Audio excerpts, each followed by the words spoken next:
It started with me needing space. I had just quit a job I hated and ended a relationship that had dragged on far too long. I felt hollow, like I had been running at full speed for years and suddenly stopped, unsure what to do next. My head was full of noise.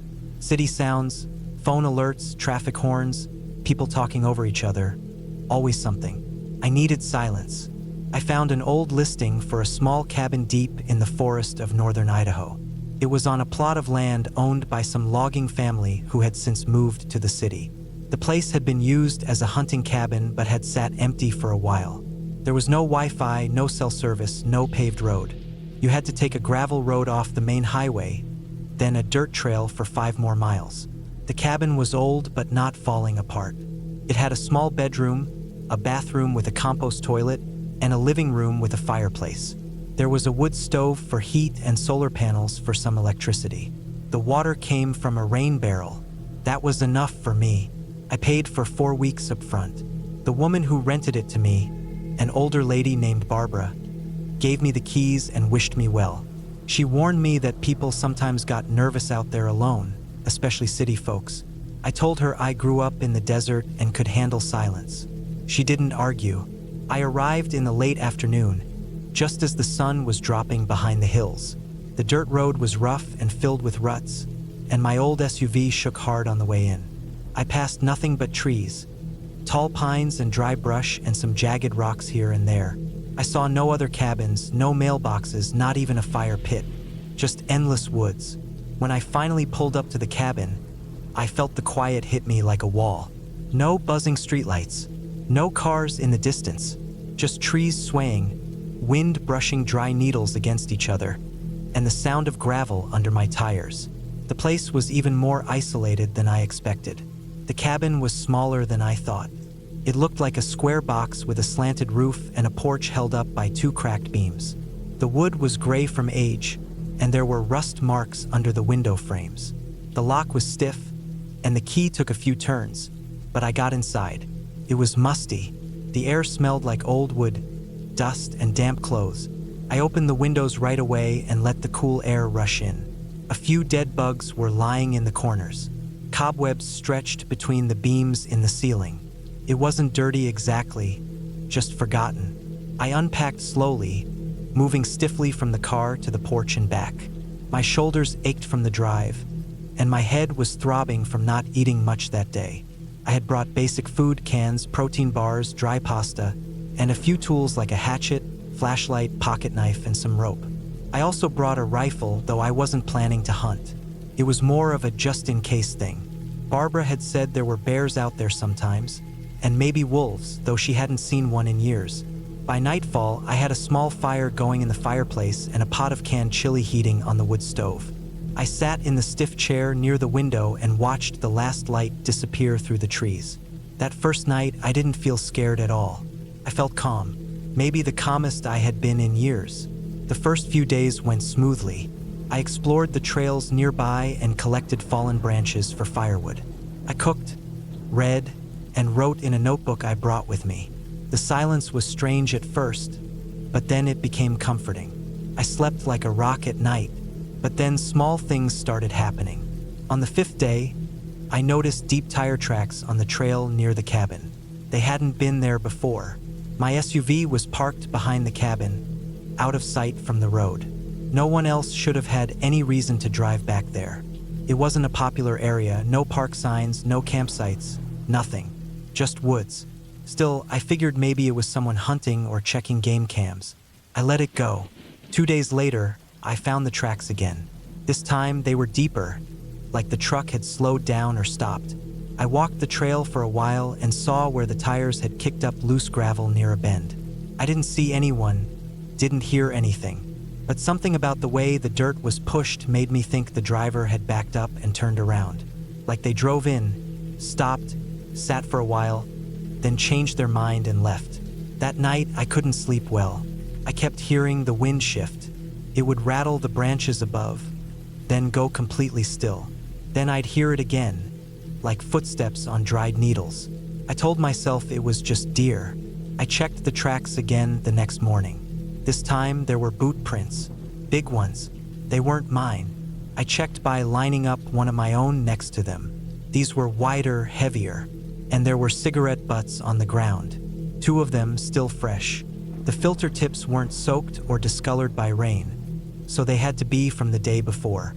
I had seen no smoke, no smell, nothing. Whoever had been there didn't come to talk. They just stood around and left. From that point on, I was more alert.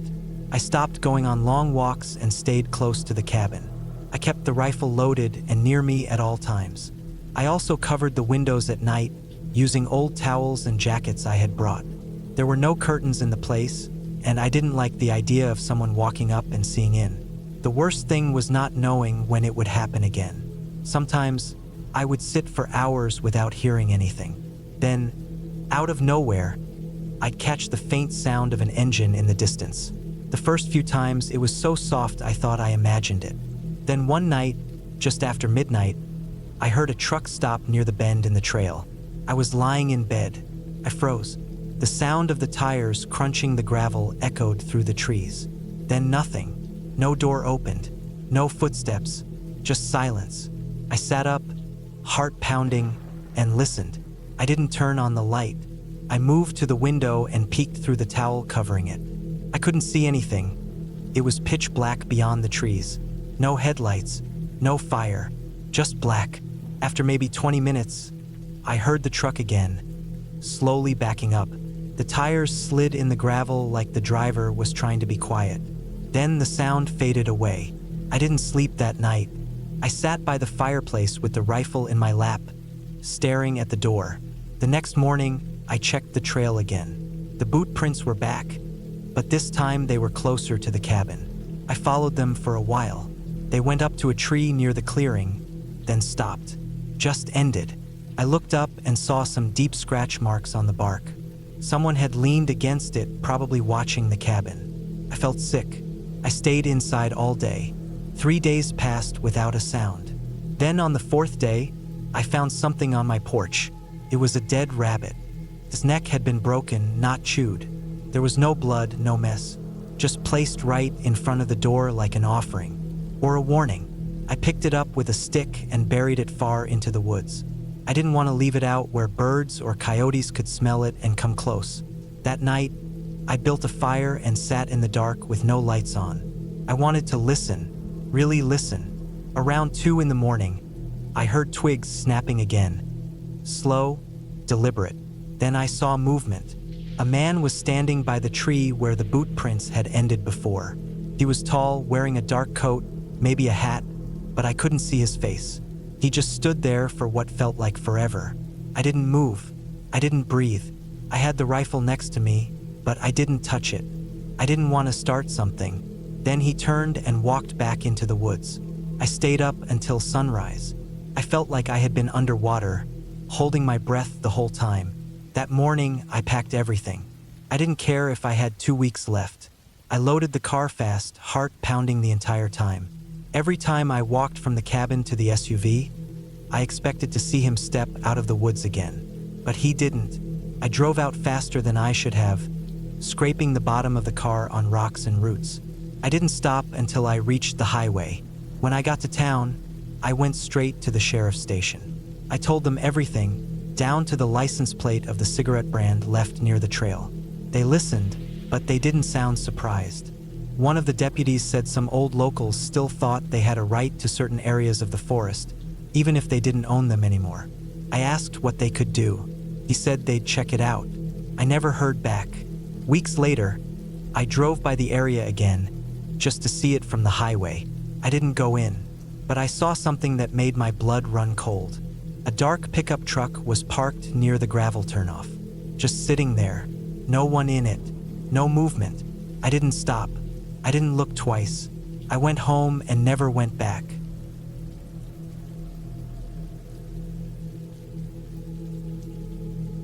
I had never liked being around too many people.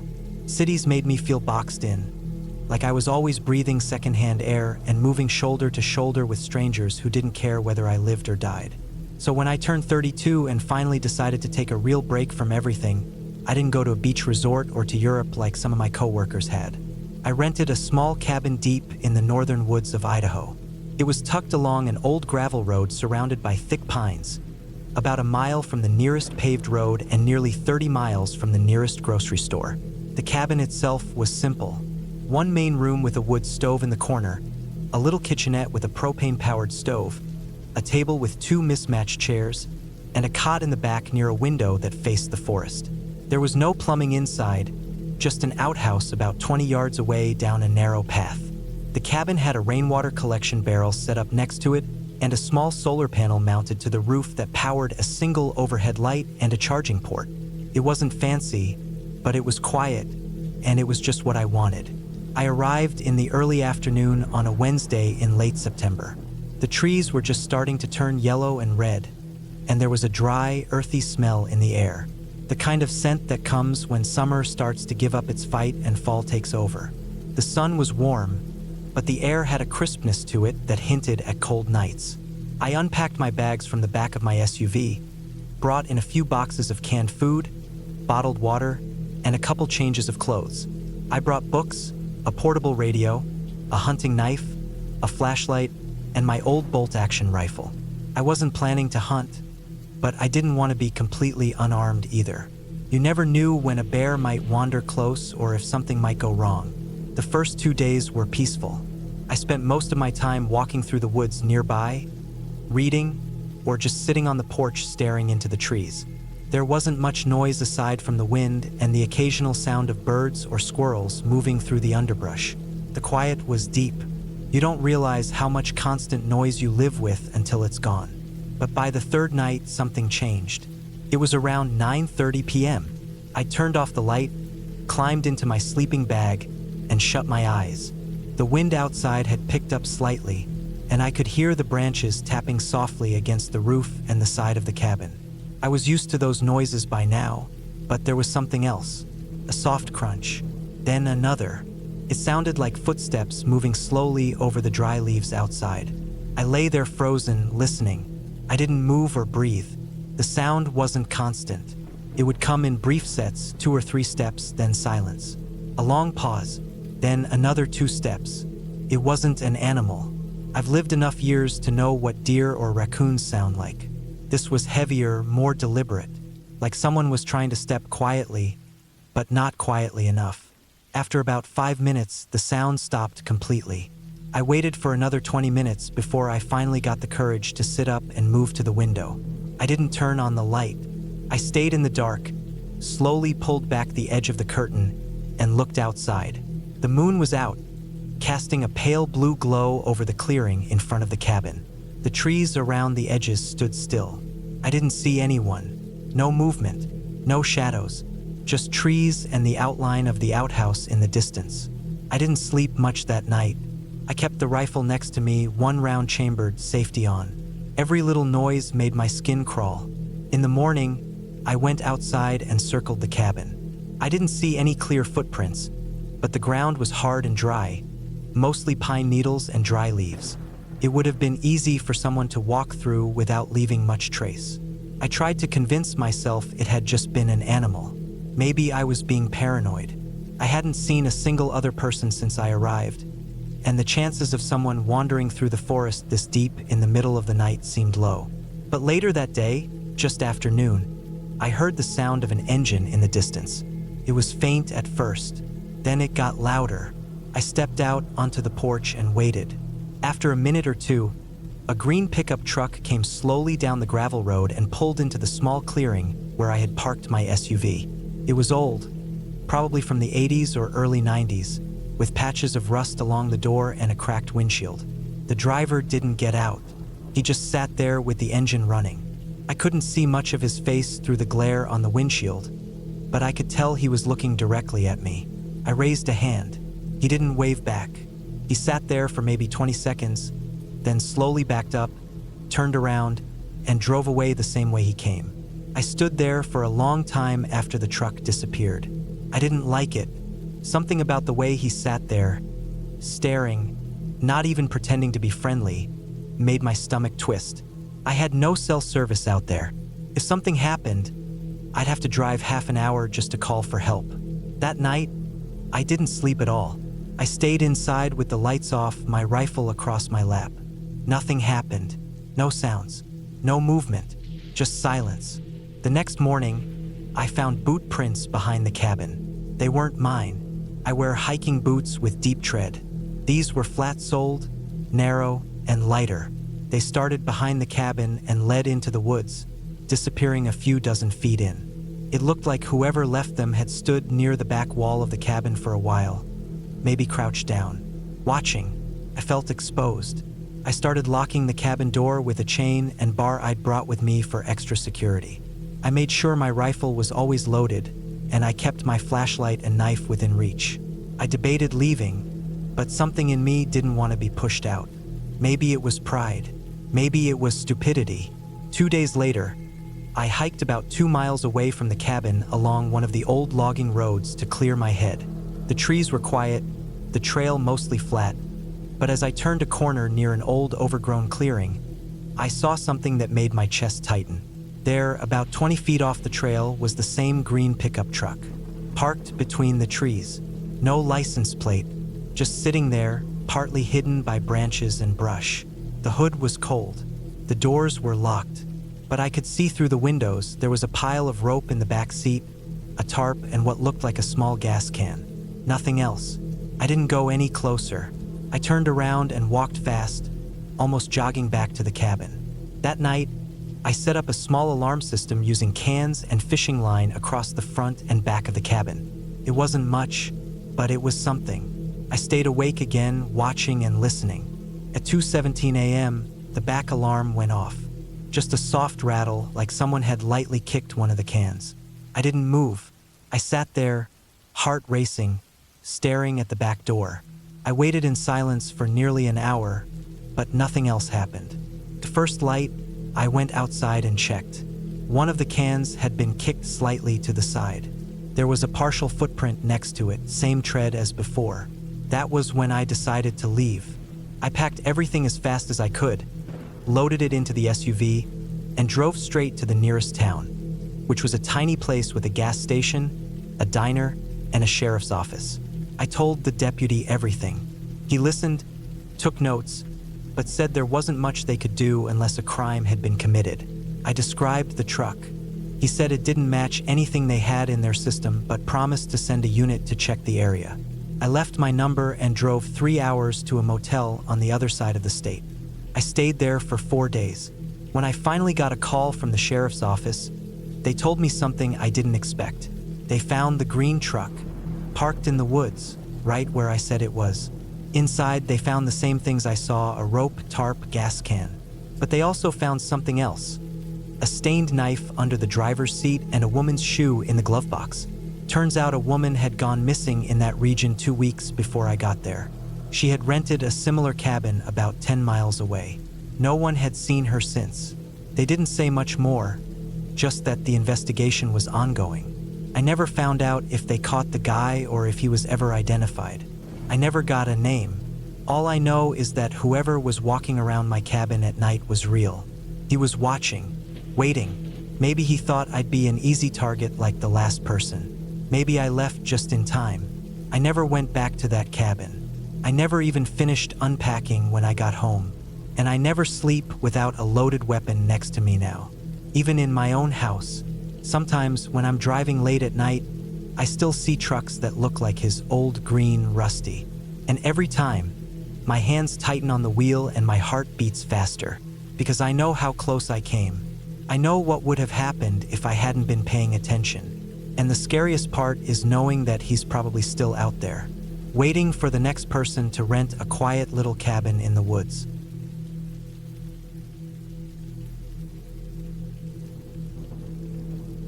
I rented the cabin because I needed to get away from everything for a while. My job in the city had been wearing me down. I worked in web design, which sounds easy to most people, but when you're doing 12-hour days behind a screen, staring at code and chasing client revisions, it becomes something else entirely. I wasn't sleeping well, I wasn't eating well, and I had stopped enjoying the things I used to like. I needed space, somewhere quiet, with no internet, no distractions, and no people. I found a listing online for a small off-grid cabin about 4 hours away from where I lived. The owner had left a short description, saying it had a wood stove, a bed, a desk, a hand pump for water, and a solar panel for minimal lighting. That was it. No Wi-Fi, no TV, no cell signal. Just silence. That's exactly what I wanted. I booked it for 10 days. My plan was simple. Bring a pile of work I could do offline, get up early each day, cook basic meals, and use the rest of the time to write and reset my head. When I drove out there, I realized how remote it really was. After leaving the main road, I followed a dirt track for maybe 30 minutes. It twisted through hills and woods, sometimes wide enough for only one vehicle. There were no other cabins in sight, just thick trees and the kind of stillness that makes your ears ring. The cabin itself was small but decent. One room with a bed pushed to one corner, a desk near the window, a small wooden chair, and a fireplace built out of old stone.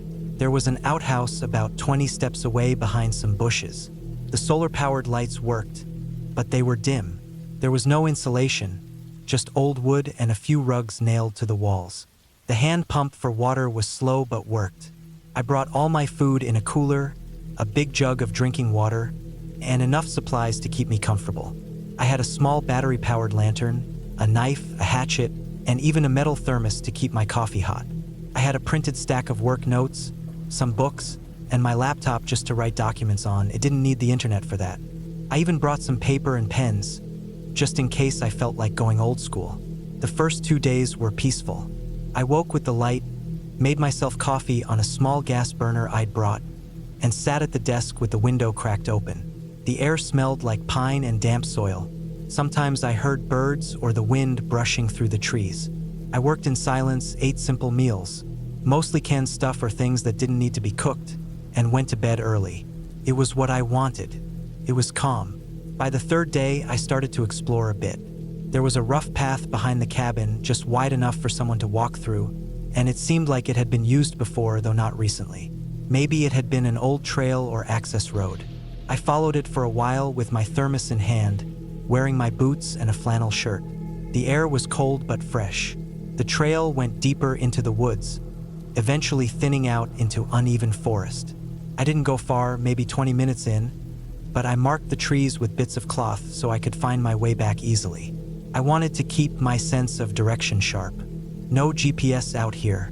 That evening, just before the sun dipped below the trees, I noticed something odd out the window. Behind the trees near the outhouse, I saw a kind of square outline in the ground. The light was low, so I figured it was just shadows or some old landscaping. Still, it stuck in my head. I told myself I'd check it out tomorrow morning when the light was better. The next morning, after breakfast, I went over to the spot. The ground looked disturbed, like it had been dug up at some point.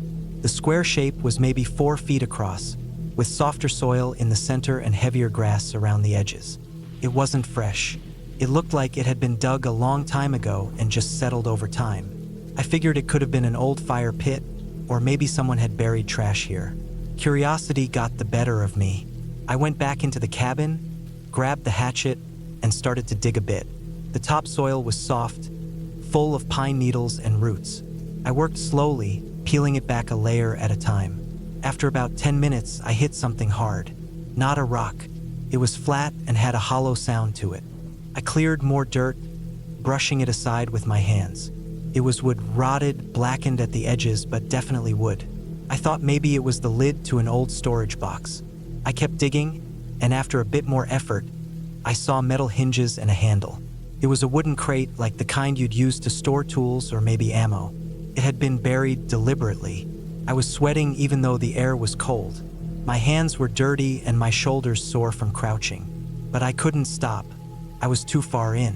I pried the lid open with the back of the hatchet. The metal was rusted, but it gave way. Inside, wrapped in thick layers of plastic and cloth, was a box. A smaller metal box like a toolbox or lockbox. I pulled it out slowly. It was heavier than I expected. I carried it back to the cabin, wiped it down, and sat it on the desk. I used the hatchet again to break it open. The lock had rusted through, popped open with a loud crack. Inside were bundles of paper, plastic bags, and something wrapped in duct tape. I carefully unfolded the contents. The smell hit me first. Musty, like something old and forgotten. There were Polaroid photos, yellowed papers, and what looked like a notebook. The photos were disturbing. Some showed the cabin from different angles. Some showed people, men and women, standing in the woods, some looking directly into the camera. But the strangest part was that none of them looked like tourists or hikers. They looked rough. Some wore masks, some had weapons. It looked like surveillance, or maybe worse. Some of the pictures showed people tied up, sitting or lying on the ground, their faces turned away. I sat there staring at them for a long time. My hands felt cold, even though I had the fire going. I felt like I'd seen something I shouldn't have. The notebook was full of scribbled notes. No names, just dates and short descriptions. For 19th female, early 30s. Stayed 3 nights. Left early. 6:20 seconds, male 20s. Left vehicle at trail. Never returned. 7/14 couple. Left food in cooler. Didn't check out. It went on like that, spanning years. Some entries had marks next to them. I couldn't tell if it was a journal or a record or something else. Either way, it was clear this wasn't part of the rental listing. I packed it all back in the box and shoved it under the bed. I needed to think. That night, I didn't sleep well. Every sound outside made me sit up. The creak of trees, the occasional rustle of animals moving through the brush. I kept looking out the window but saw nothing. I didn't turn off the lantern. I kept the hatchet next to the bed. The next day, I debated whether I should leave. But part of me didn't want to panic. Maybe it was just old junk. Maybe someone had a sick sense of humor.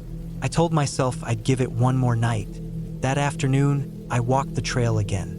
I followed it deeper this time, trying to clear my head. I walked for maybe an hour, then circled back. As I got closer to the cabin, I stopped cold. There were fresh footprints in the dirt near the outhouse. Mine had been there before from the digging, but these were newer, larger, heavier. The soil was soft enough to show tread marks I didn't recognize. I crouched down and studied them. They came in from the trees, stopped at the disturbed soil, then circled the cabin. Then they went back the way they came. My stomach dropped. Someone had come while I was gone. I rushed inside. Everything looked the same. Nothing had been taken as far as I could tell, but I checked under the bed. The box was still there. I took it out again and opened it. The photos were still inside. The notebook, everything. But on top of it now was something new. A single photo, one I hadn't seen before. It was a picture of me, standing at the edge of the trail that morning, holding the thermos. I dropped it and backed away from the bed. My chest felt tight. I didn't know if I should scream or run. I packed my bag in 5 minutes flat. I grabbed only what I needed: my wallet, car keys, phone, flashlight, knife. I left the rest. I took the box too. Something told me not to leave it behind. I hiked to the car in record time. The trail felt longer than I remembered, and every snap of a branch made me spin around. When I finally saw the dirt road, I almost cried. But my car was different. It was covered in dust and pine needles, like it had been sitting for months. The back tire was flat. It had been slashed. I felt sick. I opened the door and sat inside. Tried my phone. No service. I checked the glove box, found a road flare and an old map. The map didn't help. The flare wouldn't last more than a minute. I slammed the steering wheel. I had 2 choices: wait until someone showed up or walk. But I had no idea which direction led to the highway. I stayed in the car that night, knife in my hand, doors locked. I didn't sleep. Around 3 a.m., I heard movement in the trees. Not an animal. Heavy steps. I kept still. The footsteps circled once, then faded. By morning, I was done. I packed what little I had and started.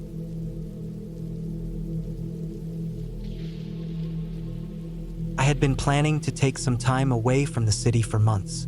Work had been draining me, and I needed to isolate myself somewhere quiet so I could focus. I'm a freelance technical writer, and lately, every assignment had started to feel like a blur. My small apartment in the city was always loud. Neighbors shouting, cars honking, people walking up and down the hallway, slamming doors. It became impossible to sit down and work without distractions every few minutes. I looked for cabins online, Cheap ones, not tourist traps.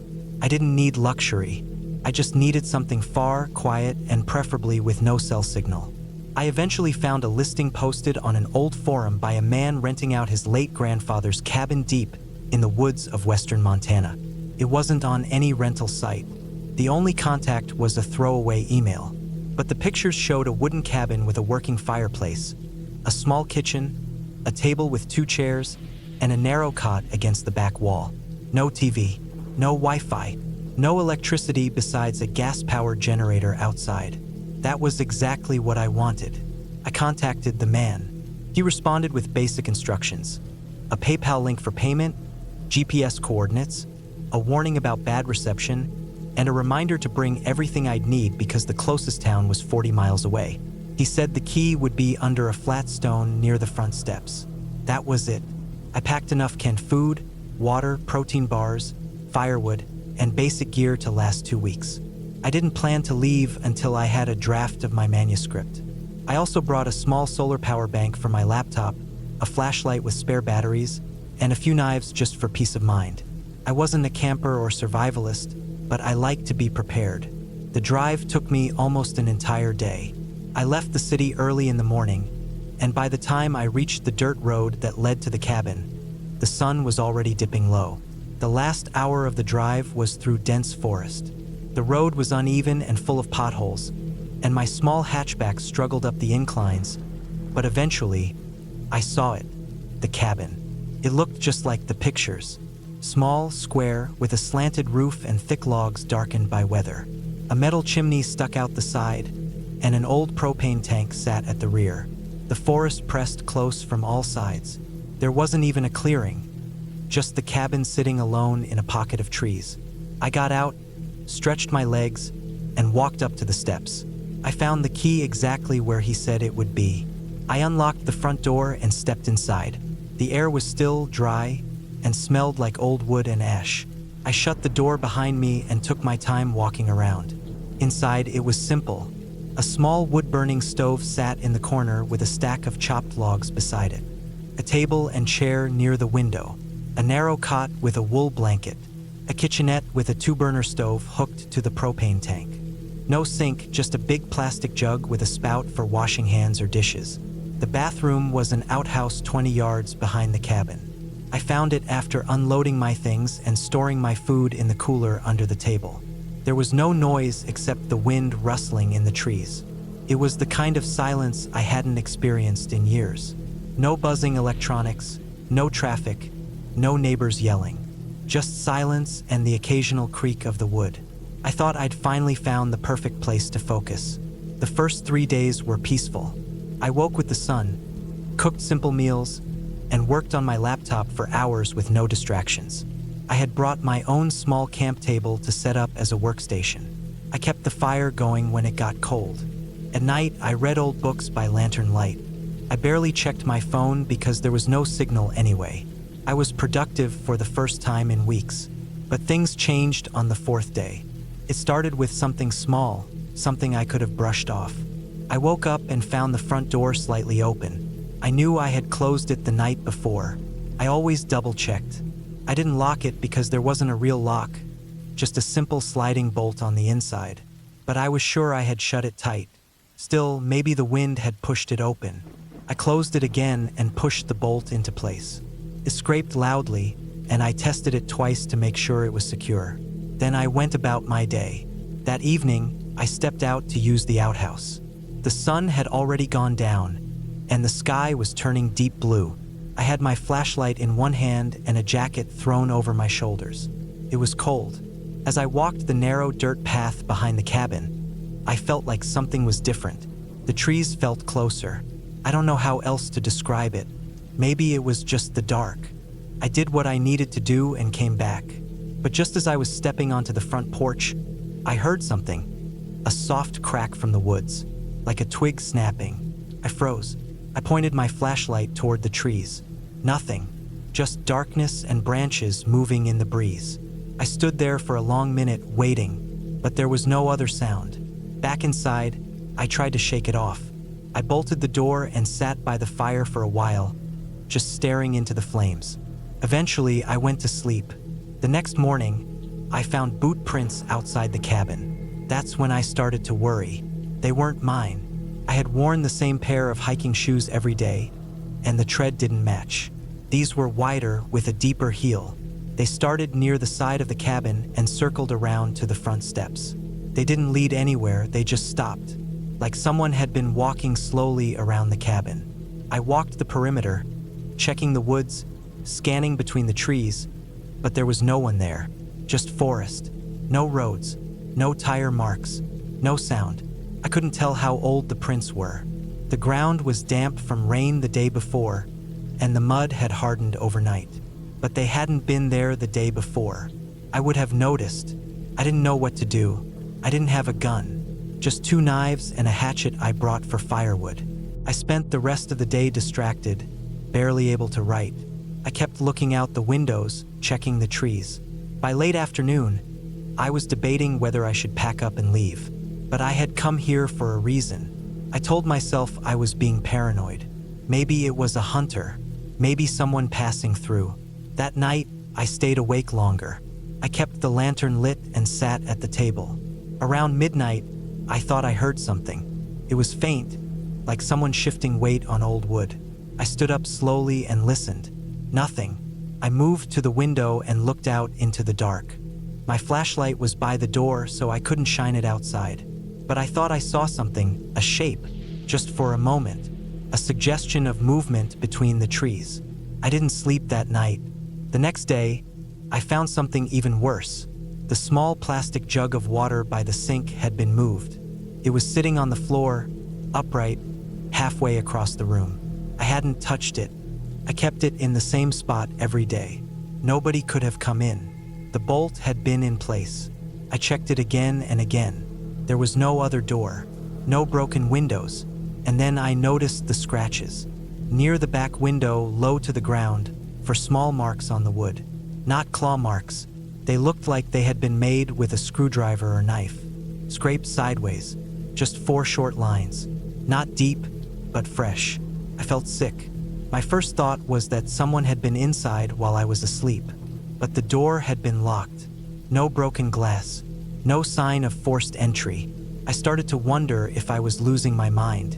Maybe I had moved the water and forgotten. Maybe the marks had always been there. That evening, I pulled the table and chair in front of the door before bed. I placed empty cans and a few pots on the floor near the window, makeshift alarms. I kept my hatchet by the cot. I barely slept, listening for every sound, every creak, every brush of wind. Around 3 a.m., I heard something. A knock, just one. Then silence. I didn't move. I lay there, eyes wide open, holding the hatchet tight against my chest. My heartbeat was loud in my ears. I waited, straining to hear, but there was nothing else. No footsteps, no breathing. Just that single knock, like someone had touched the door once. Not even a real knock, just a soft bump.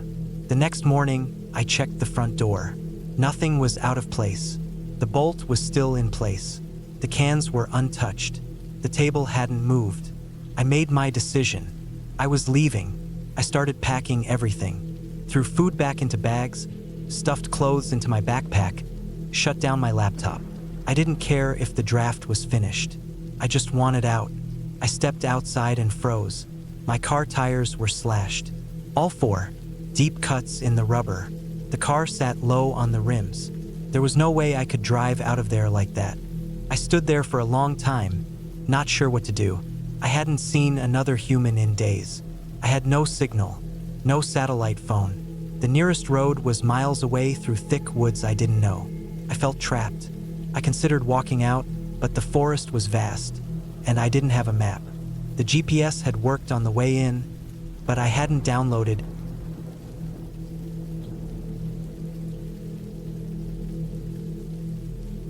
I bought the cabin without seeing it in person. It was one of those things I told myself I'd never do.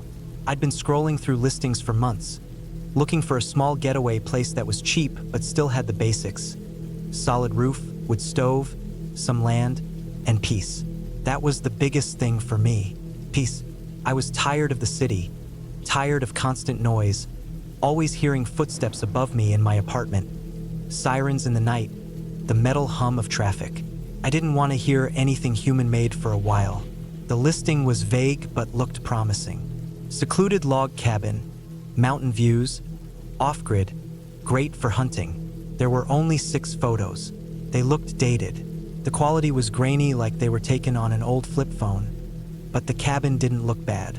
Logs looked dry. The roof didn't sag. There was a little porch, a chimney, a cleared patch of land around it. Trees everywhere else. Thick forest in every direction. The ad said 4.8 acres. No neighbors for miles. The price was way below market, so I moved fast. I didn't ask enough questions. I didn't even think twice. The seller didn't meet me. He used a third-party real estate guy, and everything was handled through email. I wired the money, signed the documents, and within a month, it was mine. I took a week off work to spend time there. I figured it'd be a good reset for my head. Bring a few supplies, some books, maybe chop wood, hike, just be alone. The idea of total silence appealed to me more than anything else. The drive up took 8 hours. After the paved road ended, it was about another hour of gravel and dirt, with potholes and ruts that made my old pickup groan. I hadn't seen a single person once I passed the last gas station. Not even another car. Just empty road and trees, lots of them, pine and spruce mostly, some birch near the edges. It was the middle of October, so the leaves were already falling in piles, soft under the tires. The air was dry and cold. I finally found the turnoff, a little track barely wider than my truck, marked by a rusted metal post with a peeling blue ribbon tied around it. The trail dipped down, then curved to the left, and I lost sight of the sky. After maybe 10 minutes of crawling over rocks and roots, I saw the roof of the cabin through the trees. It was smaller than I thought. The photos made it look like there was a decent front yard, but there wasn't much space at all. The clearing was more of an oval cut into the woods, tight on every side. The trees came right up behind the place, barely enough room to walk between them and the wall. I parked in front and killed the engine. There was no sound, not even birds. I stepped out and stretched, listening to nothing. It was almost too quiet. My ears felt like they were reaching for something. Wind, a branch, a squirrel, but there was just stillness. The door was unlocked. It had an old-style latch instead of a knob. The inside smelled like dry wood, dust, and something else. Not mold, just old air. No electricity, no plumbing, just a metal stove in the corner, a table with 2 chairs, a small cot, a shelf with a few canned goods, and a sink with a hand pump. There was a trapdoor in the corner that led to a root cellar. I tried the pump. No water came out, but I heard a sucking noise. Might have needed priming. I didn't worry about it. I brought in my supplies. Canned soup, dry beans, rice, water jugs, a battery-powered lantern, a hatchet, my sleeping bag, and a 12-gauge shotgun. I wasn't planning on hunting, but it was bear country. I figured it was smart to have it. The first night was calm. I made a fire in the stove and heated some beans. The flames cracked and hissed in the iron belly, and I read a paperback until the light faded. I didn't turn on the lantern. I just sat with the fire until it burned low, then crawled into my sleeping bag on the cot. I fell asleep fast. Around midnight, I woke up. At first, I wasn't sure why. The fire was out. The air had gone cold. I pulled the bag tighter around me and listened. There was something outside.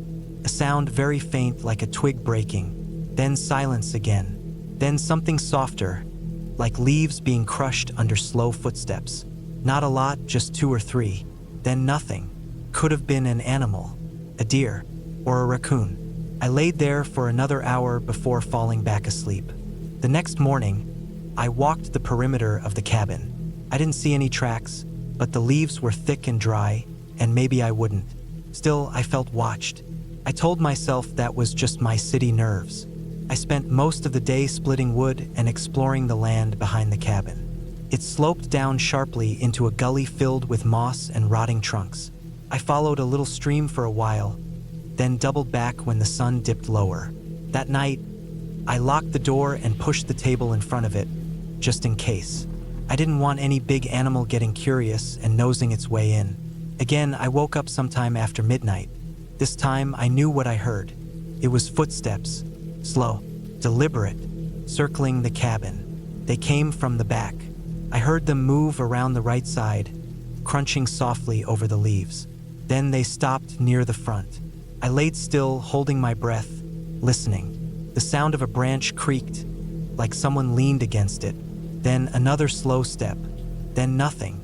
I reached for the shotgun, quietly, and waited. My heart was pounding so hard I thought the person, or whatever it was, could hear it through the wall. I didn't sleep after that. I waited, listening, but the sounds didn't return. When morning came, I stepped outside with the gun and walked a wide circle. Still no tracks, no sign of anything, but I knew what I'd heard. On the third day, I decided to go further down the gully, follow the stream until it connected with the main logging road. I thought maybe I could find a clearer trail or even run into someone who knew more about the land. I packed a day bag and left around noon. I got back late, too late. The sky turned fast. 1 minute it was blue, the next it was overcast and dim. The forest swallowed the light, and I ended up stumbling back through half-dark by memory. By the time I saw the clearing again, I could barely see 10 feet ahead of me. I noticed the front door of the cabin was open. I was sure I'd shut it, locked it too. My chest tightened. I stepped into the clearing slow, holding the shotgun at my side. I couldn't see inside, it was pitch black. I waited. Nothing moved. No sound. Then I stepped forward. The cabin was empty. My gear was still there. The cot, the bag, the shelf, untouched. But the trapdoor to the cellar was open. I hadn't opened it since I first arrived. I stood over it and looked down. Total darkness. The smell was stronger now, earthy, sour, like something rotting under wet stone. I didn't go down. I closed the trapdoor and dragged the table over it. I didn't have an explanation, but I knew I didn't want to look down there after dark. That night, the footsteps came again, slower this time, and closer. I didn't sleep. I sat in the chair, gun across my lap, the lantern off. I listened. They circled the cabin 3 times, then stopped at the back wall. Just stood there. I could hear breathing. Not heavy, just slow and regular. Then something touched the back wall. A sharp scraping sound, like nails against the wood. That was it. I made up my mind the next morning. I packed everything into the truck. I was going to leave. I didn't care if I had 5 days left. I'd seen enough. But when I turned the key, the engine didn't start. Battery was fine. I checked the wires. The starter clicked but didn't turn over. Then I saw the fuel line. It had been cut. Not chewed, cut. A clean slice like with a knife. I sat down in the front seat and tried not to panic. I had no phone signal. No one knew I was here. The nearest town was over 20 miles back, with thick forest in between. I had food, water, and the shotgun. I could last a few days, but I needed to figure out what was happening. I decided to stay 1 more night and leave on foot at first light. I studied my map and planned a straight route back to the highway. I circled the cabin twice that day, looking for anything out of place. Behind the cabin, near the tree line, I found a rope tied between 2 trees. It was low, about shin height. It was the kind of thing someone would rig to trip you. I cut it down and took it inside. Later, I found more ropes, 2 of them, set at ankle height across trails leading to the cabin. They weren't old. The bark underneath was fresh where they'd been tied. Someone didn't want me to leave. That night, I didn't make a fire. I kept the lights off and stayed low in the back corner with the gun. Around 2 a.m., I heard the front door creak. I had locked it. I had pushed the table back in front of it. But it opened anyway, slow. A groan from the hinges, then silence. I stayed still, heart racing, waiting to see a shape, a shadow, anything. But nothing came in. After a long time, I heard the trapdoor to the cellar creak open. I held my breath. My mouth was dry.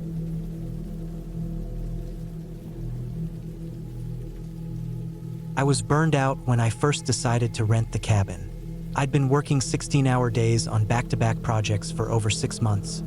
And even though the money was good, I was falling apart inside. My appetite was gone. I couldn't sleep for more than 2 hours at a time. and my chest hurt every morning like someone had parked a truck on me overnight. My doctor said it was stress, said I needed a break before I gave myself a heart attack. I believed him, so I got on a rental site and looked for something quiet, far from the city. Not just a hotel with trees around it. Somewhere isolated, without cell reception or neighbors nearby. I found a place 3 hours outside of town, tucked deep into the forest in a valley between two ridges. The listing said it was a 100-year-old cabin with a working stove, wood heater, and solar panels for lights. No Wi-Fi, no landline, no people for miles. Perfect. I booked 2 full weeks, packed up groceries, gear, and a few books, and hit the road before sunrise one Monday in early September. The drive was long but peaceful. Back roads winding through old farming towns, then climbing up into the mountains where the trees swallowed the sun and the air got sharp and clean. By the time I reached the last dirt road, the sun had started to dip behind the hills. The road wasn't really a road at all, just 2 ruts in the dirt with tall weeds brushing against the underside of my car. I followed the GPS until the signal vanished, then just kept going until I saw the clearing. The cabin was smaller than it looked in the pictures. 1 story, maybe 30 feet across, with a narrow porch and a roof covered in moss. There was a fire pit out front, a woodpile off to the side, and an outhouse about 30 yards away down a thin path behind the trees. No driveway, no mailbox, just the cabin, sitting alone in the trees like it had been there since the Civil War. Inside was simple but solid. 1 main room with a cot, a wood stove, a table, and a small kitchenette with a hand pump for water. There was another tiny room with shelves and tools, maybe used as a pantry once. Everything smelled like pine and smoke. The air was cool and still. I locked the door, unpacked slowly, and sat on the porch as the sky turned pink. That night, I slept hard. No cars, no phones, no hum of machines. Just the wind moving through the branches. I woke up once to use the outhouse, and even though it was pitch dark and completely silent, I didn't feel scared. I felt invisible, safe in a strange way, like nothing could find me out there. The first few days were exactly what I needed. I walked in the woods. I made small fires and cooked simple food. I sat on the porch and listened to birds and insects. I didn't think about work or stress or anything else. I read books and napped and watched the sky change. On the 4th day, something changed. I just finished chopping wood in the morning when I noticed something strange out past the treeline. There was a shape there, not close, maybe 70 or 80 yards back in the trees. I thought it was a deer at first, maybe a black bear, but it wasn't moving. It looked upright. I stared at it for a long time before I walked a few steps toward it. It didn't move. I went inside, grabbed the binoculars I'd brought, and scanned the area again. The shape was gone. I stood there for a long time, glassy-eyed, trying to tell myself it was nothing. Probably a tree trunk leaning just right, or maybe my mind playing tricks in the shadows. I wanted to believe that, but for the rest of the day, I kept looking back into the trees, watching, waiting. I didn't see anything else. That night, the woods felt louder. The wind was stronger. The darkness felt heavier. I tried to sleep, but I kept waking up to tiny sounds. Twigs cracking, leaves crunching. Animals, I told myself, raccoons or squirrels. But I couldn't shake the feeling that something was nearby. The next morning, I checked the treeline again. Nothing. I walked a little deeper into the woods, just to prove to myself it was all in my head. Everything looked normal. But when I came back to the cabin, I noticed something I hadn't seen before. Footprints. They were faint, half filled with leaves and dirt, but they were there, just off the main path. Too large to be mine. Heavier, deeper. Whoever made them had been barefoot. No shoe pattern, just wide, human-shaped impressions in the soil, heading toward the cabin. I crouched there for a long time, staring at them. I didn't know what to do. I hadn't seen another person since I left the highway. I was 20 miles from the nearest town. Who the hell would be walking out here with no shoes? That day, I didn't go into the woods. I stayed near the cabin. I kept the hatchet close and locked the door when I went inside. I tried to read, but my eyes kept drifting to the window. At one point, I walked a full circle around the cabin, slowly, checking for signs. I didn't find anything new. That night was worse. The noises were louder. At one point, I heard something brush against the wall outside, like a palm dragging along the wood. I sat there for hours in the dark, staring at the door, heart pounding in my chest. I didn't sleep at all. The next morning, I found something new. On the porch near the steps was a smooth rock, round, clean, and gray. It hadn't been there the night before. It was too clean to have been in the dirt. Someone had put it there. I walked the perimeter again. I found more footprints near the woodpile circling it. One of the larger logs had been moved slightly. Then, out near the outhouse, I found something that made my blood run cold. Piece of fabric. Torn, dirty, stuck on a branch. It looked like denim. I grabbed my bag, shoved a few things inside, and started my car. I'd had enough. I was going to drive back to town, get a hotel, and leave the damn cabin behind. But the car wouldn't start. Clicked, then nothing. I tried again. Nothing. I checked the battery, still connected. I looked under the car. I don't know much about engines, but even I could see the problem. The fuel line had been cut. Not chewed. Cut. That was when I stopped thinking this was some accident or coincidence. Someone was messing with me, watching me, coming up to the cabin at night. I was stranded, and whoever they were, they wanted me to know it. I went back inside, locked the door, and took stock of what I had. Enough food for another week. A full water jug, 2 knives, a small hatchet, no phone signal, no way to leave unless I walked. But I didn't even know which way to go. I hadn't paid attention on the drive in. I'd let the GPS do all the work, and now I was paying for that mistake. For 2 more days, I stayed inside during the night and only left the cabin in daylight. I kept the fire going, hoping the smoke might scare them off. But each morning I found new signs, more footprints, rocks in odd places. One morning, the outhouse door was wide open. I closed it the night before. The worst thing came on the 10th day. I woke up early, heart racing. I'd heard something in my sleep. A knock, not loud but steady. When I opened my eyes, the room was still dark, the air cold. I sat up, listening. Then I saw it. The doorknob was moving, turned slowly one way, then the other. Not fast, not hard, just slow, deliberate movements like someone testing it, seeing if it would open. I didn't move. I didn't breathe.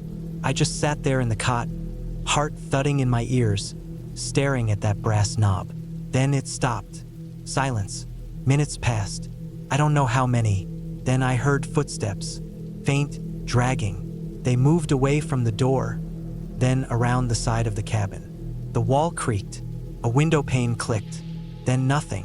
I sat there until the sun came up, weapon in hand, every muscle locked tight. That morning, I made my decision. I was going to leave. I didn't care which direction. I'd pack light and walk until I found a road or a person. I couldn't stay there another night. I gathered food, water, a flashlight, and the hatchet. I took my compass and started walking south, the same direction I thought I'd driven in from. The woods were dense, but I kept a steady pace, stopping only to drink. After hours of walking, I found a stream. I followed it, thinking it might lead to a road or town. But by late afternoon, I realized something terrible. I was walking in a loop. I saw the same tree, a dead one, split by lightning, the same pile of rocks. Somehow I'd circled back. My compass still pointed south, but the path didn't make sense. I sat down, exhausted and shaken. My legs hurt. My feet were blistered. I had 2 hours of light left, so I went back to the cabin. That night, I didn't sleep. I just sat on the floor with my back to the wall, hatchet in my lap, ears straining for any sound. At one point, I thought I heard breathing near the window, but I didn't move. I stayed frozen until sunrise. The 12th day, I found something else. A message, scratched into the side of the outhouse door. It said, "Why won't you leave?"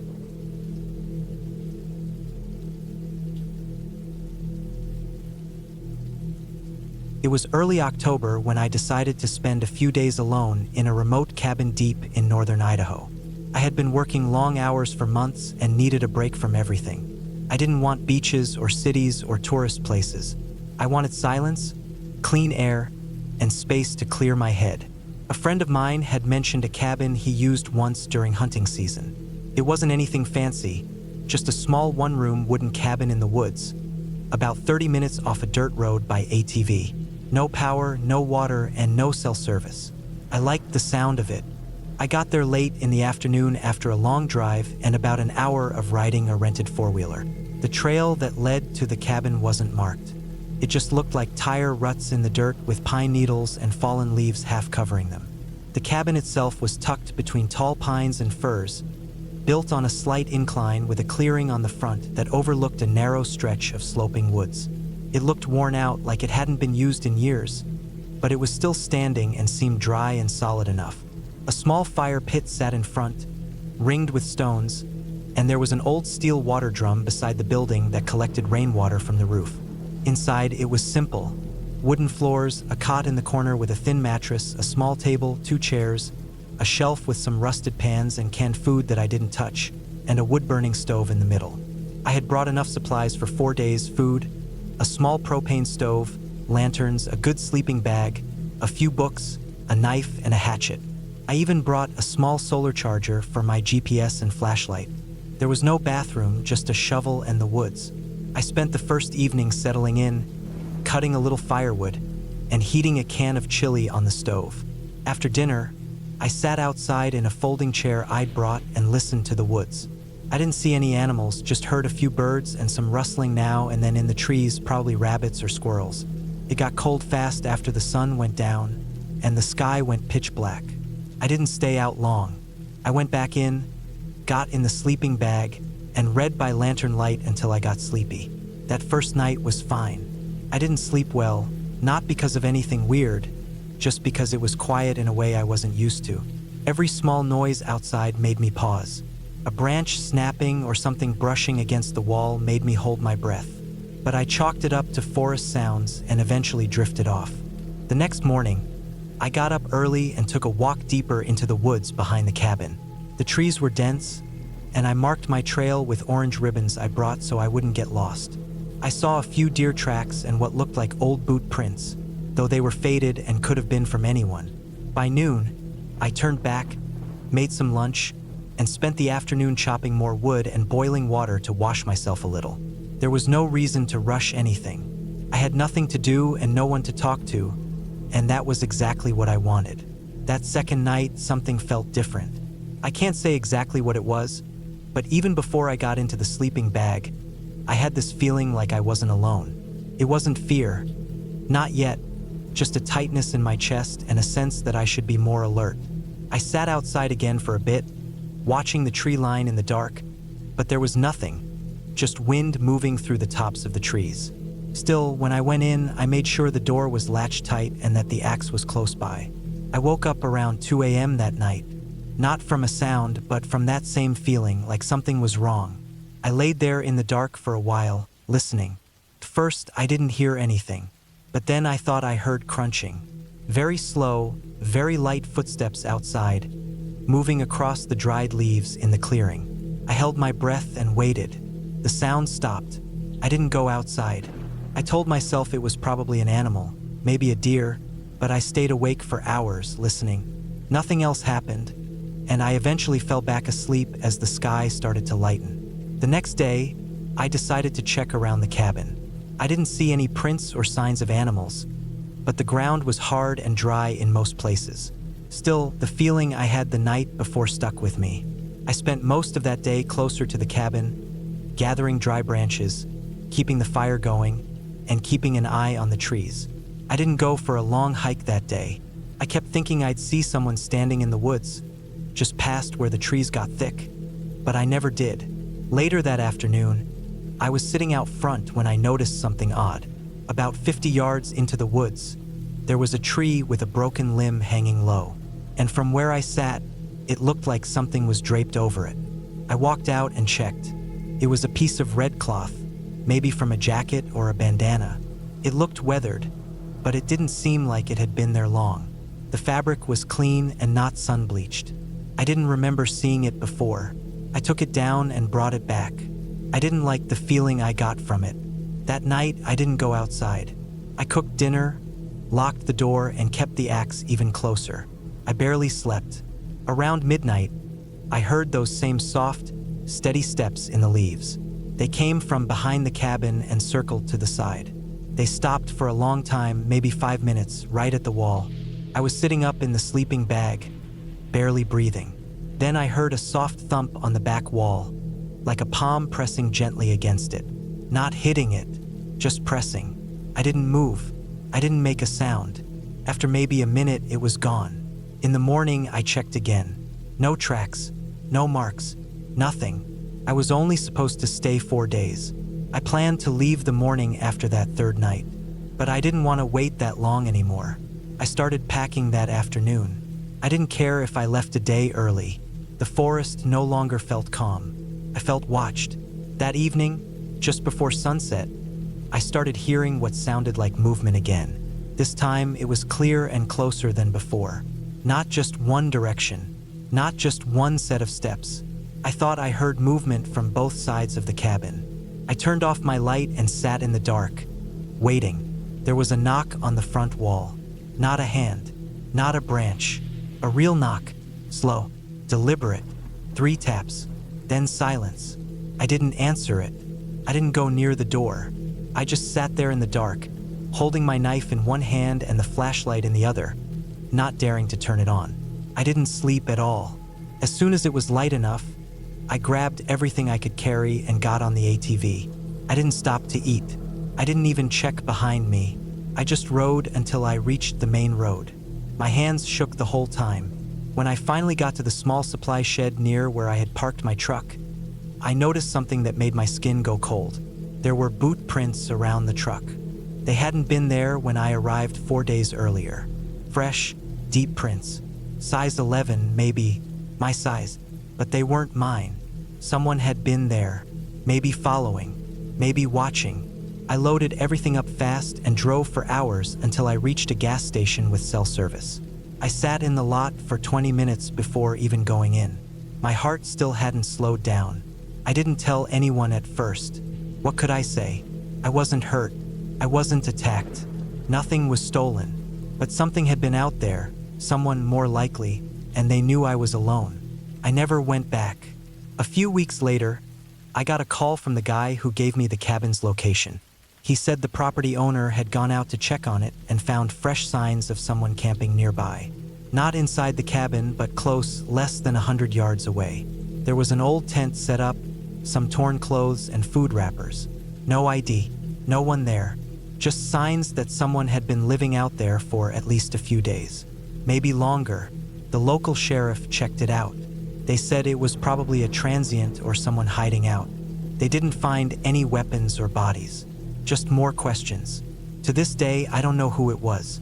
I don't know what they wanted. But I know they were there. I know they watched me. And I know they didn't want me to stay.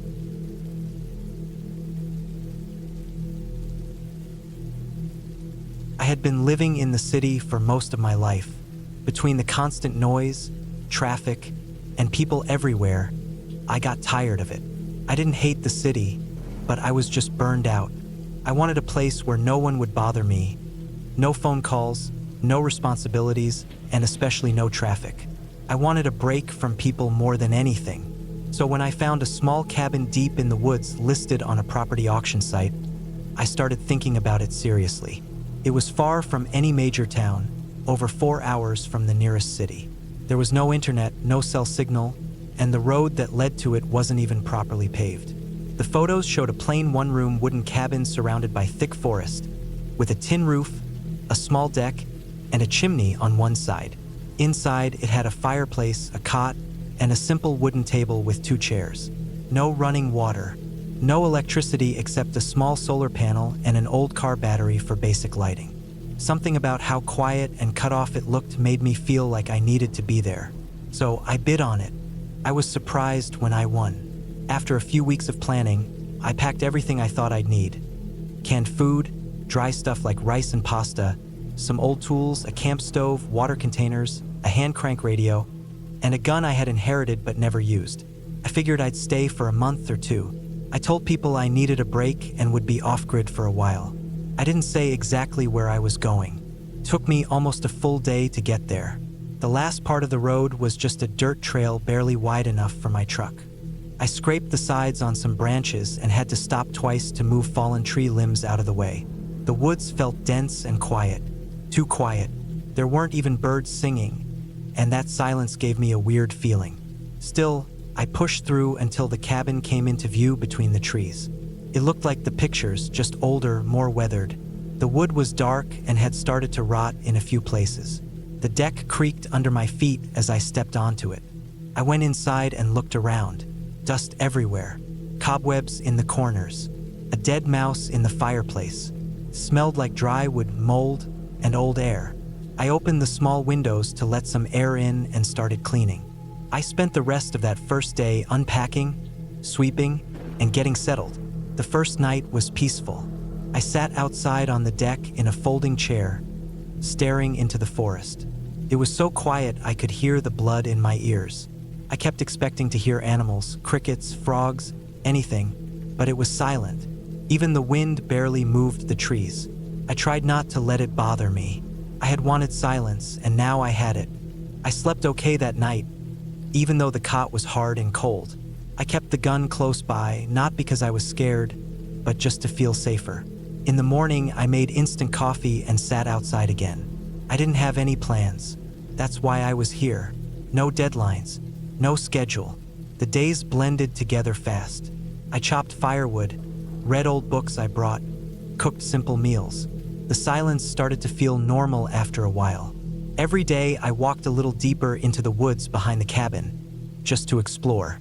I marked trees with bright tape to keep from getting lost. I didn't see a single other person out there. No hikers, no hunters, no trash, no signs of anyone. That part one liked. But something started to bother me around the end of the first week. I started waking up in the middle of the night, feeling like I had heard something but not sure what. A faint thump, a rustling sound outside, or something tapping. I thought maybe a branch was scraping against the cabin, but I checked and didn't see anything. I didn't hear animals, so I started to wonder if I was imagining it. One morning I went outside and saw something strange. The pile of firewood I stacked neatly beside the cabin had been disturbed. Not knocked over, just rearranged a little. Like someone had pulled a few logs out, looked at them, then put them back, but not in the same way.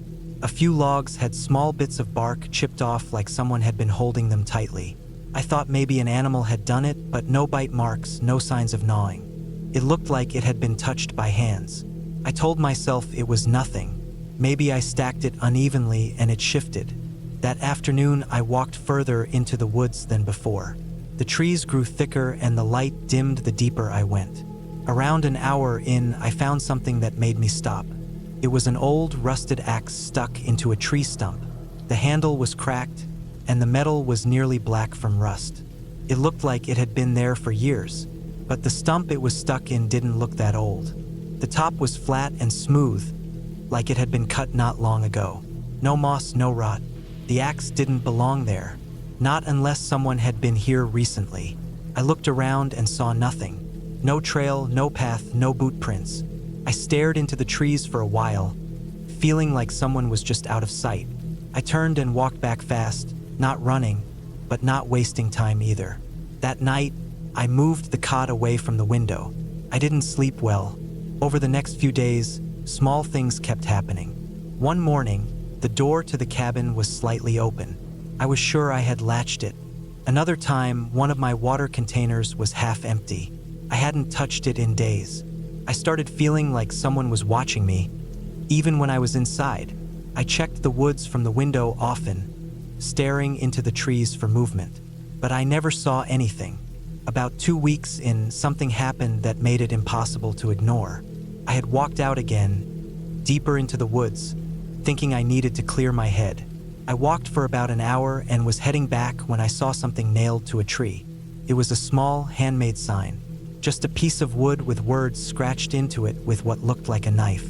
It said, "Go back." That was all. No signature, no date, just those words, slanted and rough. like someone had carved them angrily. I stared at it for a long time. I hadn't passed that tree before, and I would have seen it, which meant someone had put it there recently, while I was staying in the cabin. That changed everything. I walked back quickly, checking behind me every few steps. When I got to the cabin, I locked the door from the inside and checked every corner. Nothing was touched, but I felt like I wasn't alone. I couldn't hear anything, but I just knew.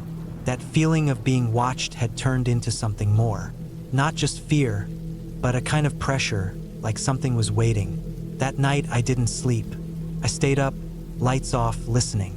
Around 3 a.m., I heard movement on the deck. Slow footsteps. The boards creaked one by one. Then a pause. Then another step. My heart felt like it was gonna rip out of my chest. I grabbed the gun and waited in the dark, staring at the door.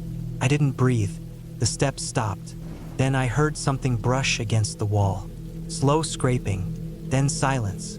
I sat there for 2 more hours, frozen. When the sun came up, I finally stepped outside. There were footprints on the deck. Bare feet. Long, wide, dirty. Not animal tracks. Human. They led to the door, then around the side of the cabin, then vanished into the woods. I should have left then, but I didn't. I don't know why. Maybe I was too proud. Maybe I didn't want to admit I was scared. I told myself it could be a local messing with me, maybe someone who used to own the cabin or a squatter. I tried to rationalize it. I spent the whole day chopping wood just to keep busy. When night came, I didn't sleep again. I sat with the gun, lights off, waiting. But nothing happened until the 3rd night. This time, I heard something at the window, a soft tapping, then a harder one. I stayed low and crawled toward the window and peeked through the corner of the curtain. What I saw made my blood freeze. There was a man standing just a foot away. He was shirtless, barefoot, his skin filthy and his face hidden in the shadows. He wasn't moving, just standing there, staring through the window, right at me. I don't know how he saw me, but I swear he was looking right at my eyes. I didn't move. I just sat there, hidden under the window frame, holding the gun tight. After what felt like forever, I heard him walk away, slowly, like he wasn't in a hurry. When I got the courage to look again, he was gone. I left the next morning. I packed everything in silence, didn't eat, didn't drink, just loaded up the truck and started driving. The whole way back, I kept checking the mirror. Every bend in the dirt road felt like it was hiding him. I didn't stop once, not even to piss. When I got back to the city, I stayed in my apartment for 2 weeks straight. I didn't tell anyone what happened. I couldn't explain it. I looked up missing persons in that county, reports of squatters, break-ins, nothing. I even called the local sheriff's office and asked if anyone lived off-grid in that area. They said no one should be out there, that it was uninhabited forest. I sold the cabin a few months later. I listed it cheap, didn't give a reason. I didn't care about the money. Sometimes I wake up at night, thinking I hear footsteps outside my window. It's always nothing, just in my head. But a part of me wonders if the man ever left those woods, or if he's still out there, waiting for the next person who wants to.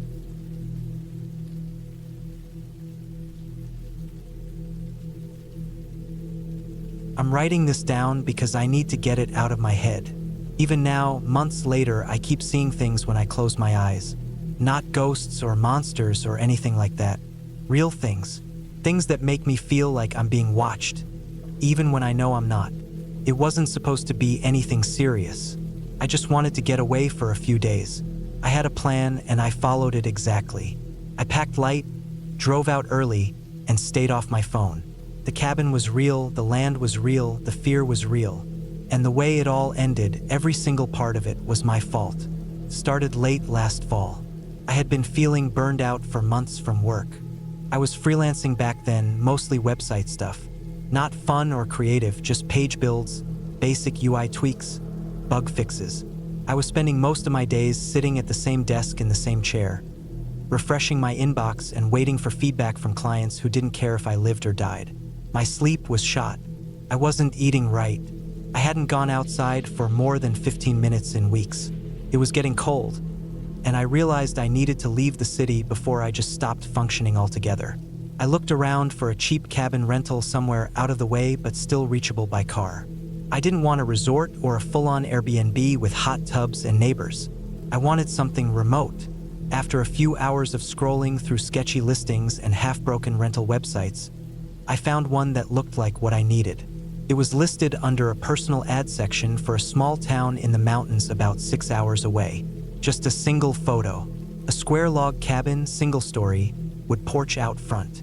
The listing said it was about a 15-minute walk from the road, which was apparently too narrow to drive through directly. I figured that was perfect. No cars, no other people, just a backpack, some food, and a few days of cold air and silence. I booked it through a form that looked like it hadn't been updated since the 90s. The owner replied through email the next day, gave me GPS coordinates, a few instructions, and said they left the door unlocked. That part threw me off a little, but I wasn't worried. It sounded like a no-nonsense kind of setup. I sent them the deposit, packed my things into the car, and left before sunrise on a Wednesday. The drive was long, and the last 2 hours were through winding mountain roads where I lost phone reception. When I finally pulled over where the GPS told me to, I saw a dirt path that dipped into a dense patch of pine trees. I left the car by a short stone wall that looked half collapsed. My phone had 1 bar of signal and no data. I wasn't expecting to use it much anyway. I grabbed my backpack and followed the dirt path on foot. It wasn't even a real trail, just packed dirt with some tire ruts like an ATV had passed through months ago. I kept walking. The forest was quiet in a way that felt heavier than I was used to. No cars, no wind, no power lines, just thick trees, wet dirt, and the crunch of dry leaves under my boots. After about 15 minutes, I saw the cabin. It looked just like the photo, small, plain, and dark. There was a porch out front with a bench and a pile of chopped firewood stacked neatly next to it. The front door was wooden and had no lock, just a metal latch. I opened it and stepped inside. The inside was dusty but not dirty.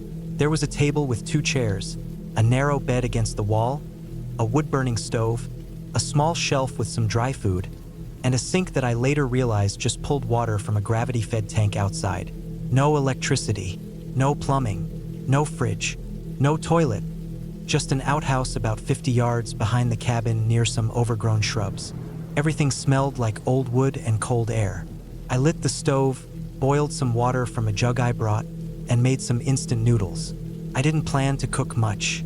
I had enough snacks and canned food to last 4 days. That was the plan, 4 days. No work, no screens, no talking. Just air and stillness. The first night was quiet. I sat on the porch for a while before dark, watching the trees sway slightly. When it got too cold, I went inside and layered up. I read a bit from a paperback I brought, then crawled into the bed, which had a thin mattress and smelled faintly like cedar. The silence was deep. I could hear my own heartbeat. I fell asleep slowly, but I slept better than I had in months. The next morning, I woke up just after sunrise. The air inside the cabin was freezing. I relit the stove and made coffee. I went out to use the outhouse and noticed how far the trees stretched. There were no fences, no signs, no paths beyond the one I came from. The place felt completely cut off. After breakfast, I decided to walk a little further past the cabin just to see what was out there. I didn't have a map, but I figured as long as I didn't go too far, I'd be fine. I followed the slope behind the cabin, where the trees got denser, but the ground stayed even. After maybe 10 minutes, I saw the forest start to thin out. The tree line opened up into a wide clearing that dipped down sharply. I walked closer, and then I saw it. A massive abandoned quarry. It was deeper than I expected, with steep walls of jagged stone, partly overgrown with moss and weeds. Rusted scaffolding and broken machinery lay scattered along the far end. It looked like it hadn't been touched in decades. I had never seen anything like it up close. There was a path that curved down along one side, loose gravel and all. I walked along the edge, trying to see the bottom, but there was a sharp drop I didn't want to risk. I stood there for a long while, just staring at the empty pit. When I got back to the cabin, it was almost noon. I heated a can of soup and sat out front. I started to feel uneasy, but I couldn't place why. Something about the quarry unsettled me. Not because of how it looked, but how sudden and huge it was, like a giant wound in the middle of the forest. I shook it off. I told myself I was just not used to being alone without distractions. The second night, I couldn't sleep. I kept hearing things. Not animals, not bugs, just subtle thuds. Not constant, not rhythmic, just one every so often. A low, heavy sound, like a footstep far away. Then nothing, then another one. I sat up in bed, holding my breath, waiting for another. But then silence. Maybe I imagined it. I stayed up until it started getting light again. On the third day, I went back to the quarry. I felt drawn to it, not in a supernatural way, just curious. I wanted to understand what had happened there. There was a trail I didn't notice before that led down into it. Overgrown, hidden behind some bushes. I followed it down slowly. The walls rose around me as I descended. At the bottom, I saw old tools half buried in dirt. A generator rusted to nothing. Coils of wire that led nowhere. A broken sign on a pole that just said, Site 3. The strange part was the air. It didn't feel like the rest of the forest. It was colder, heavier, and still. No wind, no birds, just a low hum, maybe from my ears adjusting to the silence. I stayed there for a while, walking along the stone floor, stepping over broken boards. Then I found the hole. It wasn't part of the quarry. It looked like someone had dug into the wall after the fact. A small tunnel just wide enough to crouch through. The edges looked like they were hacked out with pickaxes, not machinery. I didn't go in. Felt wrong. I stood there for a long minute, staring at the black opening. Then I turned around and walked out. That night, I heard the footsteps again. Closer this time. Still spaced apart, maybe 5 minutes between each one. They didn't circle the cabin. Just came from the woods and then stopped. I sat in bed fully dressed, holding my flashlight, but didn't turn it on. I didn't want whoever or whatever it was to see me. After a few hours, the sounds stopped again. I stayed awake until morning. I wanted to leave, but I told myself I was being paranoid. There was no car noise, no towns nearby. It was probably an animal or branches falling, or the sound of ice cracking somewhere. That's what I told myself. On the fourth day, I packed up early. I didn't want to stay another night. I was tired and jumpy and felt like I had been watched the whole time. I started back toward the road, but something made me stop near the edge of the woods. I turned around and looked back at the cabin one last time. There were footprints in the soft dirt near the porch. Deep ones, larger than mine, leading toward the cabin but not away from it. I didn't go back. I walked straight to the car without stopping, threw my backpack in the back seat, and drove until I hit a gas station with a phone signal. I didn't report anything. What would I say? No one had broken in. Nothing was stolen. I hadn't seen a face, just a tunnel, a quarry, some noises, and footprints. A week later, I tried looking up the land records for that area. Took hours, but I found something. The quarry had been closed since 1981 after a landslide killed 2 workers. The site had been officially abandoned. The land was privately owned, but the cabin wasn't listed. No permits, no registry. It was just there, sitting in woods that weren't supposed to have any structure.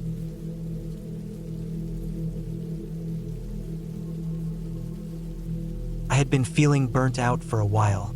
Work was dragging me down, and even though I didn't have a big social circle, the little interactions I did have started to feel forced. I needed to get away from everything. So I booked a small, off-grid cabin up in the northern woods. It was advertised as a quiet, remote place without electricity, cell signal, or internet. That was the whole point, just a few days to reset. The cabin was about 4 hours north from where I lived. I drove up there on a Tuesday morning. The highway slowly turned into a 2-lane road, and then that turned into a narrow gravel path through thick trees. The last part of the drive was rough. The road was full of potholes, and overgrown branches scraped the sides of my car. I drove slow, careful not to pop a tire or scratch up the car too much. It was quiet all around. I didn't see any other vehicles. No houses, no signs, just trees. Eventually, the road ended in a small clearing, and there was the cabin. It was made of dark wood, probably built years ago. The roof was covered in moss, and the steps up to the porch looked a little uneven. A rusty metal barrel sat off to the side, probably used for burning trash. There was a fire pit in front of the cabin, some cut logs stacked nearby, and an old wooden chair that leaned a little to the left. The trees formed a thick wall around the clearing, so tight it almost felt like the forest was trying to take the cabin back. I parked the car, grabbed my backpack, and stepped onto the porch. The door creaked loudly when I pushed it open. Inside, it smelled like wood and dust.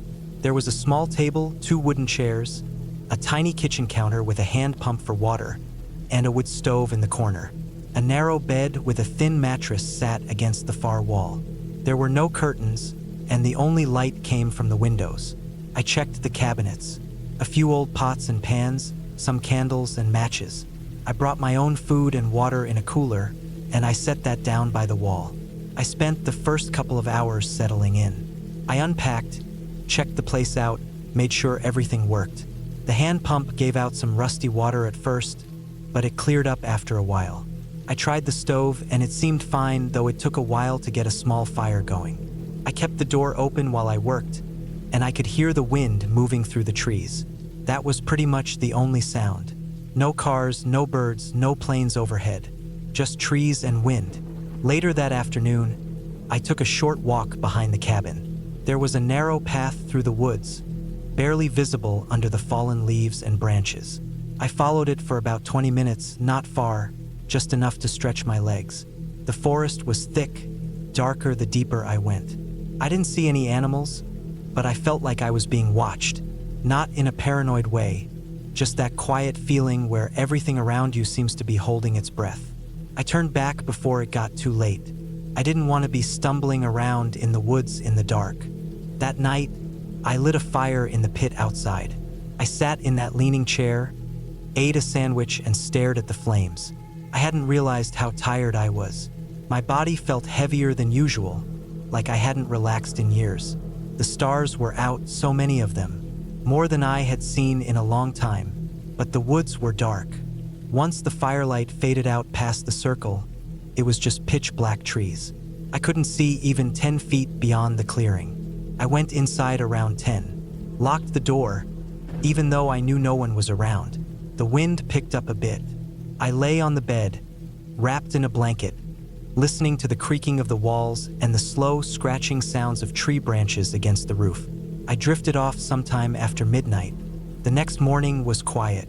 I made some instant coffee, sat on the porch, and just listened.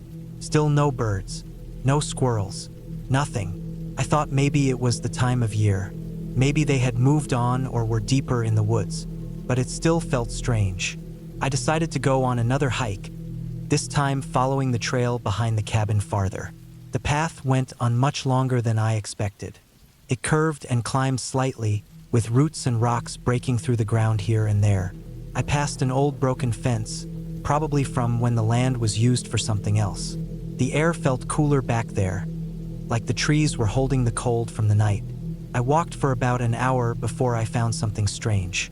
It was a small pile of rocks, not natural looking. They were stacked in a kind of cone, 5 or 6 flat stones balanced carefully on top of each other. Someone had placed them there. It didn't feel like a trail marker, felt more deliberate. I walked around it but didn't touch it. Just beyond that was an old tree with carvings in the bark. Not letters, not words, just straight lines crossed over each other, like someone had taken a knife and scratched it again and again in the same spot. I looked around but didn't see anything else unusual. Still, I felt uneasy, like I wasn't supposed to be there. I turned back. That afternoon, I stayed close to the cabin, chopped a bit of wood, cleaned up the fire pit, read a little from the book I brought. But I kept thinking about that rock pile. Why was it there? Who put it there? How old was it? I didn't think anyone else lived out here. It was supposed to be private property, miles from anything. I didn't like the idea of someone else being in these woods, especially if they were watching me. That night, things got worse. I was sitting inside around 9 p.m., using my flashlight to read. The fire in the stove was burning low. I was about to get up and add more wood when I heard something outside. not an animal. Footsteps. Slow, careful footsteps on leaves. I turned off my light and moved to the window. I stood there for a long time, listening. It stopped. I couldn't see anything, just my own reflection in the glass. I stood there another minute, then went back to the bed. But I didn't lie down. I kept the light off and just sat there in the dark. Then I heard it again, closer this time, maybe 10 feet away, leaves crunching slowly, like someone walking around the edge of the clearing. I got up and moved to the door, my heart pounding. I didn't open it. I didn't want to give away my position. I waited, holding my breath. Then, nothing. I stayed like that for what felt like an hour, but it was probably 20 minutes. I finally lay down, but I didn't sleep much. In the morning, I went outside and checked around the cabin. I looked at the leaves, the ground, the soft dirt near the steps. I found something that made my stomach twist. A boot print, just one, near the edge of the trees. It was deep and fresh, definitely not mine. I stood there staring at it for a long time. Whoever made that print was close last night, close enough to see me if I had stepped outside. I suddenly felt exposed. I wasn't armed. I had a small knife and an axe for chopping wood, but nothing else. I had no phone signal, no way to call for help, and I didn't even know if I could find my way back to town on foot through the woods. I decided I'd leave early, maybe tomorrow, but I still had to make it through another night. That day passed slowly. I kept checking the woods. Every time the wind moved the branches, I jumped. I tried to act normal, made food, cleaned up, but I kept that axe with me the whole time. I barely ate. I didn't even make a fire outside that night. Just sat inside with the axe next to me, watching the windows. At one point around midnight, I saw movement. A shape, maybe, just for a second, at the tree line across the clearing. It wasn't walking. It was standing still. I moved closer to the window slowly. My breath fogged the glass. I wiped it away with my sleeve. There was a man standing in the trees, just far enough that I couldn't see his face. He wasn't doing anything, just standing facing the cabin, not moving. I backed away from the window. I didn't want him to know I saw him. I turned off the lantern and sat in the dark. Every few minutes I'd peek out. He didn't move for almost an hour. Then, slowly, he turned and walked back into the woods. I didn't sleep at all. When the sun came up, I packed my stuff. I didn't even bother eating. I put everything in the car, got inside, locked the doors, and started driving. The road was rough and I almost slid into a ditch, but I kept going. I didn't stop until I hit the main road. Then I drove straight home. When I got back, I took a long shower, threw my clothes in the washer, and locked every door and window in my house. I didn't tell anyone. I couldn't explain it without sounding crazy, but I knew what I saw. Someone was out there, watching me, waiting. A week later, I got a letter. No return address, just my name. Inside was a photo, a picture of me sitting on the porch of that cabin, staring out at the trees. I don't know when it was taken. I don't know how they got my address. I burned the photo and threw away the ashes. I've never gone back to the woods. I sold the car. I moved to a different city. I don't go camping. I don't take road trips. I stay around people, always. And sometimes when I walk home at night, I check the trees, just in case.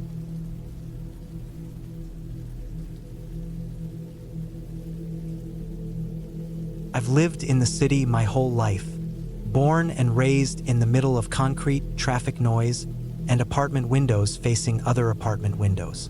But for the past year, something had started gnawing at me. I wasn't sleeping well. I had this pressure in my chest that never went away, and even when nothing bad was happening, I felt like I was holding my breath. Work was nonstop, my phone wouldn't shut up, and every time I sat down to rest, I'd remember something I was late on. I didn't want therapy. I didn't want pills. I wanted silence, stillness. I wanted to hear birds instead of car horns and boots on dirt instead of elevators and street noise.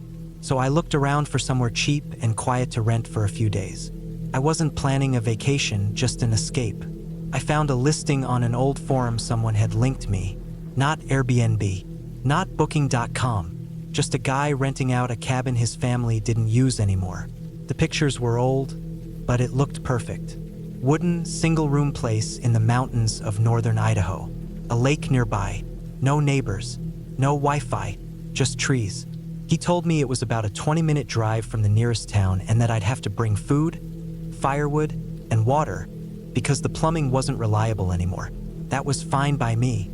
I packed up enough for 5 days. Cans, a camp stove, gallons of water, and a bunch of extra stuff I wasn't sure I'd need. I even packed a big blue cooler with dry ice so I could bring meat. I borrowed my friend's SUV and left on a Tuesday morning. It was still dark when I left. The drive up was long, quiet, and steady. Once I got off the main road and onto the smaller highways, I could feel my chest loosening up. Every tree I passed made me feel like I was getting closer to what I needed. By the time I pulled into the trail that led to the cabin, really just 2 tire tracks through the grass, I felt better than I had in a long time.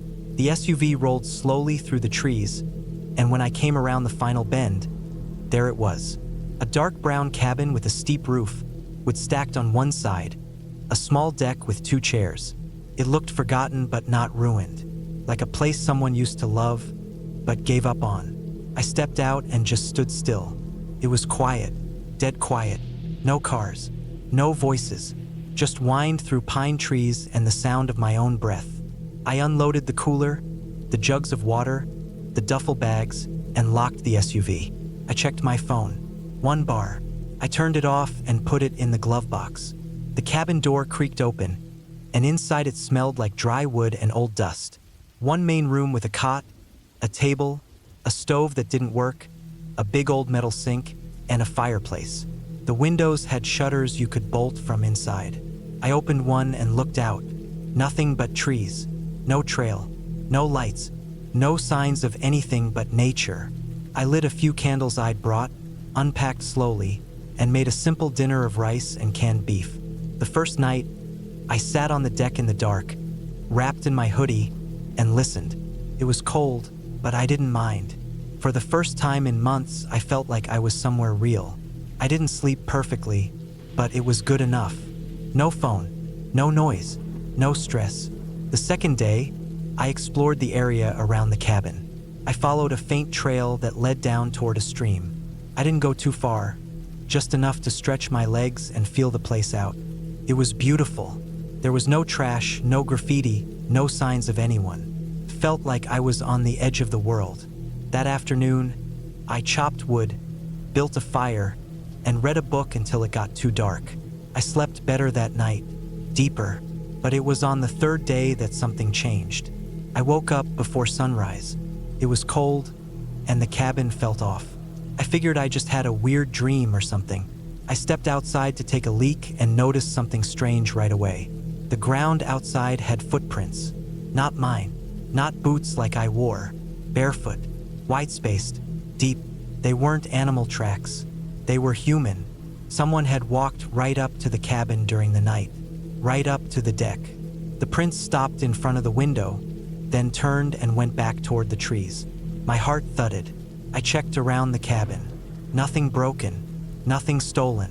I had locked the door. Still, someone had been out there, watching me. I didn't know what to do.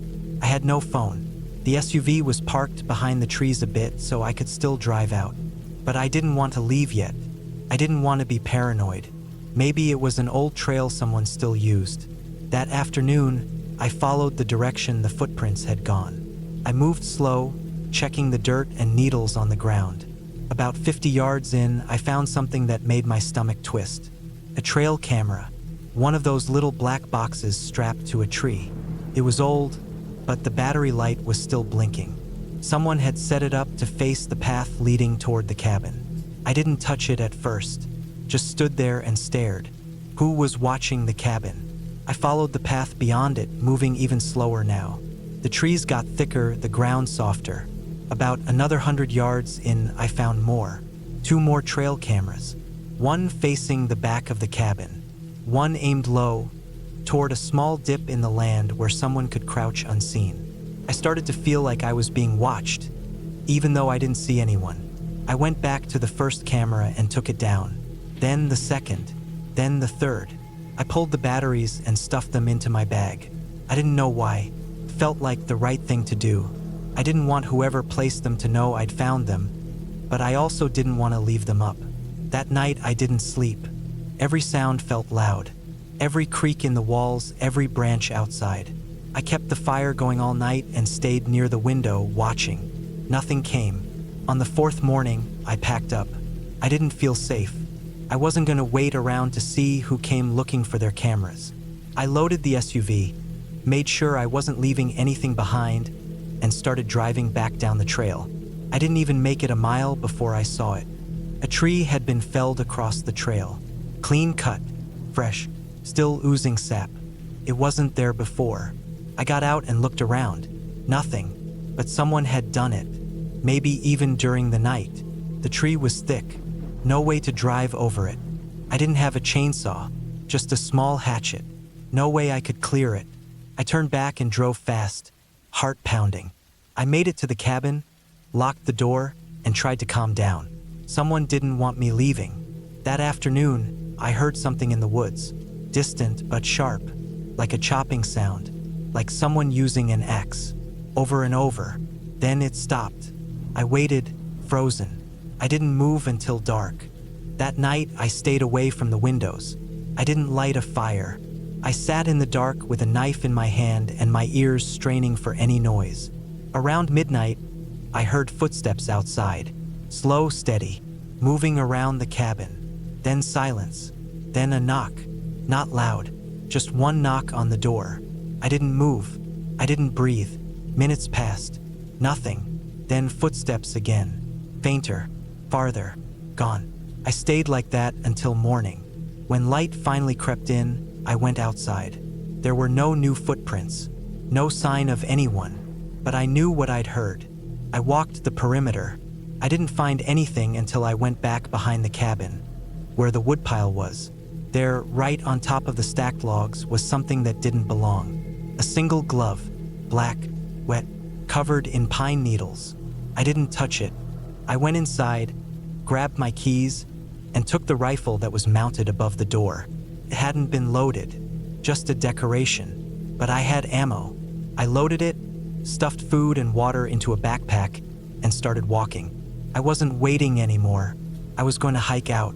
The tree might have blocked the road, but there was a town 20 miles south, and if I stuck to the stream and kept moving, I could make it. I walked fast. Every sound made me turn around. The trees felt tighter, like they were watching. I kept going. Miles passed. The sun started going down. Then I saw it. Another trail camera, right on the path I was following. Same kind, black box, same strap, but this one wasn't facing a game trail or a clearing. It was pointed right at a tree. Just a tree, nothing else. No reason. I took it down. Then I looked closer at the tree it was aimed at.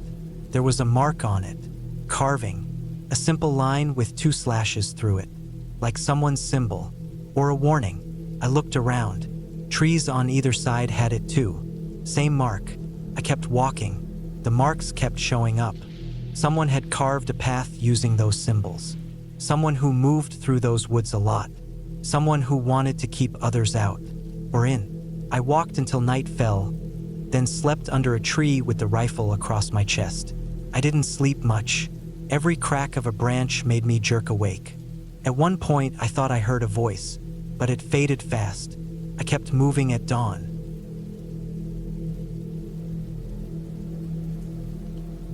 Work had become a constant noise in my head, and the city wasn't helping. Every night was sirens, traffic, people yelling down the streets, and it started to wear on me. I wasn't sleeping right, wasn't thinking straight. I just wanted silence. That's why I rented the cabin. It wasn't much, an old wooden structure tucked deep in the hills of northern Idaho, a few miles away from the nearest dirt road. No cell signal, no internet, no distractions. Just me, the woods, and a small lake out back. I planned to stay a week.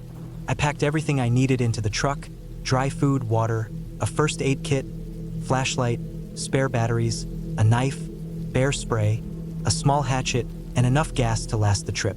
I brought a journal too, thinking maybe I'd start writing again. something I hadn't done in years.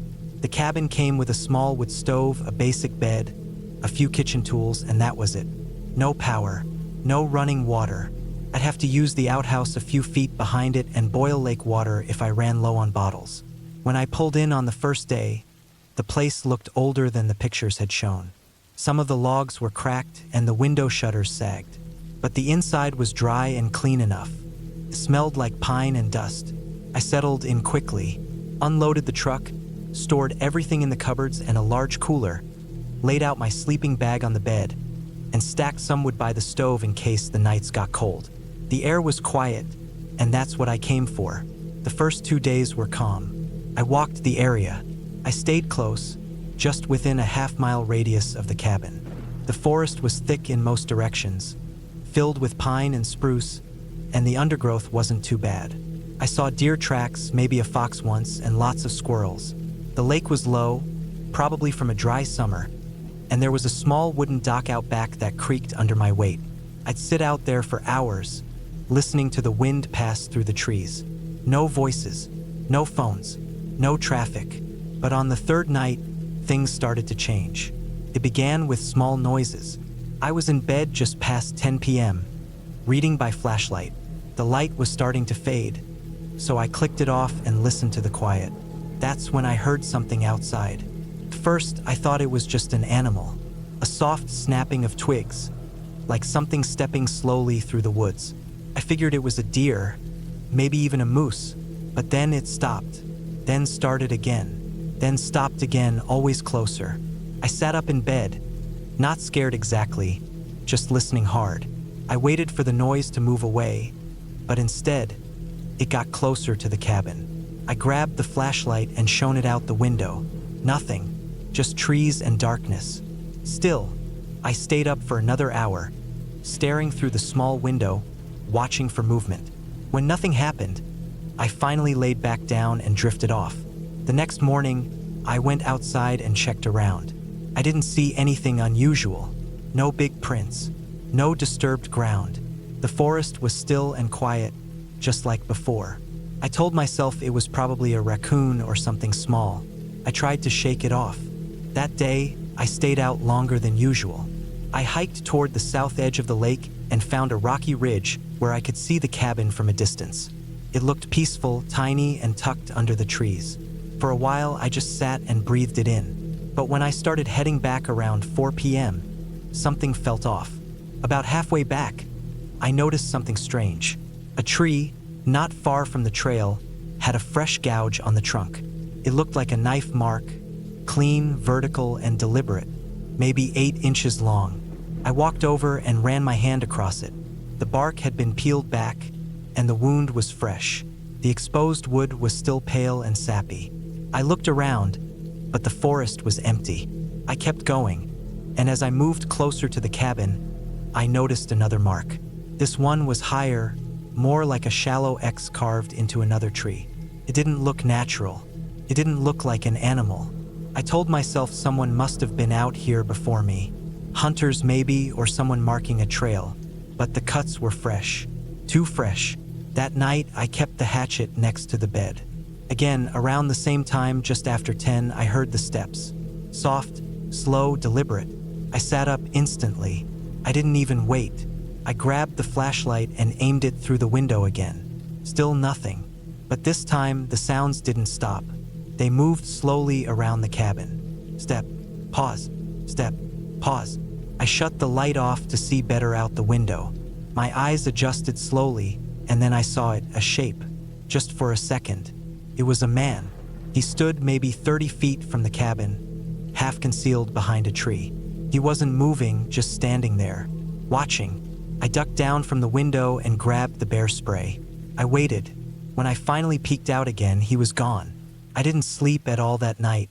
Every small creak and gust of wind made me sit up, heart pounding. I kept thinking, what the hell is someone doing out here? This wasn't a place you could just stumble across. You had to want to be out here. You had to know where to go. In the morning, I went outside. I looked where I saw him, nothing. No footprints I could make out. The ground was covered in pine needles. so even a full-grown man wouldn't leave much behind unless it was wet or muddy. But I knew what I saw. I thought about packing up and driving out that day. But something in me didn't want to give up. I told myself maybe it was a hiker. Maybe he was just lost. Maybe he left. But he didn't. That evening, I built a small fire in the ring outside and sat with my back to the cabin. I kept the flashlight and bear spray close. I didn't hear anything for hours, just crickets, wind, and the snap of firewood. But just before midnight, I saw something out by the tree line. Movement. I stood up and stared hard, and again, I saw the shape. It was the man, tall, thin, not holding anything I could see. He stepped between the trees slowly, like he was trying not to be seen. He stayed just on the edge of the light and then disappeared behind a trunk. I waited, muscles tight, heart hammering. He never came closer. He didn't speak. He just watched. I put the fire out and went inside, locked the door and braced it with a chair. I didn't sleep again. The next morning, I made a decision. I had to leave. I packed fast, loaded everything back into the truck by 8 a.m. I didn't care about the last 3 days of the trip. I wanted to be gone. But when I turned the key, the truck wouldn't start. The battery was dead. I couldn't explain it. I hadn't left the lights on. Nothing had been running. I tried again. Nothing. Just the click of a dead ignition. I opened the hood. Everything looked normal. No chewed wires, no signs of damage. I didn't know what else to do. I tried the radio, also dead. No power at all. It made no sense. I sat there in the truck for nearly an hour trying to think. The closest road was about 4.5 miles back through the woods. From there, it was another 10-mile walk to the main road, and I had no idea if anyone would even be out there. Still, I didn't want to stay another night. I packed a bag with the flashlight, the knife, 2 bottles of water, some food, and the bear spray. I left the rest in the truck, locked it, and started walking. The woods felt different now. Every sound felt sharp. Every branch that moved made my stomach clench. I kept looking behind me. I didn't see anything, but I never stopped checking. It took me about 2 hours to reach the dirt road. I turned north, hoping I'd hit the paved highway by nightfall. But an hour later, I saw the same X carved into a tree. Then another, and another. I stopped walking, looked around. I realized I wasn't on the same path anymore. I was going in circles. I hadn't even noticed, but somehow I'd looped back into the woods. The road had veered, and I must have taken a wrong turn somewhere. But that didn't explain the marks. The trees were marked deliberately, like someone was guiding me, or watching where I went. I kept going, but slower now, more careful. By 5 p.m., I knew I wouldn't make it to the highway. The light was already fading. I found a ridge with a bit of cover under a rocky outcrop and decided to rest there. I didn't want to build a fire. I didn't want to be seen. I ate a little and tried to stay awake. But I must have dozed off because I woke up with a start around 2 a.m. and heard the sound again. Steps. Not close, but not far either. Someone walking, slowly, just out of sight. I didn't move. I barely breathed. Then I heard the sound of something being dragged across the dirt. A long scrape. It went on for maybe 10 seconds, then stopped. I stayed absolutely still for the rest of the night. By dawn, whoever it was had left. I got up, sore and cold, and kept walking. I followed the sun, hoping to keep a straight line. It took most of the day, but by afternoon, I finally saw the highway. Relief hit me so fast I almost cried. I reached the edge of the trees and flagged down a passing pickup. The guy gave me a strange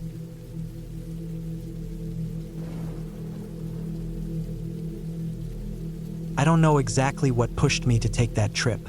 I wasn't trying to run away from anything or even trying to find myself, like people say. I think I just needed silence. That kind of deep silence that doesn't exist in the city. No car horns. No people talking just outside my window. No television humming in the apartment next door. Just trees, wind, birds, and maybe the crunch of my boots on the forest floor. I didn't think I'd find something to be afraid of out there. I was wrong. It started with a listing I found online. It was a small, off-the-grid cabin up in northern Montana, near the edge of Glacier National Park. It didn't have running water, electricity, or anything fancy like that. Just a wood stove, a cot, a table, a shed full of chopped wood, and a spring nearby for water. The guy who owned it didn't live there full time. He rented it out to hikers, hunters, and people like me. I booked it for 2 weeks in early October, right before the real cold began to set in. I brought everything I thought I'd need. A big pack with dry food, trail mix, energy bars, water filters, a propane stove, batteries, extra socks, a thick coat, gloves, maps, compass, flashlight, a solar charger for my phone, a knife, and a small hatchet. I wanted to live rough, but not stupid. The guy gave me GPS coordinates and a rough hand-drawn map to get to the place. He said it was about an 8-mile hike from the dirt road parking area. The drive up took all day. By the time I got to the parking area, it was already late afternoon. The sun was starting to drop. The trail wasn't marked like a normal hiking trail. There were a few faded orange ribbons tied around tree trunks and some old carvings in bark. I started walking fast, trying to beat the dark. By the time I found the cabin, it was almost completely dark. I was soaked in sweat and sore all over. The place was smaller than I thought, but it looked sturdy. Log walls, a little stone chimney, and a thick wooden door. It was cold inside, colder than I expected, but I got a fire going in the stove and unrolled my sleeping bag on the cot. I ate a cold granola bar and drank from my water bottle. That night, I slept hard. The first few days were exactly what I needed. I explored the woods around the cabin, collected dry twigs for kindling, filled my bottle from the spring about a quarter-mile downhill, and chopped a little more wood. I didn't hear or see anyone, just birds, a few squirrels, and once I think I saw a moose far off through the trees. The silence was perfect.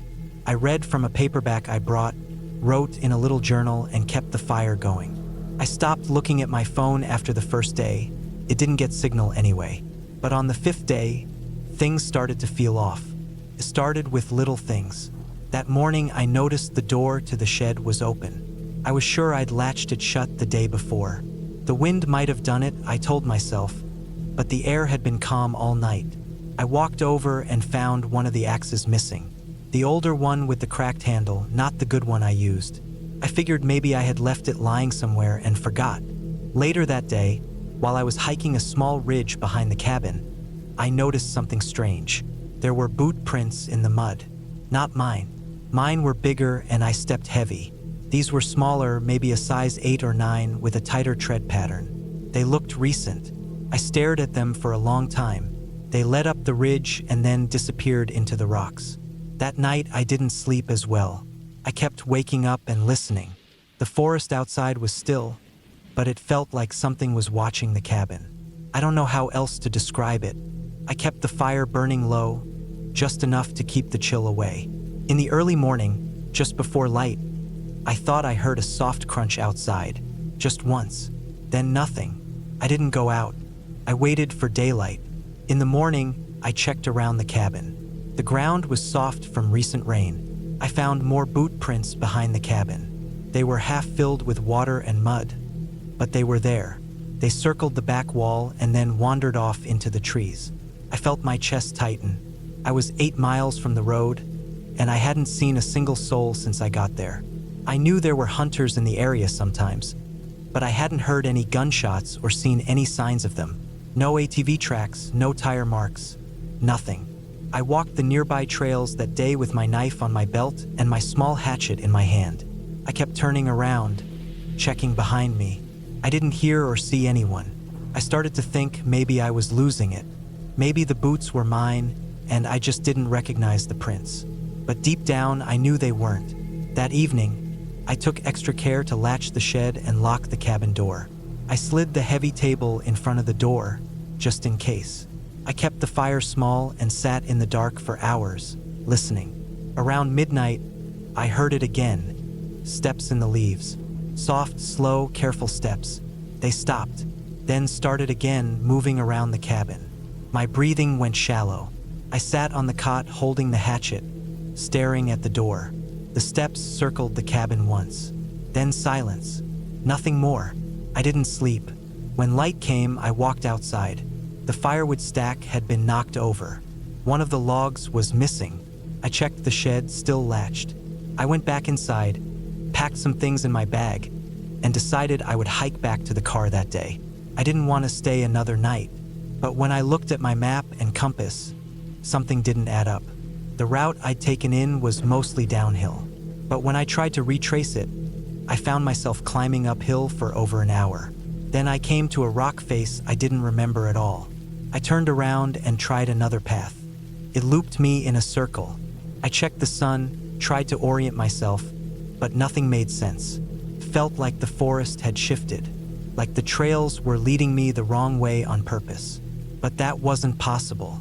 I made it back to the cabin by late afternoon, exhausted. I realized then what I had done wrong. I had relied too much on the hand-drawn map. I didn't check the topography properly, and the GPS in my phone wasn't working anymore.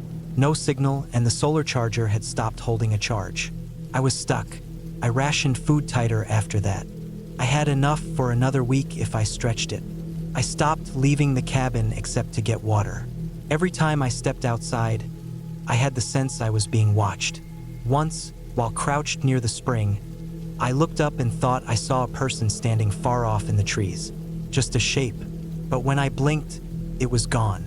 That night, I didn't sleep at all. Around 2 or 3 a.m., I heard tapping on the back wall. Not loud, just a slow, steady tap, tap, tap. Then silence, then footsteps, then nothing.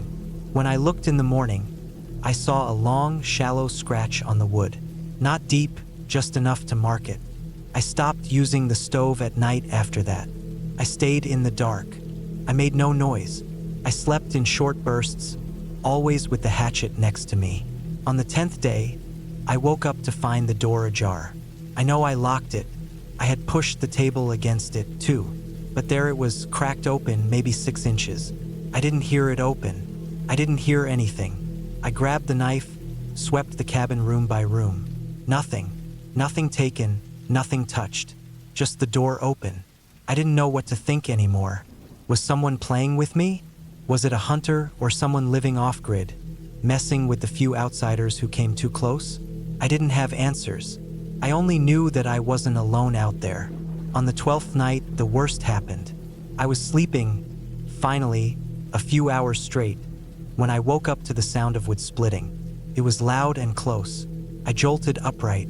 Then I heard footsteps on the cabin porch. Slow, heavy. A shadow moved past the window. I held the hatchet so tight my hand went numb. I didn't move. I didn't breathe. The door creaked but held. Then silence. Minutes passed. An hour. I didn't move until first light. When I finally got the courage to go outside, I found a piece of firewood with a knife stuck in it. A hunting knife, old, with a worn wooden grip. It had been jammed into the wood and left right in front of the cabin steps. I took it out and held it in my hand for a long time. Then I dropped it and backed away. I decided I wasn't waiting anymore. I didn't care about food, didn't care about getting lost. I packed my bag, grabbed both knives, and left. I didn't follow any trail. I went straight downhill as far as I could go, tearing through brush, cutting through dead branches, slipping on moss. I hiked for hours. When the sun began to drop, I found an old trail, a logging road, maybe, and followed it. Just before dark, I saw a parked truck far down the road. No one was in it, but I followed the road until I reached a junction. I found signs, real signs. I followed those and eventually came to the gravel parking area where my car was still sitting. My legs almost gave out when I saw it. I drove without stopping. I didn't even change out of my boots. I reached the nearest town and booked the first room I found. I slept for nearly 12 hours. I reported what happened to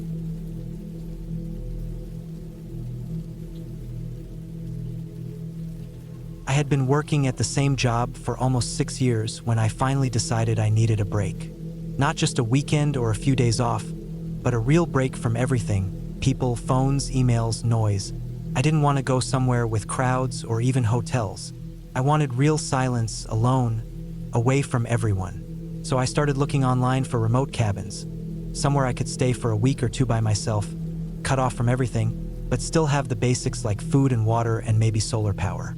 I didn't want to go completely primitive.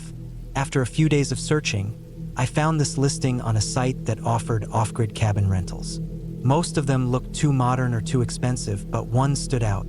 It was small, just one room with a basic kitchen, with stove, a twin bed, and a compost toilet. No internet, no phone signal. It was set deep in the woods of northern Montana, about an hour drive from the nearest small town. The photos showed it surrounded by thick trees and nothing else in sight. It was exactly what I needed. I booked it for 12 days, packed some clothes, a few books, some canned and dry food, and drove out. The owner left the key under a rock near the front step like he said he would. The first day I got there, everything felt perfect, peaceful, still. The only sounds were wind through the trees and the occasional bird or chipmunk rustling in the leaves. I unpacked slowly, made a small fire in the stove, and sat on the wooden porch with a metal cup of coffee, just watching the sun go down through the pine trees. I didn't even touch my phone after that. There was no signal anyway. I kept it turned off in my backpack and spent the next few days chopping some wood from the dry logs stacked along the back wall, cooking simple meals, and going on short walks in the forest nearby. I didn't go too far out the first few days. I didn't want to get lost. The trees were thick and it was easy to lose direction if I wasn't paying attention. There weren't any trail signs or markers, so I mostly stuck to a circle path around the cabin and back. By the fourth day, I had gotten used to the routine. I'd wake up early with the light, make oatmeal or eggs, go outside and stretch, then hike a little. Sometimes I'd read for hours or just sit on the porch. I didn't speak out loud once the whole time. I never saw another person, not even a plane overhead. That kind of silence, it changes the way you think. Things in my head slowed down. I stopped worrying about work or bills or emails. I started noticing little things, the way bark peeled off different trees, how the air smelled different in the morning than it did in the evening, how the animals moved. It was the sixth night when I first noticed something strange. I was in bed, half asleep, when I heard what sounded like light crunching outside, like someone or something walking carefully over the pine needles. At first I thought it was a deer. There were tracks near the stream I'd seen earlier, so I knew animals came close sometimes. I stayed still and listened. The sound stopped. Then I heard it again. Not like fast movement, but slow, almost careful steps. Then a pause. Then another step. I sat up in bed quietly, not making a sound.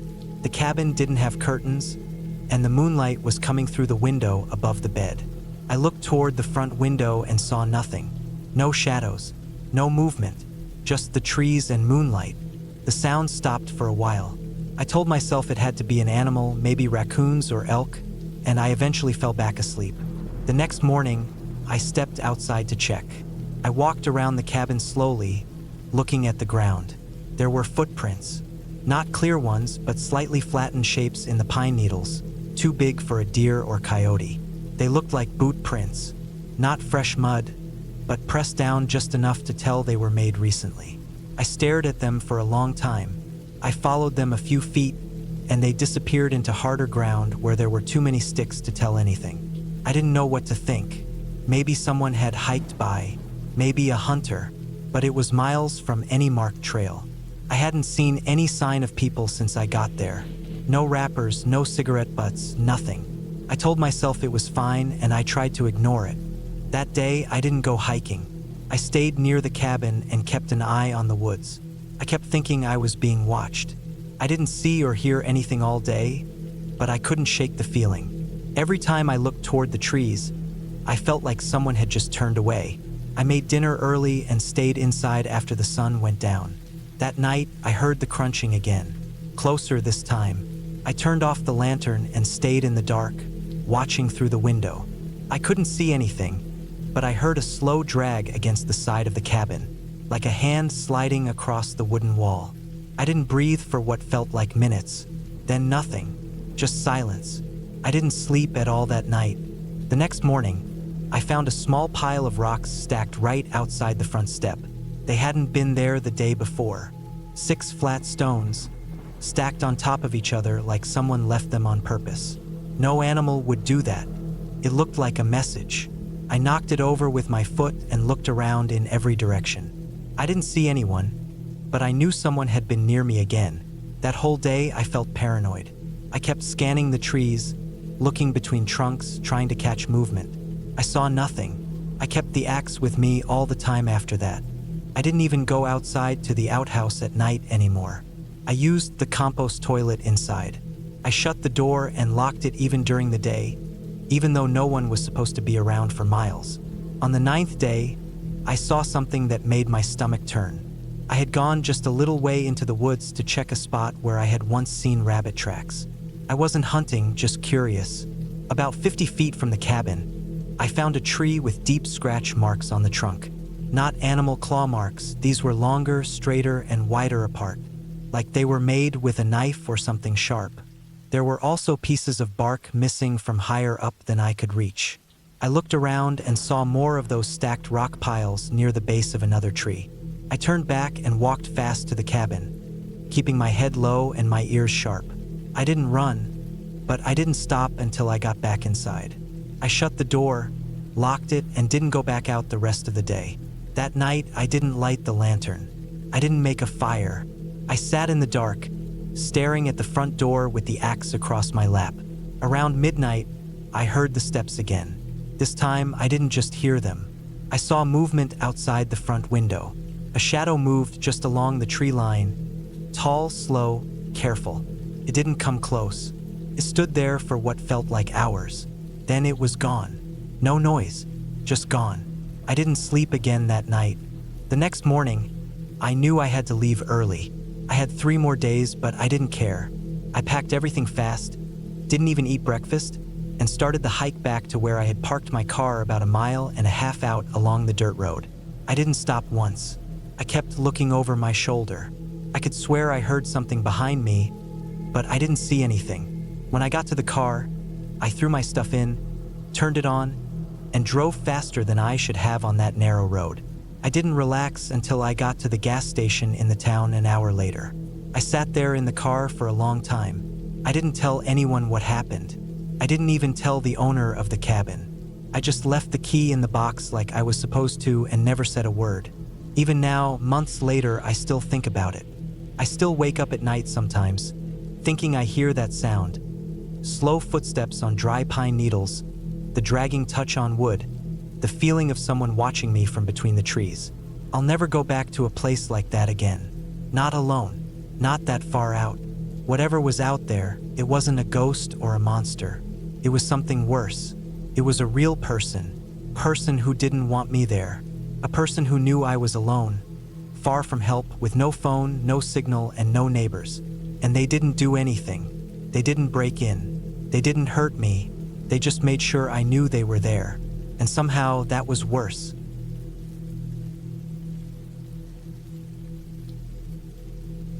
I rented the cabin because I needed space.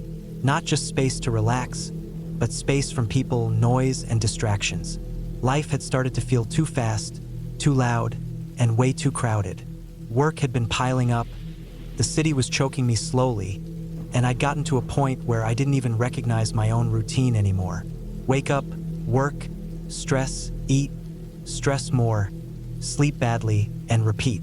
I didn't have anyone close to me to worry about or explain anything to, so disappearing for a week or 2 didn't need permission. I found a remote cabin online that was about 3.5 hours outside the city. The listing said it had power, heating, a small kitchen, and a working bathroom, but no Wi-Fi or phone signal. That was fine with me. That was the point. The cabin sat on the edge of a thick stretch of forest in a quiet part of the mountains. No close neighbors, no paved roads leading all the way to it. I had to drive down an old dirt trail for nearly 20 minutes after the last turnoff just to get to the place. The ground was uneven and packed with stones and leaves, and there were deep tire tracks like someone had driven through mud too many times and let it dry that way. By the time I got to the cabin, my legs were sore from bracing during the drive.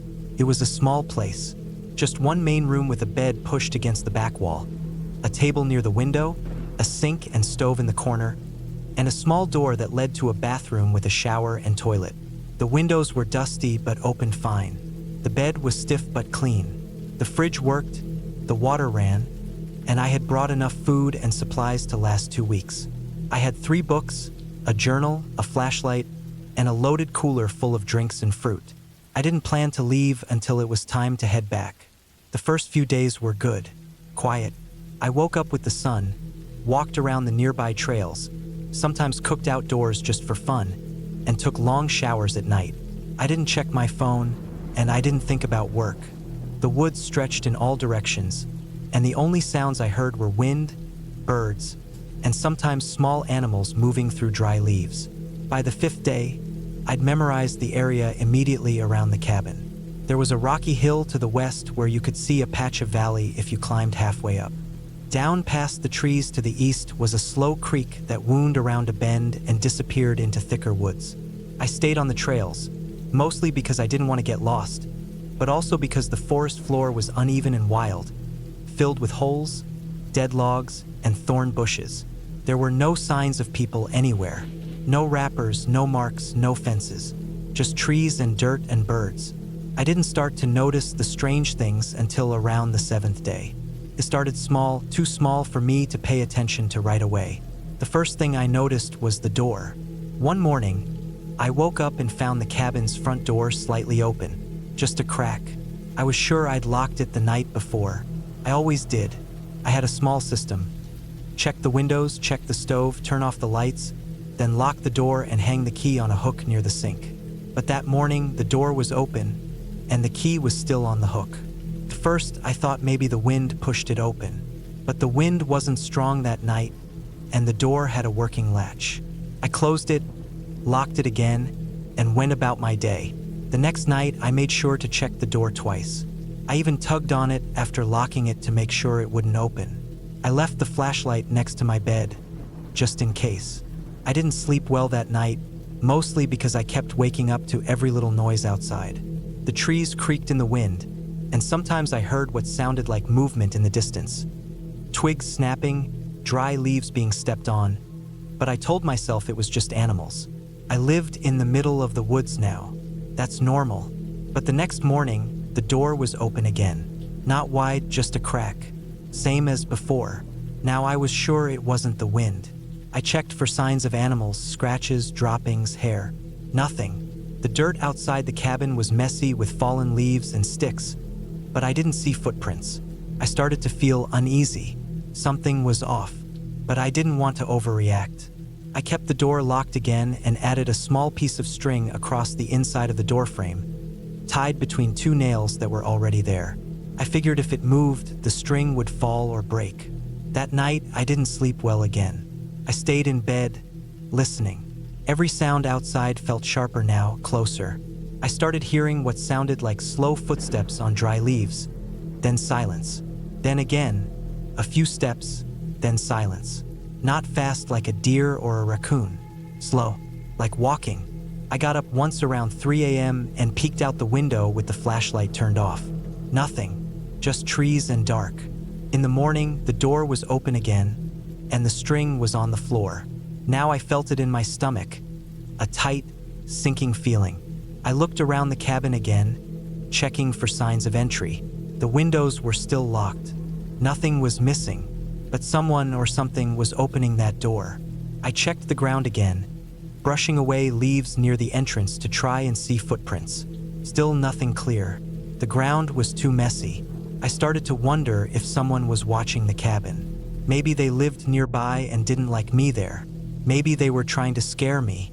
I stayed inside most of that day, only going out to bring more wood from the shed behind the cabin. That shed had a padlock, and I made sure it was locked again when I was done. I started using a chair under the doorknob at night. I still tied the string. That night, I heard footsteps again. Slower this time. Closer. At one point, I thought I heard someone breathing just outside the window. I didn't look. I just laid there, holding the flashlight, waiting for morning. When the sun came up, the door was closed. The string was still in place. The chair was still where I put it. But there was something new. On the table, next to the journal I'd been writing in, was a small stone. I didn't put it there. I didn't even recognize it. It wasn't shaped like a normal rock. It was smooth, perfectly round, and reddish in color like it had been heated or polished. I picked it up. It felt warm, even though the cabin was cold. I walked outside and tossed it into the woods. Now I knew someone was coming inside. I packed some of my stuff and put it in the car.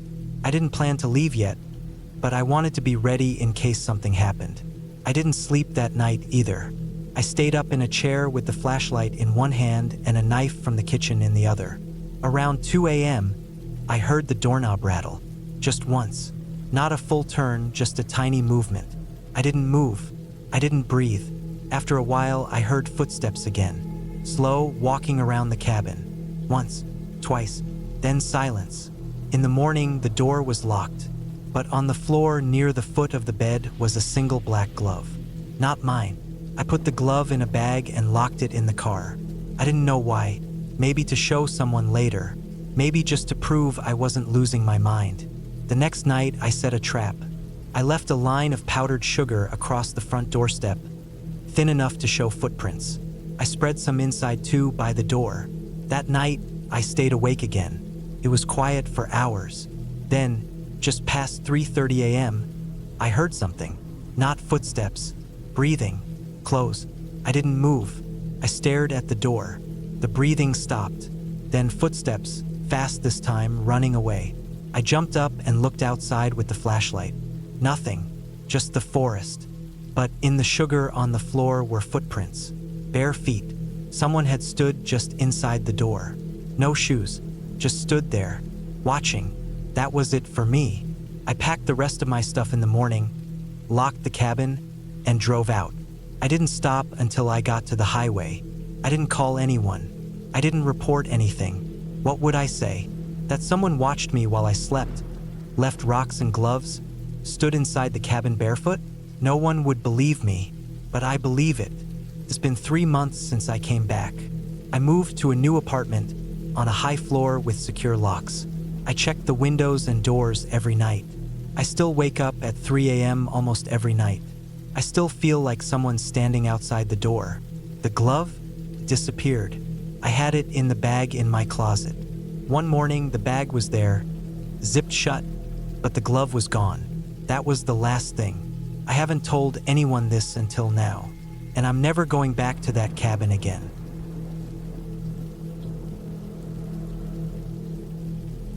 I never used to be scared of being alone. In fact, I enjoyed it. I used to think solitude helped me clear my mind. I would take these solo trips whenever life in the city got too loud or when work deadlines made everything feel like it was spinning too fast. Nature was my reset button, and I relied on it more than I admitted to anyone. So when I booked a 5-day stay in a remote cabin in the woods near a river, I didn't think much of it. I had done this kind of thing many times before. This time, though, things were different. The cabin was located in a forested area a few hours outside a small town. I had found it online, a private rental with no neighbors for miles. It was one of those listings where the pictures made it look perfect. Clean wooden walls, a big fireplace, a narrow trail leading right down to the riverbank. It looked peaceful. Isolated, yes, but peaceful. That was what I wanted. No phone service, no internet, just the sound of water and trees. I arrived late in the afternoon. The sky was pale orange as the sun began to drop behind the tree line. I had a hard time finding the last stretch of the road because it wasn't really a road. It was more like a bumpy dirt path that hadn't been driven on in weeks. Branches scraped against my car as I slowly made my way down. The tires kicked up loose gravel and leaves. I remember thinking how quiet it was. Not just the kind of quiet where no one is talking, but a stillness that made you notice every single sound, each bird call, each snap of a twig under the tires. When I reached the cabin, I was a little surprised by how worn down it looked. The pictures must have been a few years old. The wood was darker, weathered by rain and sun. Moss climbed up the bottom of the walls. The front steps creaked under my weight, and the railing on the porch was loose. I still went in, though. I unpacked some food, a few changes of clothes, a lantern, and my journal. The first night was fine. I started a fire in the old stone fireplace and sat there with a book, listening to the wind push through the trees outside. Around midnight, I blew out the lantern, let the fire burn low, and went to bed in the single small bedroom.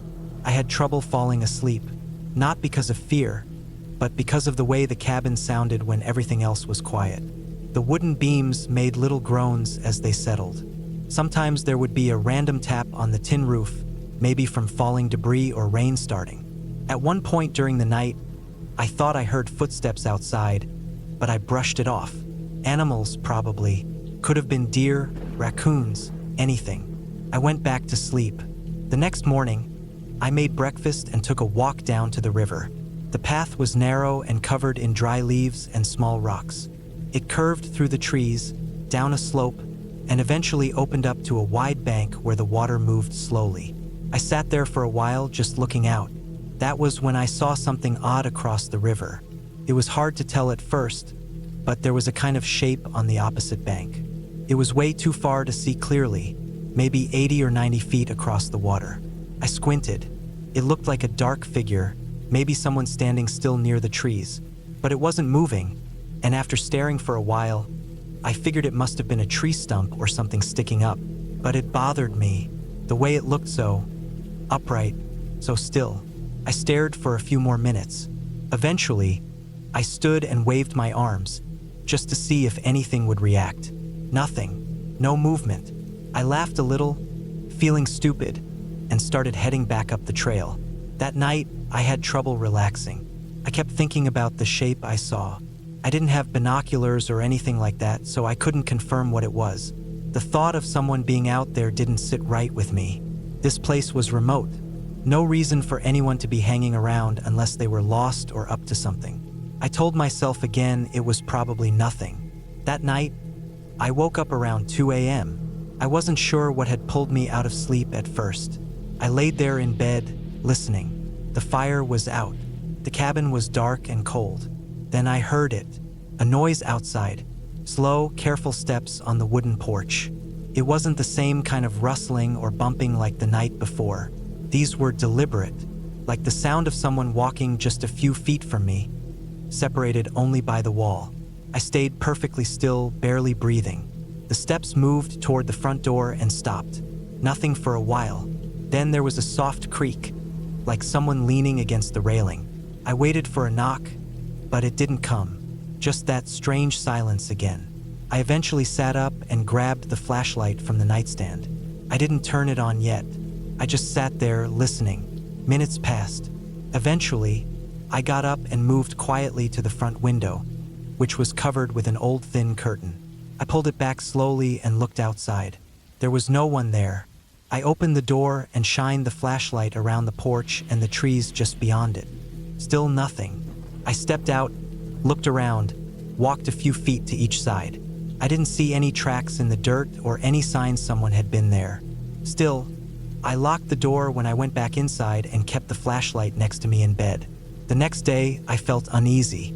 I told myself again and again it had to have been an animal or maybe the wood shifting in the cold. Maybe I was just on edge after seeing that thing across the river. Maybe it was getting to my head. I went down to the river again after lunch. This time, I brought a small pair of camping binoculars I'd forgotten were in my backpack. I scanned the opposite bank. Nothing. I sat there for a long time again, just thinking, watching, listening. Then I heard something up the trail behind me, like something moving through the brush. I stood up quickly and turned around, but again, nothing. I walked a little up the trail, called out in case it was another hiker or someone who got lost. But no one answered. I kept checking behind me as I walked back to the cabin. I didn't know why I felt so paranoid, but I did. It was like I could feel eyes on me, even though I saw no one. That night, I decided to stay up late and keep watch. I sat in a chair by the front window with the lantern turned low and the flashlight ready. Hours passed. My eyes got heavy. Nothing happened until just after 3 a.m. There was a faint noise on the side of the cabin. Not the porch, this time it was on the far wall. It sounded like someone dragging something along the wood. Slow, then tapping. Not random tapping either. It was like someone was testing the wall. I moved across the cabin, heart pounding. I didn't open the door this time. I just stood close to it, listening. Then I heard it again, this time at the back. I moved to the kitchen window and looked out. Just trees and darkness. But I knew something had moved around the outside. The sound stopped. I didn't sleep that night. By morning, I had made up my mind. I was going to leave early. There were still 2 days left on my booking, but I didn't care. Something was wrong out there. I packed up my things fast. But when I went out to the car, I saw something that made my stomach drop. My front left tire was slashed. Not flat, slashed. A long, deep cut across the sidewall. There was no way I did that on the road in. And even if I had, the tire wouldn't have held air for 3 days. This had happened during the night. Someone had done it. I stood there in the dirt, looking around, suddenly feeling like I was being watched again. My heart was racing. I checked my phone, still no service. No signal. I went back inside, locked the door again, and sat at the table. I tried to think. No signal. No way to fix the tire without tools. And the nearest town was hours away by foot. I stayed inside all day. I didn't go back to the river. I didn't even go out on the porch. Every time I passed a window, I felt like someone could be watching from the trees. That night was the worst. Around midnight, I heard something outside again. This time, it didn't go away. I heard movement all around the cabin. Light footsteps, the sound of twigs snapping, and what sounded like quiet breathing just on the other side of the wall. Then something tapped on the bedroom window. Not loud, just once. Tap. Then again. Tap. I sat in the corner of the room with the flashlight aimed at the window. I didn't dare move. Eventually, it stopped. But I didn't sleep. The next morning, I made a decision. I wasn't going to wait anymore. I packed a small bag, filled a water bottle, and left the rest of my stuff behind. I was going to walk the few hours back to the highway and hitchhike or find help. I started early, while the light was still weak. But I didn't get far. After maybe 30 minutes down the trail, I found something in the middle of the path. It was a pile of rocks stacked neatly about waist high. On top was a ripped piece of fabric. It was from my hoodie, the one I had worn the day before. Someone had been close enough to tear a piece of my clothing without me noticing. I backed away slowly, looking in every direction. The forest was still. No wind, no birds. I turned and ran, not back to the cabin. I cut through the trees, moving away from the path, trying to find a different route to the road. I didn't know where I was going, I just kept moving. Eventually, I saw something.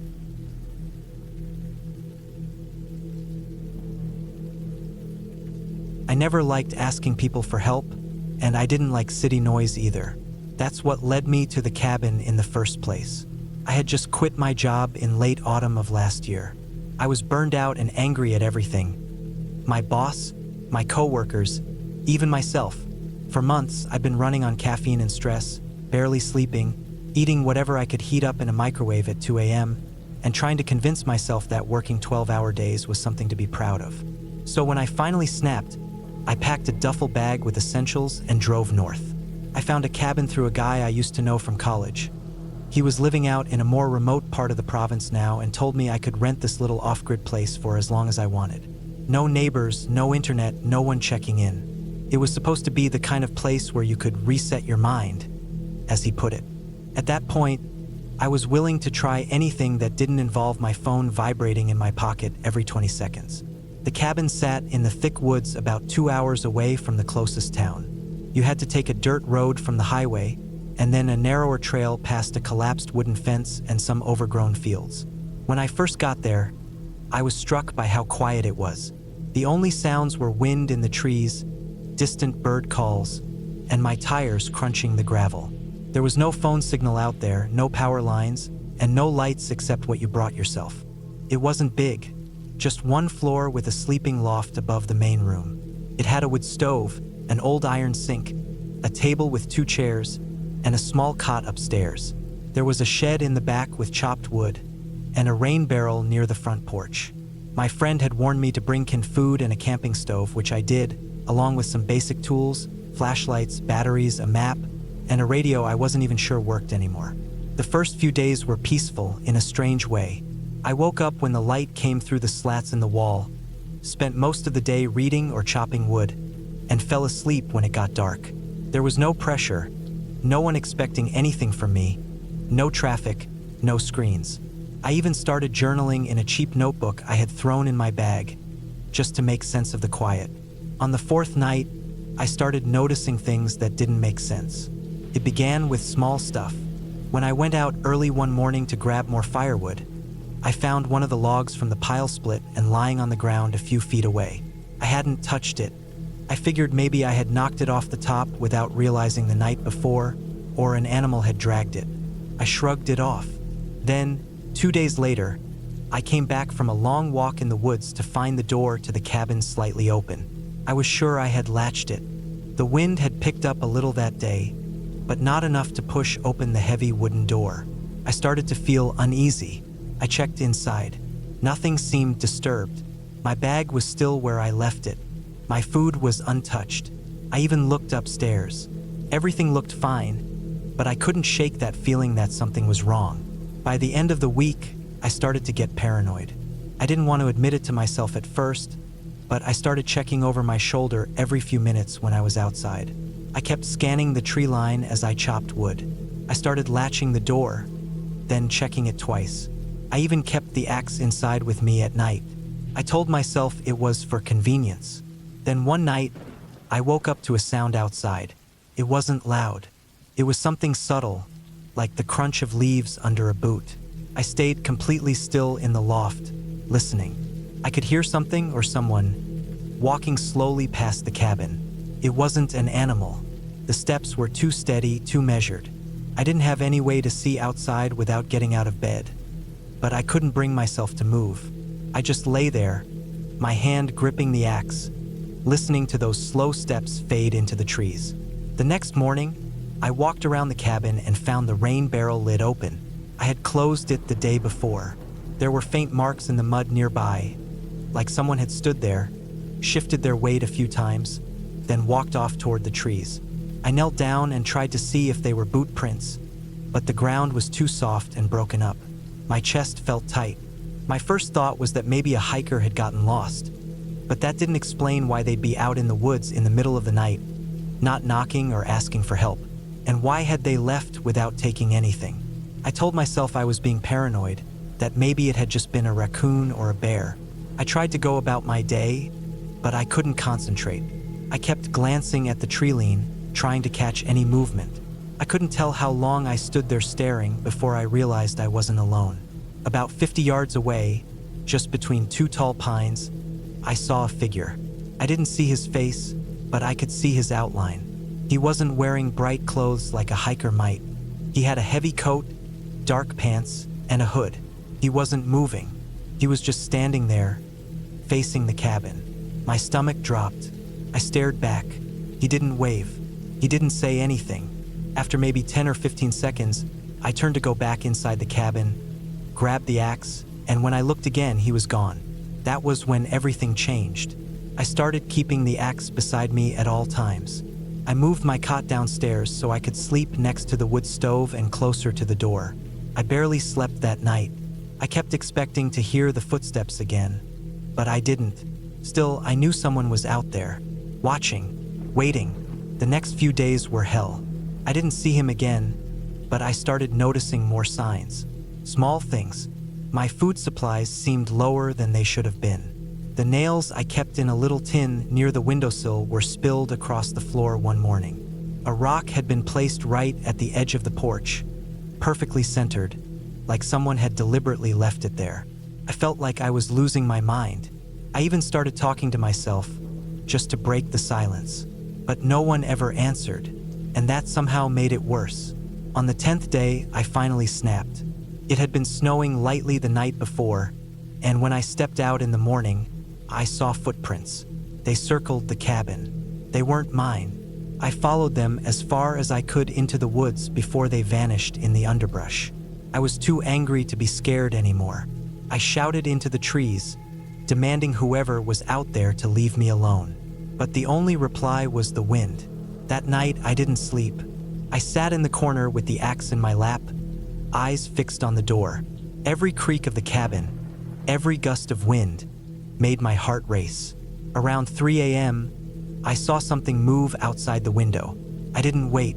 I grabbed the flashlight and swung the door open. Nothing, just snow and trees. But then I saw him again, further out this time, near the shed. Just a figure watching me, I yelled and charged forward with the axe. But when I reached the shed, he was gone again. There were fresh prints in the snow leading behind the trees, but I couldn't follow them in the dark. I stayed up until dawn, pacing back and forth inside the cabin, not sure what to do. I couldn't call for help. I had no phone signal, no car anymore, because I'd found the battery completely dead 2 days ago, with the hood unlatched like someone had tampered with it. I was stuck. By the 12th day, I stopped going outside. I rationed my food. I boarded up the windows with whatever I could find. Broken furniture, old shutters from the shed, even tree branches. I nailed the door shut at night and kept a small fire going for warmth. My world became small, shrinking to just the inside of that cabin. I wrote in the journal constantly, trying to stay sane. Then one evening, I heard a noise in the roof. It wasn't loud, just a soft creak, like someone putting weight down gently on the beams above the loft. My body locked up. I looked at the ceiling and listened. Another creak, then silence, then another one closer to the edge. I grabbed the axe and climbed the ladder slowly, my heart pounding. I pushed open the loft hatch and shined my light around. Nothing, just shadows and dust. Then I turned to the far wall. There was a section of the wall that looked newer. It was faint, but the boards had been replaced more recently than the others. I walked over, pushed on it, and it moved. It wasn't a wall at all. It was a door. I opened it. Behind it was a small, narrow crawl space, dusty, cobwebbed, and empty, except for a thin sleeping bag, a crushed plastic bottle, and a few torn food wrappers that looked exactly like mine.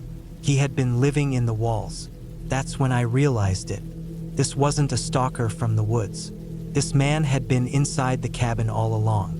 The noises, the moved objects, the missing food, they weren't signs of someone sneaking in. They were signs of someone already here.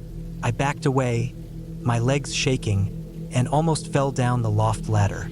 I spent the next 2 hours pulling everything out of the crawl space, checking every inch of the cabin. I didn't find him. He was gone. But the sleeping bag was warm. He had been there that day. I didn't sleep that night. I sat with my back to the wall, axe in hand, watching the door. When morning came, I didn't wait. I gathered what little food I had left, took the axe, and started walking toward the nearest town. It was a long hike, and I didn't know if I would make it before. I rented a cabin deep in the woods of northern Idaho, near the Montana border. I was looking for quiet, just peace and quiet for a week. I needed a break from everything. I had been dealing with work stress, personal issues, and a lot of noise in my life, and I thought maybe being somewhere completely isolated would help clear my head. No phone signal, no internet, no people. Just me, trees, and silence. I found the cabin online. It was a small, square-shaped building with dark wood walls and a green metal roof.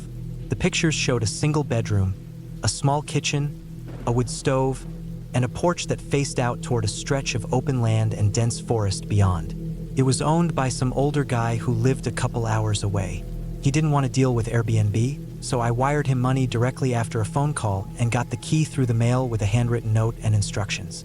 I took my old Jeep and drove all the way there from Spokane. The drive took about 6 hours total, counting stops. As I got closer, the roads turned to gravel and then narrowed into dirt paths lined with thick pine trees. Eventually, I came to a small clearing where the cabin sat alone. No other buildings, no fences, no lights. It looked just like the pictures, maybe a little more worn down, but still solid. I got there in the early evening, just as the sun was starting to fall behind the trees. The sky turned a deep blue, and the air was crisp. It felt colder than I expected, even though it was only late September. I parked beside the cabin, grabbed my backpack and cooler, and walked inside. The place was quiet, the kind of quiet that actually hums in your ears. There were no traffic sounds, no planes, no voices, just a faint wind in the trees and the creaking of old wooden boards under my feet. The cabin smelled like old pine and smoke. Dust floated in the air. There was a small generator out back that I had to start up manually. It powered the lights, but I knew I'd be relying mostly on lanterns and candles once the fuel ran out.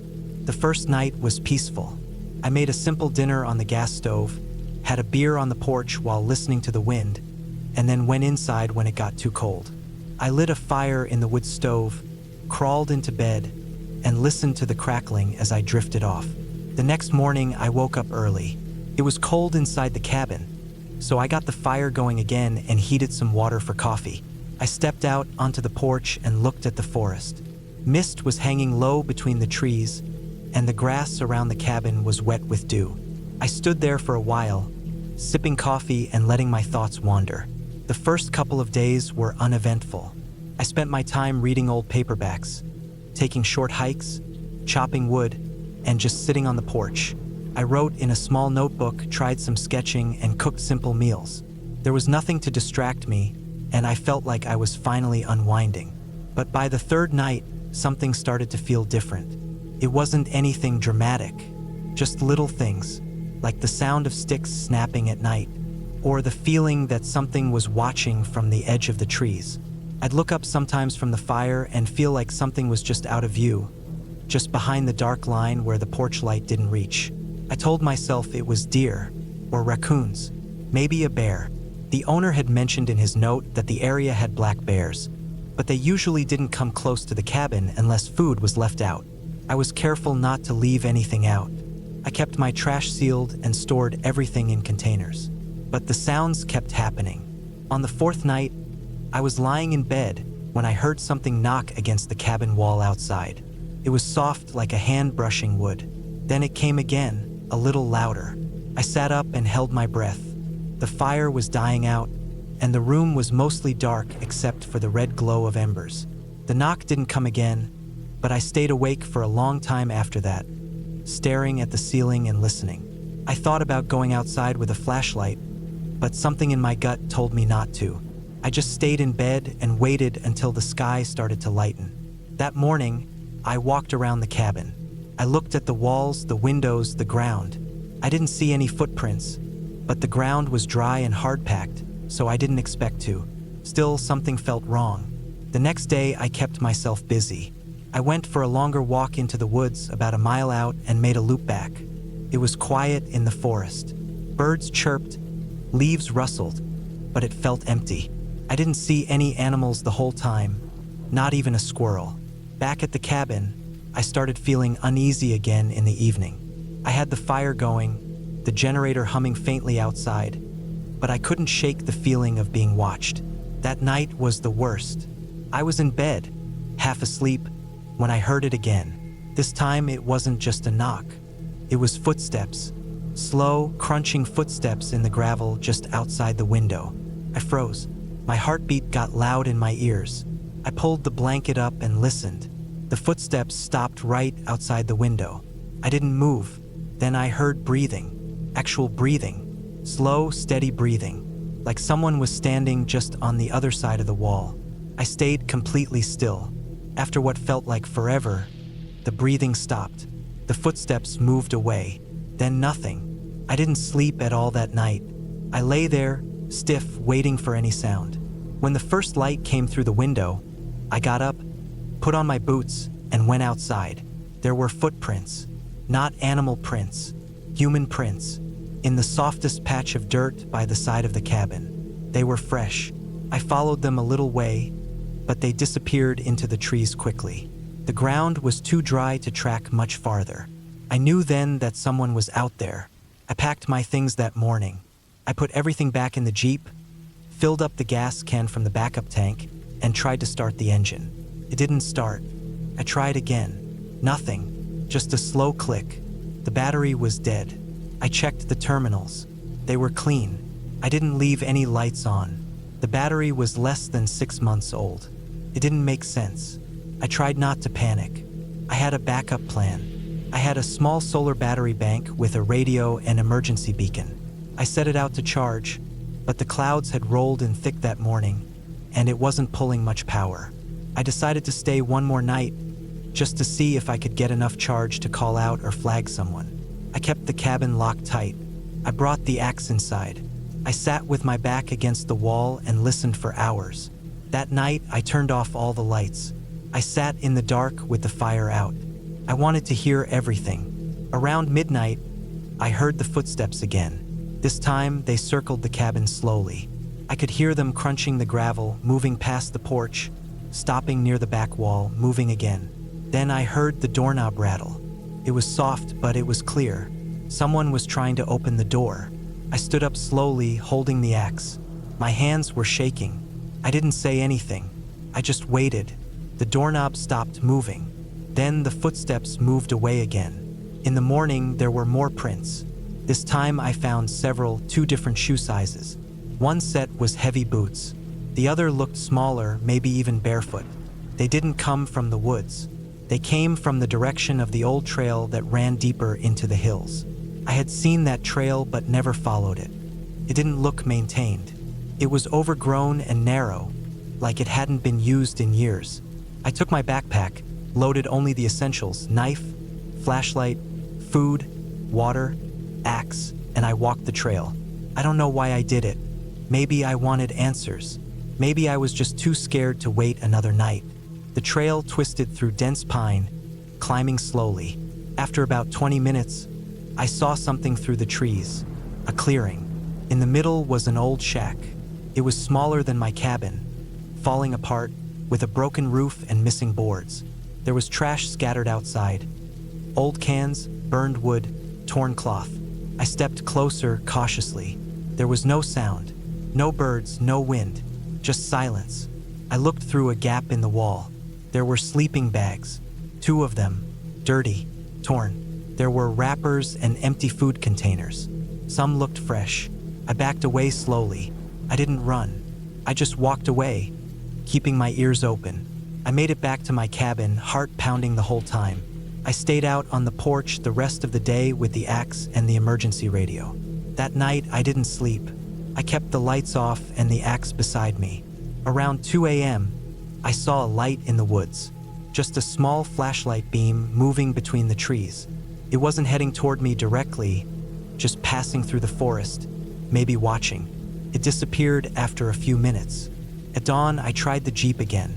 This time, the engine started. I didn't wait. I drove. I didn't look back. When I got into town, I went straight to the sheriff's office. I told them everything. They sent someone out there. A week later, I got a call. They said they found the shack. They found evidence someone had been living there, but no one was around. They said it looked like whoever was staying there left in a hurry. They never caught them. I never got a full explanation.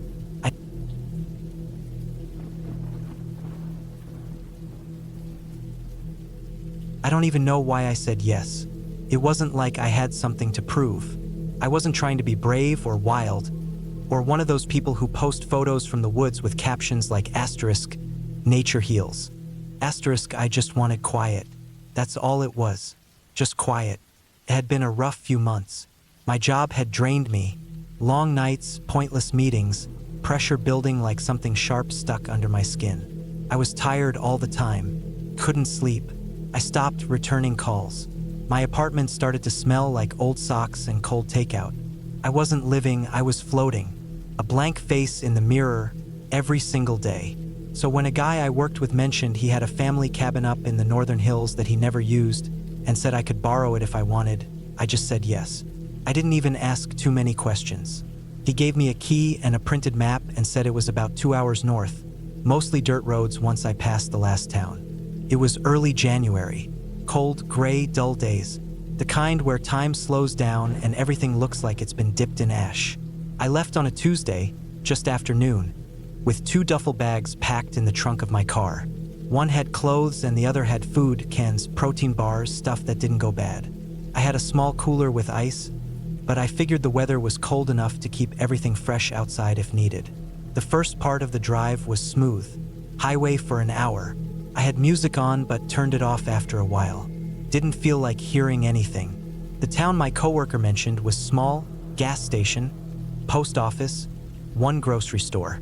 After that, it was just trees and dirt roads. No signs, just that map he gave me, which looked like it had been drawn by hand. The cabin wasn't as remote as I thought, but it felt far enough. It sat about 2 miles off the road, hidden behind a few tall trees with a short path leading to it. It was small, wooden, weather-beaten but solid. The roof had patches of snow on it. There was a little porch out front and a single window on the side. A tiny chimney poked out the top. Inside, it smelled like old wood and dust.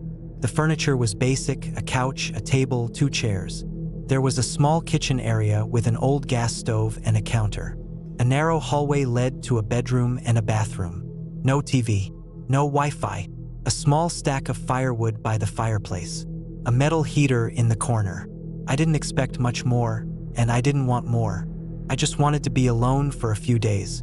I unpacked, lit the heater, and opened a can of beans for dinner. I sat in silence, chewing slowly, the fork scraping against the edge of the can. It was quiet, not peaceful quiet, dead quiet, the kind of quiet where you start to notice every little sound your body makes. Your breathing, the rumble in your stomach, the crack of your knees when you shift. That first night, I slept okay. The room was cold, but I had brought my own sleeping bag.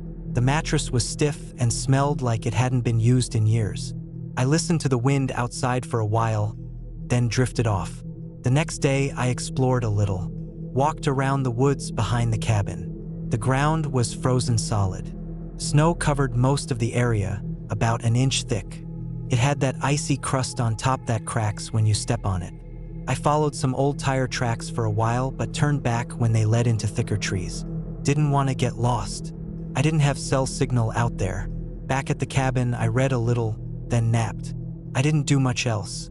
That was the point. Just sit, breathe, be still. That night, it started snowing. I didn't think much of it. Just a light fall at first. Little flakes dancing past the window. But by the time I went to bed, it was falling heavier. I stood on the porch before going inside and watched the trees disappear behind the white blur. The air was thick and heavy. The sky was low. The snow didn't feel gentle anymore. I should have packed up and left the next morning. That would have been smart. But I didn't. I thought it would pass. I made oatmeal and sat by the window. The snow was still coming down, thicker now. The trees were coated, weighed down like they were bowing.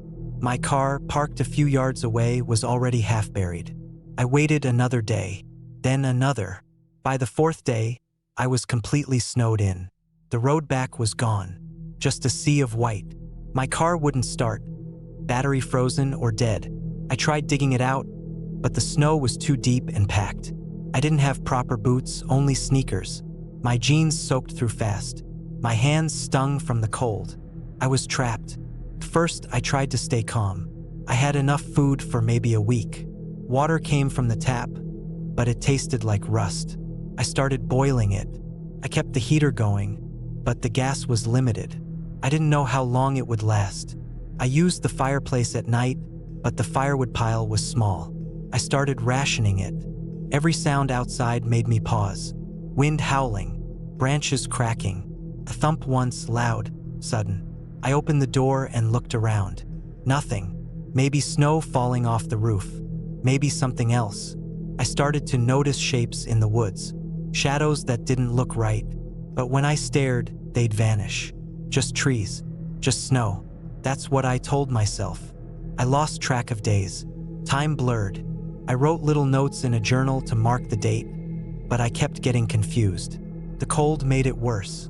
It made me tired, slow. My fingers started to go numb if I didn't wear gloves inside.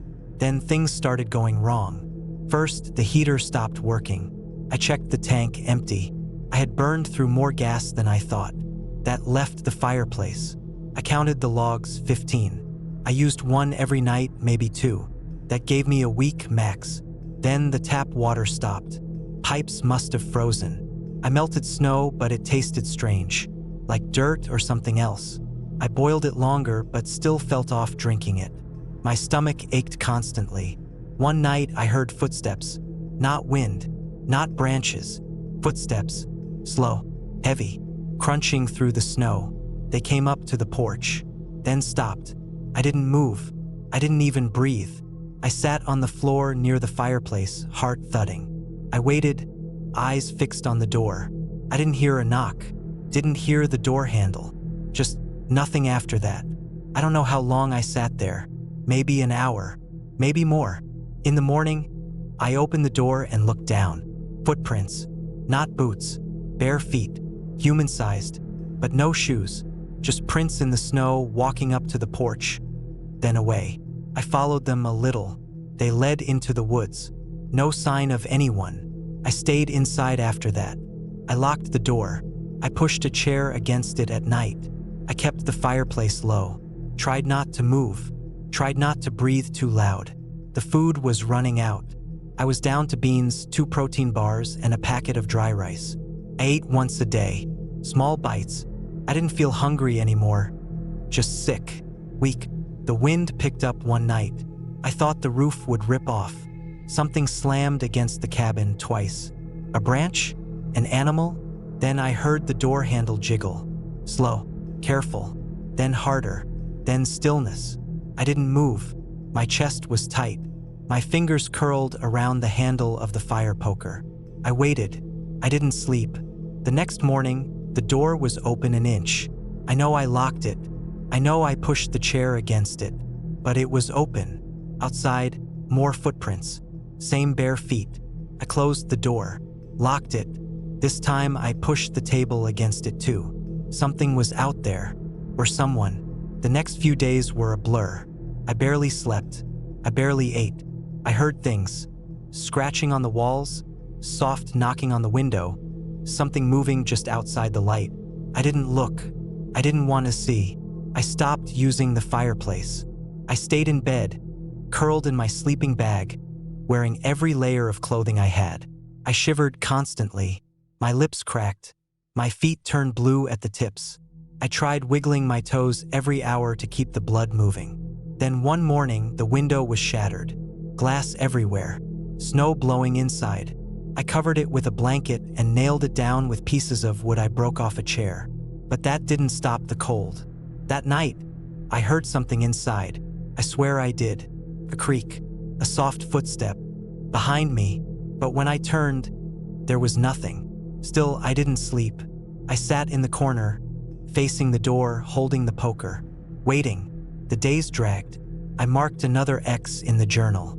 I didn't know the date anymore. I had stopped counting. I was down to 1 protein bar. My hands were shaking all the time. I hadn't gone outside in 3 days. The snow had let up, but it didn't matter. I was too weak to walk. Then I made a choice. I was going to leave. I packed my bag, took the protein bar, put on all my clothes, wrapped a blanket around me, tied the fire poker to my backpack strap. I opened the door. The world was white. No sounds. No wind. Just cold. I followed the path as best I could. It started as a quiet trip to get away from everything. I had been working long hours, barely sleeping, and my mind felt fried. I didn't want to see anyone or talk to anyone.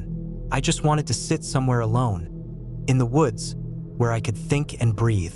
That's why I rented the cabin. It was a small place, nothing fancy. A square-shaped wooden structure with a little porch, 1 window in front, and a single door. It was tucked deep inside a forest in northern Idaho, about 30 minutes off the nearest paved road. You had to drive up a gravel path, twisty and narrow, just wide enough for 1 vehicle. I had to park my truck under a cluster of pines because the cabin didn't even have a driveway. The owner gave me directions on paper, along with a warning. No cell service out there, and no neighbors for at least 5 miles. I liked the sound of that. It sounded like peace. The first day was uneventful. I arrived around noon, unloaded my cooler, a duffel bag, and some gear into the cabin, then walked around the area to get a feel for it. The cabin had the basics: a single bed, a small table with 2 chairs, an old couch, a wood-burning stove, and some shelves with canned food and first aid supplies. There was no power, no running water. Just a hand pump outside and a lantern that I had to fuel myself. I brought a portable solar charger for my flashlight and emergency radio, and I packed a loaded revolver in my duffel, though I didn't expect to need it. That night, I slept fine.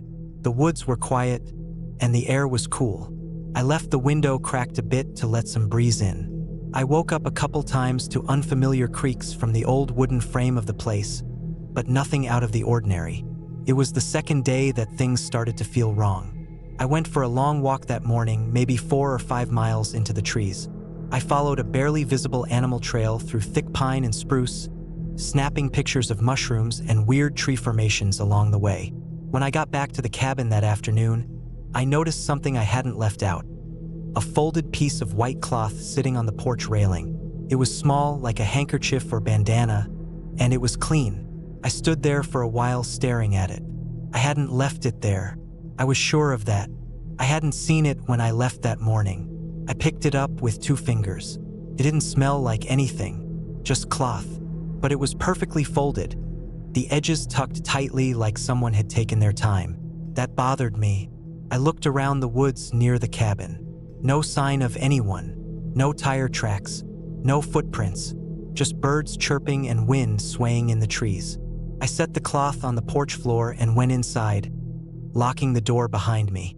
The door didn't even have a proper deadbolt, just a thin latch. That night, I barely slept. I kept hearing twigs snapping outside. Could have been raccoons or deer, but something about the sound didn't feel right. It was the pacing that got to me. I could tell it wasn't just a quick dash or something rustling and running off. It would walk a few steps, stop, and then do it again like someone circling the cabin. Over and over. I didn't have the courage to open the door and look. I just laid there in bed, holding the revolver against my chest, waiting for the sun. When morning came, I forced myself to act normal. I convinced myself it was just wildlife and maybe that cloth was something left behind by the last renter. Still, I walked around the cabin carefully, checking for tracks. I found nothing unusual except the white cloth was gone. That disturbed me more than anything else so far. I hadn't touched it since the day before. I knew I didn't move it. Someone had taken it. Someone had been close enough to walk up to the porch again and grab it. I stayed near the cabin that whole day. I chopped some wood, boiled water from the pump, and kept the revolver within reach. Around evening, I thought I heard a whistle in the distance. Not a bird call, not wind, just a sharp, single human whistle. It came from the east side of the woods, maybe 200 or 300 yards out. I stood on the porch for a full minute, staring into the trees, but I didn't see anything move. That night was worse. I didn't sleep at all. The pacing came back, only this time it was closer, more deliberate, and I heard something bump against the back of the cabin. Just once. A quick thump like a shoulder or elbow hitting the wood.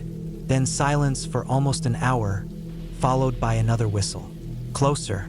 I kept the lantern low and sat at the table all night, revolver on the wood, eyes fixed on the door. It never opened, and no windows were broken, but I swear I felt like someone was out there the whole time, watching. When the sun finally rose again, I was a wreck. Tired, shaky, my nerves completely shot. I wanted to leave right then, but I told myself I was overreacting. I thought maybe it was my own stress playing tricks on me. I hadn't seen anyone. There was no real proof. I stepped outside and walked around the cabin. That's when I noticed something on the far side. 3 small stones placed in a perfect line right up against the wall. They hadn't been there before. The rocks were small, rounded, light-colored, and spaced evenly, each one about 6 inches apart. I stared at them for a long time, then kicked them away. I started packing immediately. I told myself I'd had enough. I wanted out of that place. I loaded my cooler, bag, and gear into the truck and went back inside to grab the revolver. That's when I noticed something else. My flashlight was missing. I kept it on the shelf next to the lantern, and now it was gone. I tore the whole cabin apart, searching every corner, checking under the bed, under the couch, behind the shelves. Nothing. I hadn't used it since the first night. Someone had been inside while I was asleep or while I was out walking. I slammed the door shut and locked it out of instinct, but I knew it was pointless now. I grabbed the revolver and left the cabin. As I stepped out onto the porch, I saw something else that hadn't been there before. A second folded cloth. This one on the porch step. My stomach turned. I didn't touch it. I didn't even go near it. I ran to the truck and jumped in. I started the engine, put it in reverse, and backed down the narrow gravel path as fast as I could without veering off. I kept looking in the rearview mirror the whole time, expecting to see someone step out of the woods.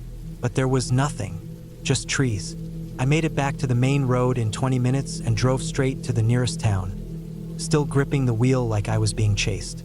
I pulled into a gas station and sat in the lot for a long time, just breathing. I didn't tell anyone what happened. Who would believe me? I didn't have pictures, no evidence. I didn't even know what had happened. Not exactly. Just little things. Small, calculated things. But they were real. I knew they were. I stayed in a motel that night, double-locked the door, and slept with the revolver on the pillow next to me. The next morning, I called the cabin's owner and told him I had left early because of personal reasons. I didn't ask for a refund. I didn't care. He asked if everything was okay, and I told him yes. Then I blocked his number. Weeks went by. I went back to work. Things felt normal again. I still had trouble sleeping, but I tried not to think about the cabin. I told myself it was over. Then one morning, I stepped out of my apartment to go to work and found something sitting on the hood of my truck. A folded white cloth. Same size, same shape, perfectly folded. I stood there for a long time just staring at it. My heart felt like it stopped. I didn't touch it. I didn't move. Eventually, I went back inside, locked the door, and called in sick. I started checking the windows every night, triple locking the doors, keeping the revolver nearby. I told myself maybe someone was messing with me. Maybe I had picked the wrong place to rent. Maybe it had been someone's hunting ground, or worse, someone's trap. I never went back to the woods again, but every now and then, I'll wake up and think I hear pacing, or a whistle in the distance, or I'll find one of those cloths somewhere unexpected, on my doorstep, in my mailbox, once even inside my car. I don't know who's doing it. I don't know why, but I know I should have left the morning I saw that first one. And now, every night before I sleep, I check every window twice. I check the doors. I check the locks. And I wait, because I know whoever it is, they're still watching me.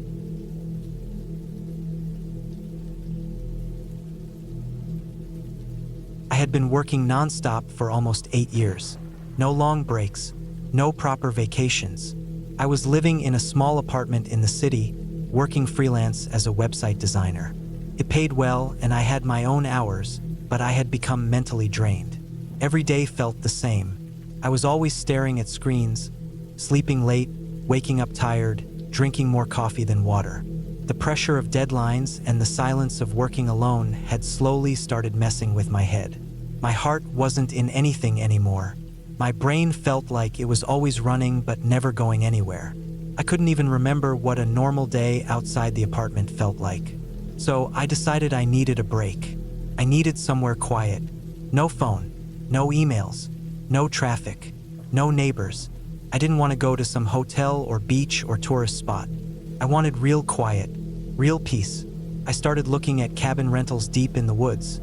Not the kind with fancy hot tubs and flat-screen TVs, but something basic, something off-grid, just a roof and 4 walls surrounded by trees. After a bit of digging, I found a listing on a small site that had these old wooden cabins deep in northern Washington, close to the border. They were managed by some independent caretaker, not a company. It was perfect. The cabin was about 20 miles from the nearest paved road, with a gravel path going in. No Wi-Fi, no cell signal, no power lines, just solar panels for lights and propane for heating and cooking. It had a wood stove, a small kitchen, a table, a single bed, and an outhouse 30 feet from the main door. I booked it for 3 weeks. I didn't even think twice.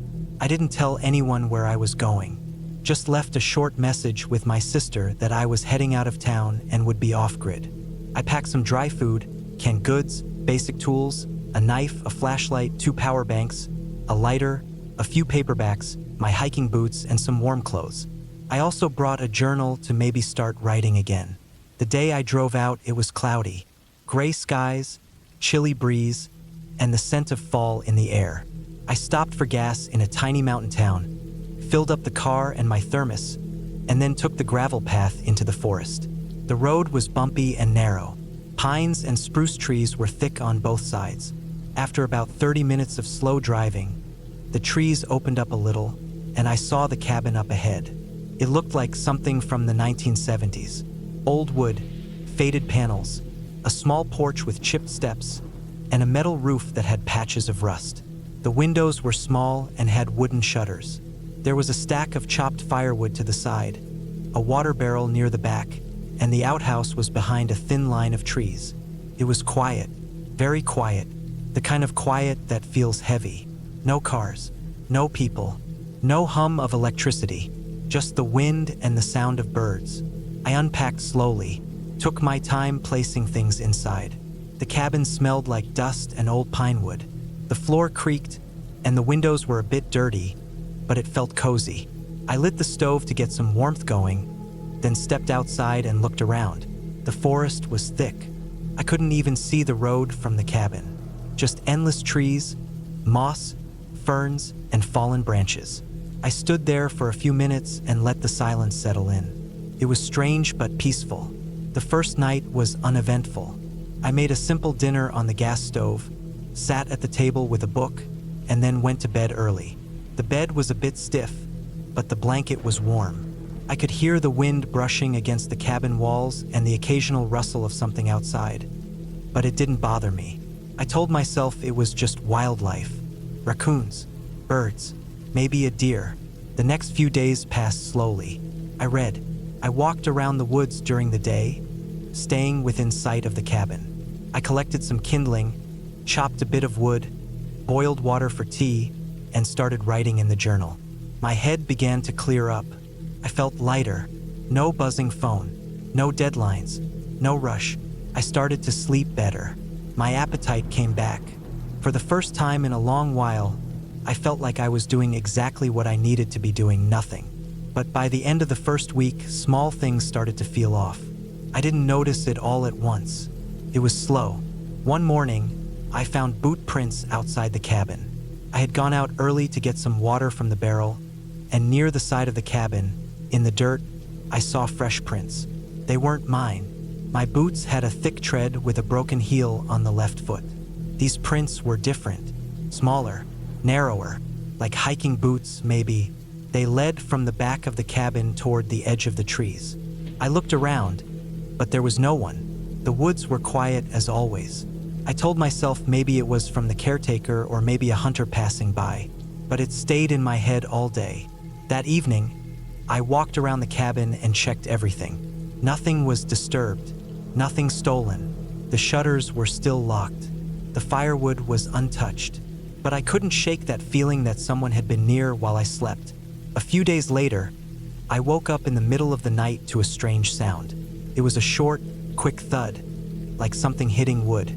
Not wind, not an animal, just one thud, then silence. I sat up and listened. My heart started beating faster. I didn't hear anything else for a while.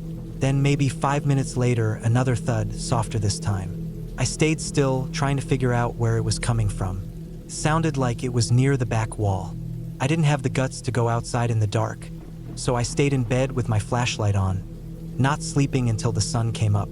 When I finally stepped outside in the morning, there was nothing. No tracks, no broken branches, no sign of anything hitting the cabin. I told myself maybe a branch fell or maybe a raccoon climbed something, but the fear stayed. On day 11, I went out for a short hike near the creek I had found earlier in the week. I followed the stream uphill, moving slowly and marking trees as I walked so I wouldn't get lost. After maybe an hour, I stopped near a rocky area to rest and drink some water. That's when I saw something on the ground. A small wrapper, some kind of protein bar like the ones I had brought. But I hadn't come this far before. I looked around. A few feet away, there was a boot print again, the same kind I had seen near the cabin. I looked around for a long time. No movement, just trees. Still, silent forest. I backed away slowly and followed my marked path back to the cabin, checking over my shoulder every 10 steps. When I got back, everything looked the same, but I locked the door anyway and pulled the shutters closed. That night, I couldn't sleep. I sat up in bed, holding the flashlight and staring at the door. The cabin suddenly didn't feel peaceful anymore. It felt small, trapped, like I was being watched. On day 13, I woke up and found the firewood pile disturbed.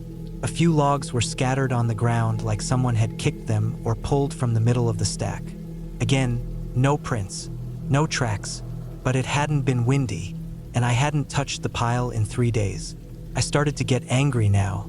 I was sure someone was messing with me. Maybe a local, maybe the caretaker. I decided I'd leave a note on the tree outside the cabin that read, "If you're coming here, say something or leave. Don't sneak around." I nailed it to the trunk near the front porch.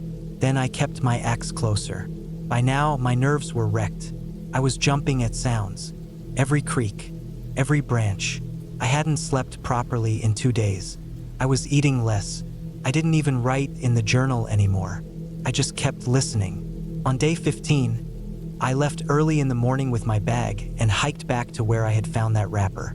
I wanted to see if there was more. Maybe a camp, maybe a trail camera, maybe signs of a person. But the area looked untouched. I circled a wide area, careful to stay within my mental map. Then I saw something. A piece of rope tied around a tree trunk. Fresh rope.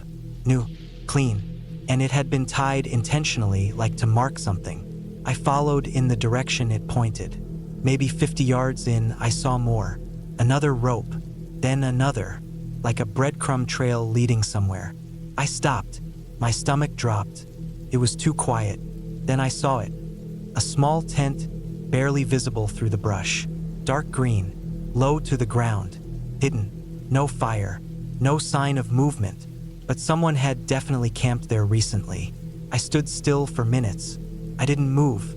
I didn't breathe loud. Then I backed away, step by step. I turned and didn't stop walking until I reached the cabin. I packed my things. I wasn't going to stay the full 3 weeks. I didn't care if I lost money on the rental. I just wanted to leave. But it was already late, and I didn't want to risk driving the gravel road in the dark. So I told myself I'd leave first thing in the morning. That night, I didn't sleep. I didn't even lie down. I sat at the table with the axe beside me. I kept the lantern on. My ears were buzzing with tension. I didn't hear anything until almost 3 a.m.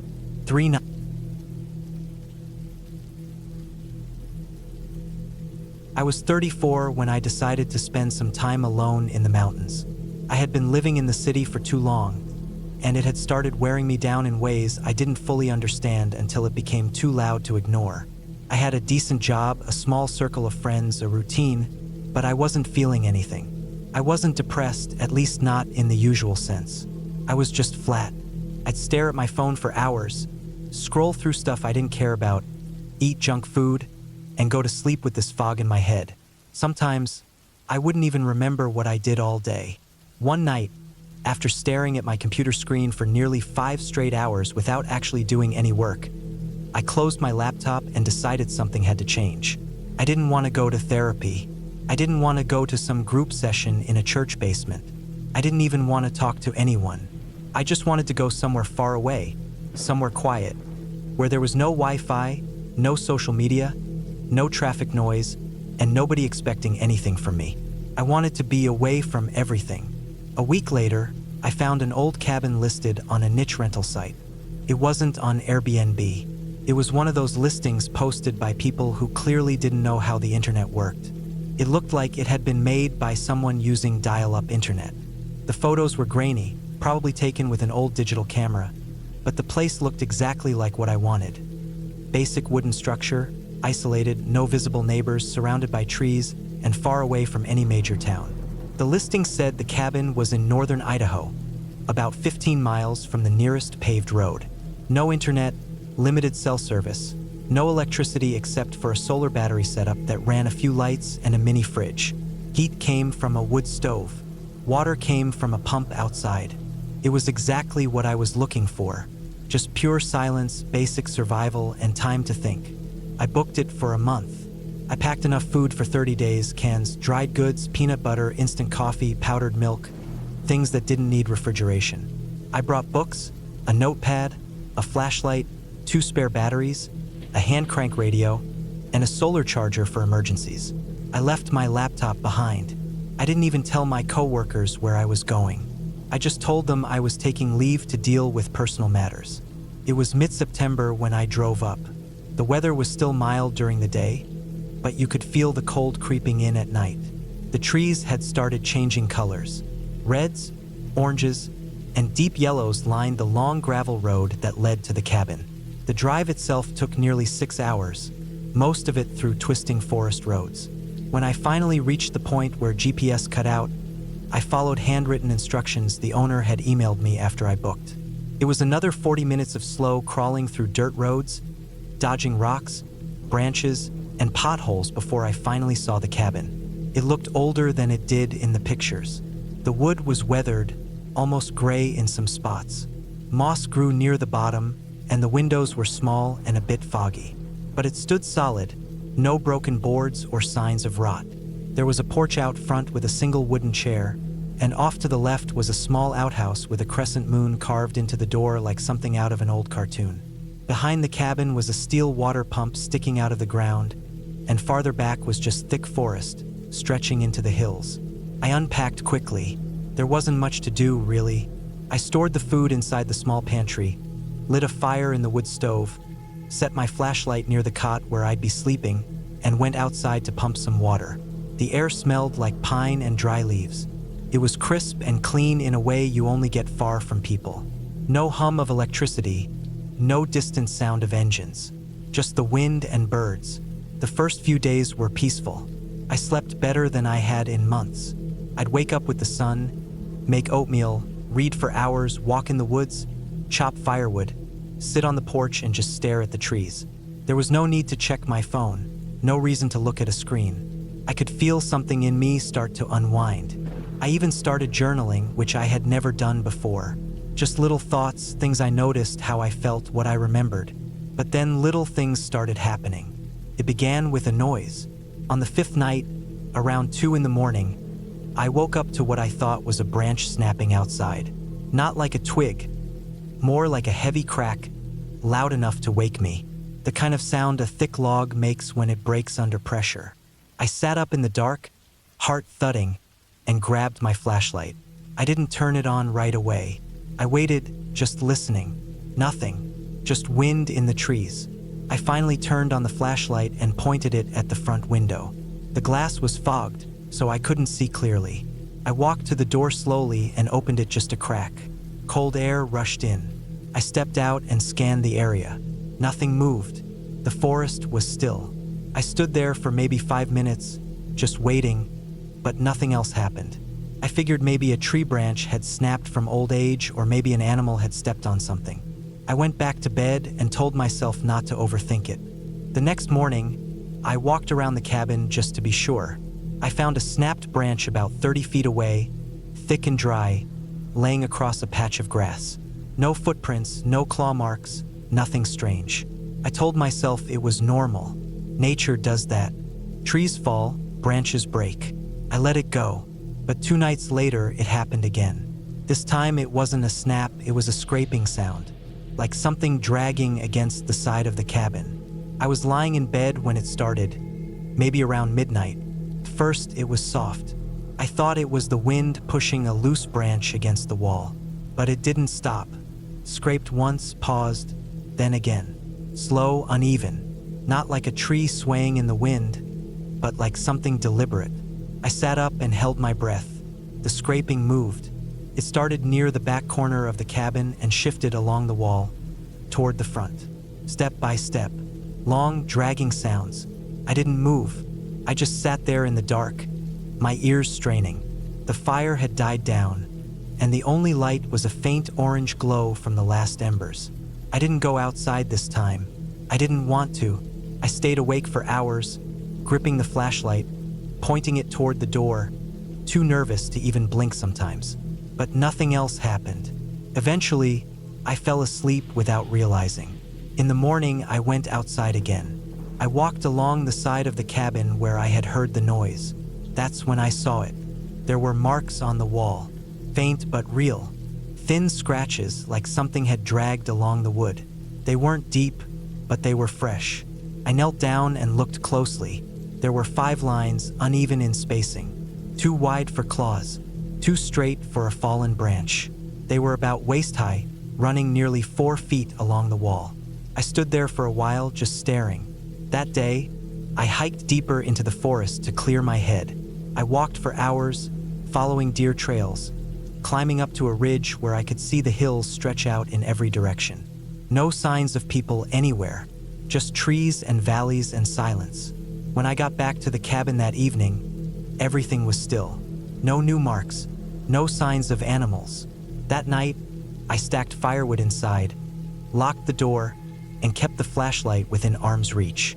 I didn't sleep much. The next morning, I noticed something else.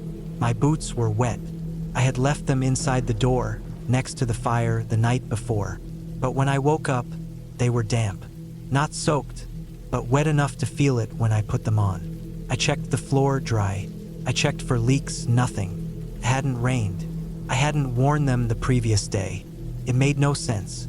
I took them outside and let them dry in the sun. The feeling in my stomach was worse now. I was trying to stay rational, but things weren't adding up. Scratches on the wall, wet boots, sounds in the night. I started second-guessing everything.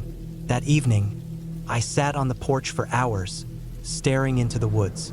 I didn't see anything. No deer, no rabbits, not even birds. It was like the forest had gone still, dead quiet. No rustling, no calls, nothing. Just a heavy silence pressing in on all sides. I didn't sleep that night. I stayed up, sitting by the fire with the flashlight in my lap. Around 3 in the morning, I heard footsteps outside. Slow, heavy. They circled the cabin. I didn't move. I didn't turn on the light. I sat frozen, every muscle tight. The steps were deliberate, crunching the leaves. Slow, dragging sounds between each one, like someone walking with a limp, or like they were carrying something. Then silence. Nothing for maybe 10 minutes. Then the scratching started again, on the door this time. Light testing. 1 stroke, then 2. I gripped the flashlight but didn't shine it. I couldn't move. I didn't even breathe. I just waited. Eventually, the scratching stopped. I sat there until dawn. When the sun came up, I finally opened the door. No one was there, but the door had marks, fresh ones. Same 5 lines, same spacing. I checked the trees. I walked the perimeter.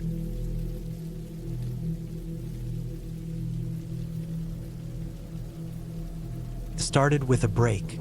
Not the dramatic kind. Just one of those decisions you make after months of watching your life become a blur of phone notifications, emails, traffic lights, microwave beeps, and meetings that all felt the same. I'd been working remote for almost 2 years, but somehow my life had only gotten louder. The news, the online drama, the constant hum of city noise. I needed to unplug. I didn't want some polished Airbnb. I didn't want some influencer-rented off-grid experience with solar power and hot tubs. I wanted quiet, real quiet. I wanted somewhere I could hear my own thoughts again.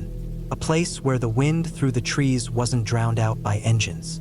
I wanted to feel bored, like really, truly bored. I thought that would help me reset.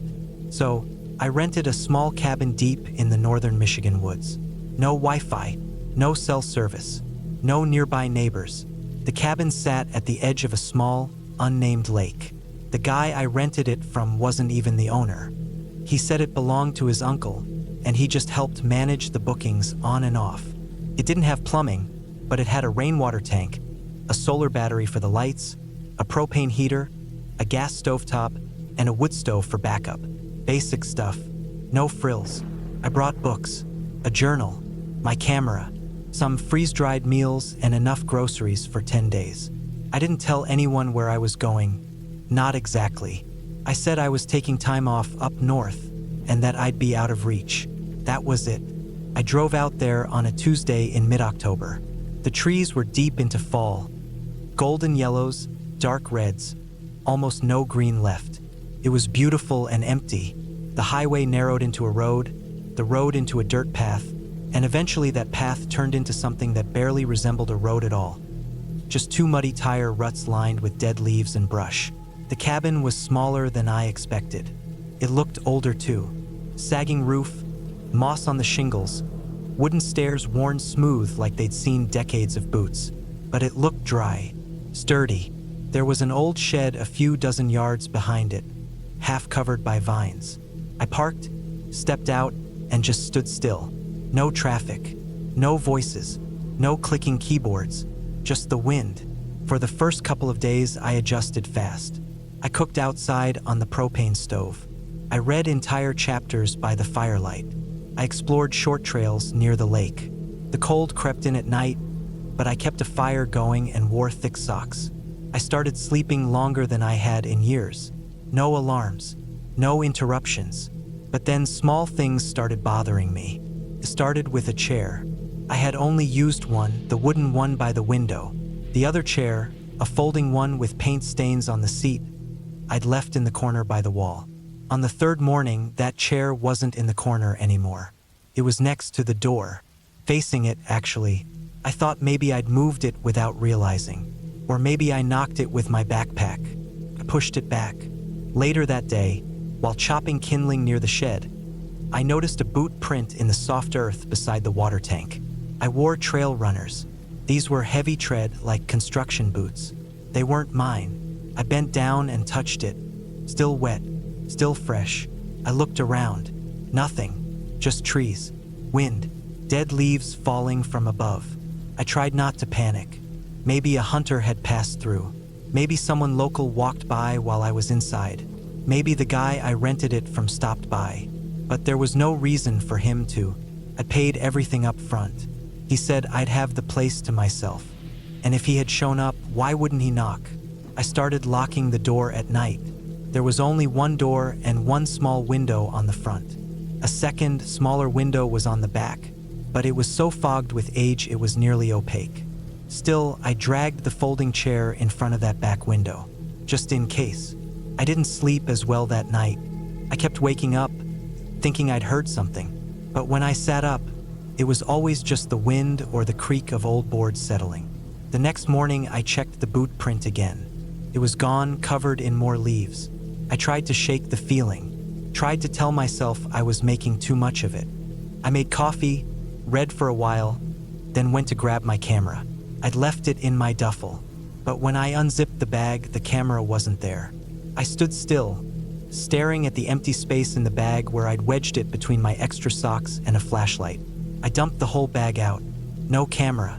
I checked the counter, the table, the shelf. Nothing.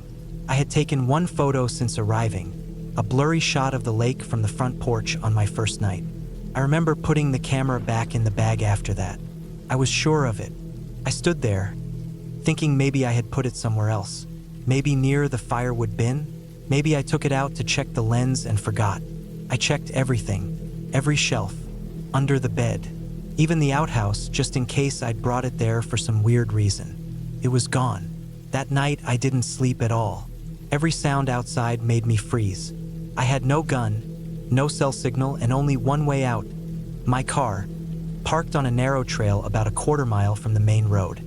If someone was messing with me, they could block that trail with a branch or just wait near the woods. I had no idea how close they might be. I stayed inside, kept the lights off, and held the fire poker near the bed. At some point, probably after midnight, I heard movement outside. Not animals, not wind, footsteps, slow ones, crunching on dry leaves. I didn't move, I just listened.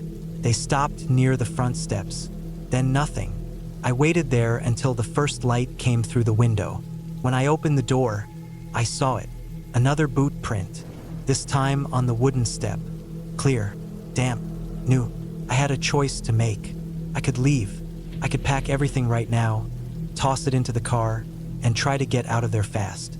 But if someone was out there, if they were waiting for that exact reaction, I'd be driving down that narrow path half blind, hoping they didn't block the way. So I waited. I decided to stay inside during the day. No walks, no chopping, no exploring. I double-checked the locks, secured the windows, and moved one of the small shelves in front of the door. I kept a knife nearby. I barely moved from the table. When I finally got tired enough to sleep again, it was late afternoon. I dozed off in the chair, the knife still in my hand. Maybe 40 minutes, maybe an hour, I'm not sure. But when I opened my eyes, the chair was facing the wrong way. I had fallen asleep facing the window. I woke up facing the wall, and my duffel bag was open again. I didn't hear anything, didn't see anyone, but someone had been inside while I slept. They hadn't taken anything, Not that I could tell, but that almost made it worse. I checked the door, still locked. The window, closed tight, no broken glass. The back window didn't even open. So how did they get in? I started thinking about the shed. I hadn't looked inside. I figured it was just storage, maybe tools. But what if there was another way in? A crawl space, a hatch, something under the floor? I stepped outside with the fire poker and walked around to the back of the cabin. The shed's door was rotted, one hinge broken. I pulled it open slowly. Inside was a small table, rusted tools, some rope, and a few empty cans. No stairs, no tunnel, no hatch, but something caught my eye. A bucket, sitting in the corner. Inside it were wrappers, food wrappers, modern ones, protein bars, energy gels, stuff I hadn't brought. Someone had been living nearby. I backed away and checked behind the shed. More prints, not fresh but not that old either. A small trail, almost invisible, led away from the back, curving into the trees. I followed it for a few minutes. I didn't go far, just enough to see where it led. There was a tarp, a dark green one, almost completely covered by leaves and branches. And under it, a small dome tent, empty. Inside the tent was a sleeping bag, more wrappers, and my camera. But the memory card was missing. I grabbed the camera, unzipped the sleeping bag, and found a notebook.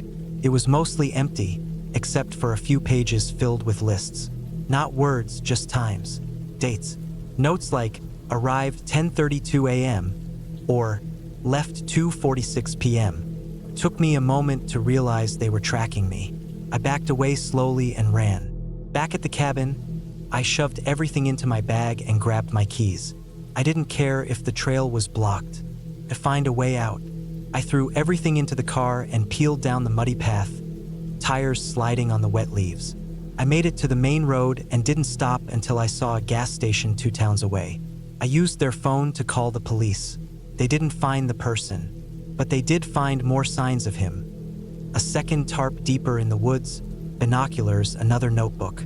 No ID, no prints, nothing that led to anyone specific. The deputy said it wasn't.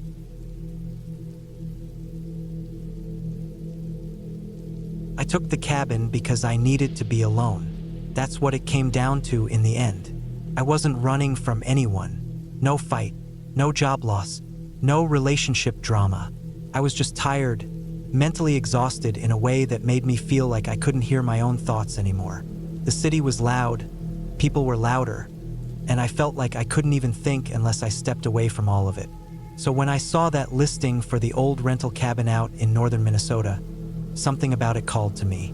A single-room wooden structure in the woods with no neighbors for miles and no cell service.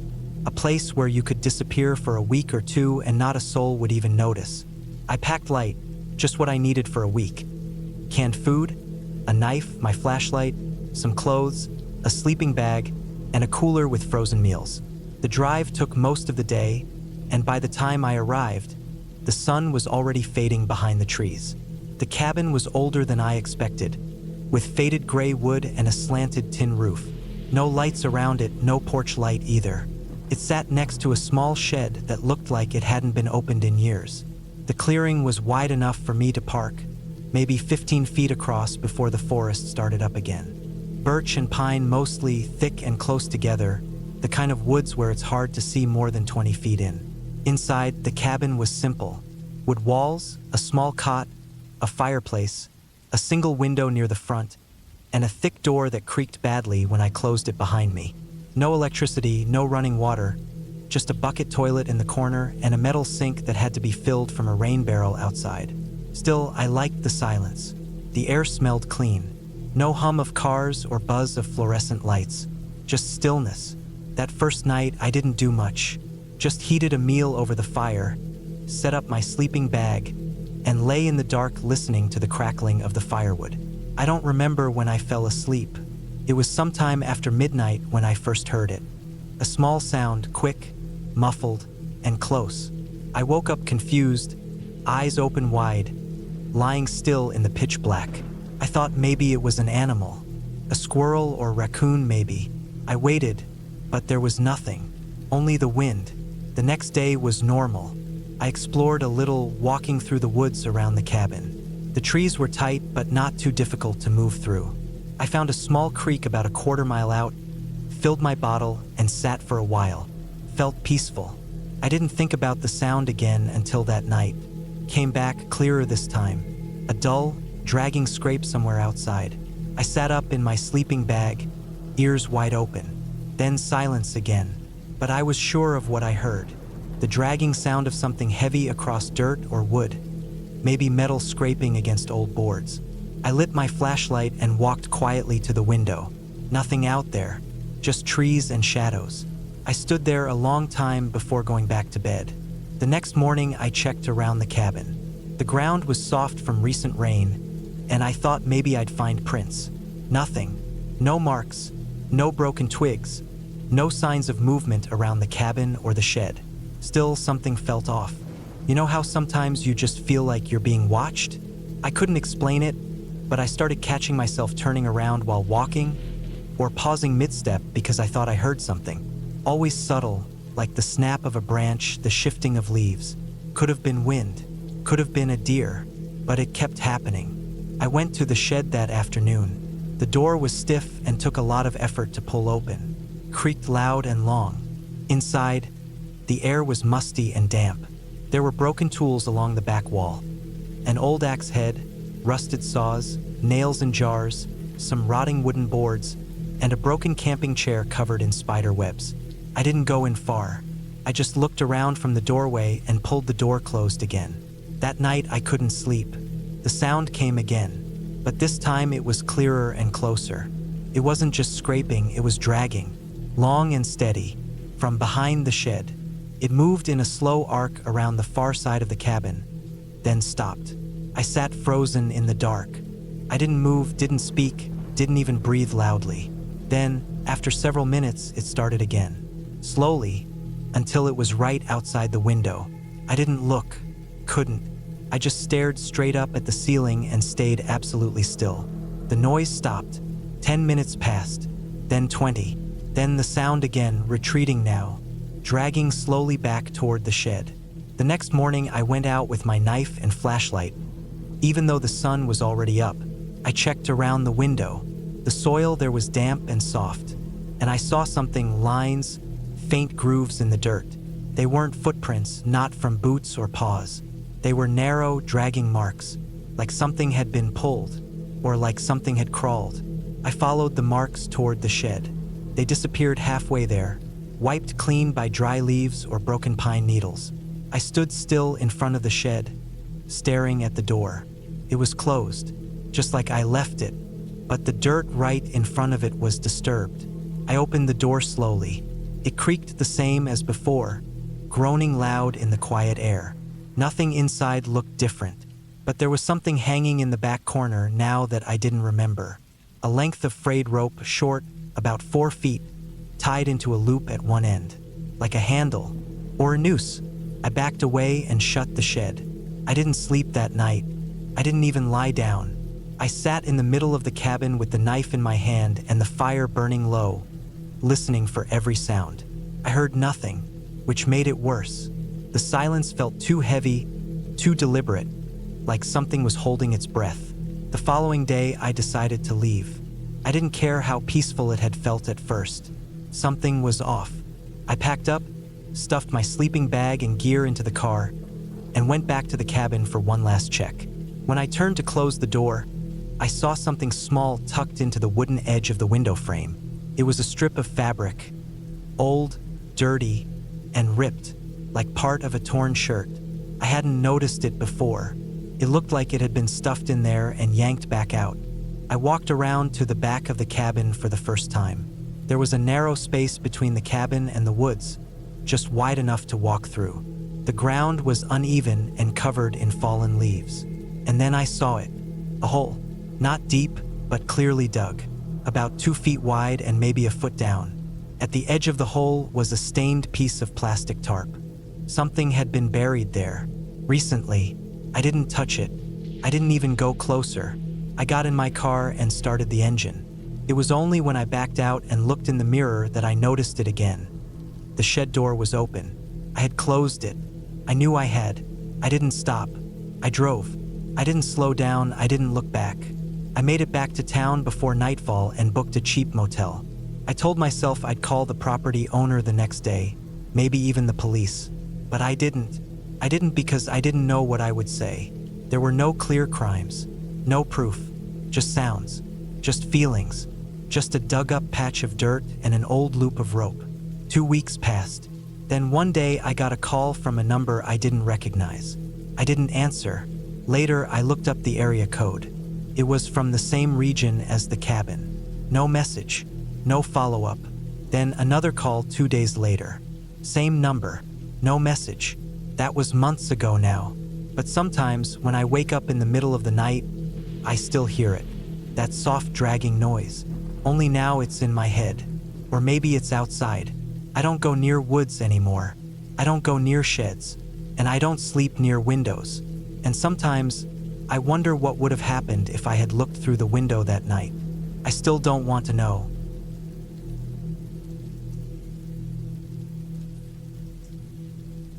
I never liked cities.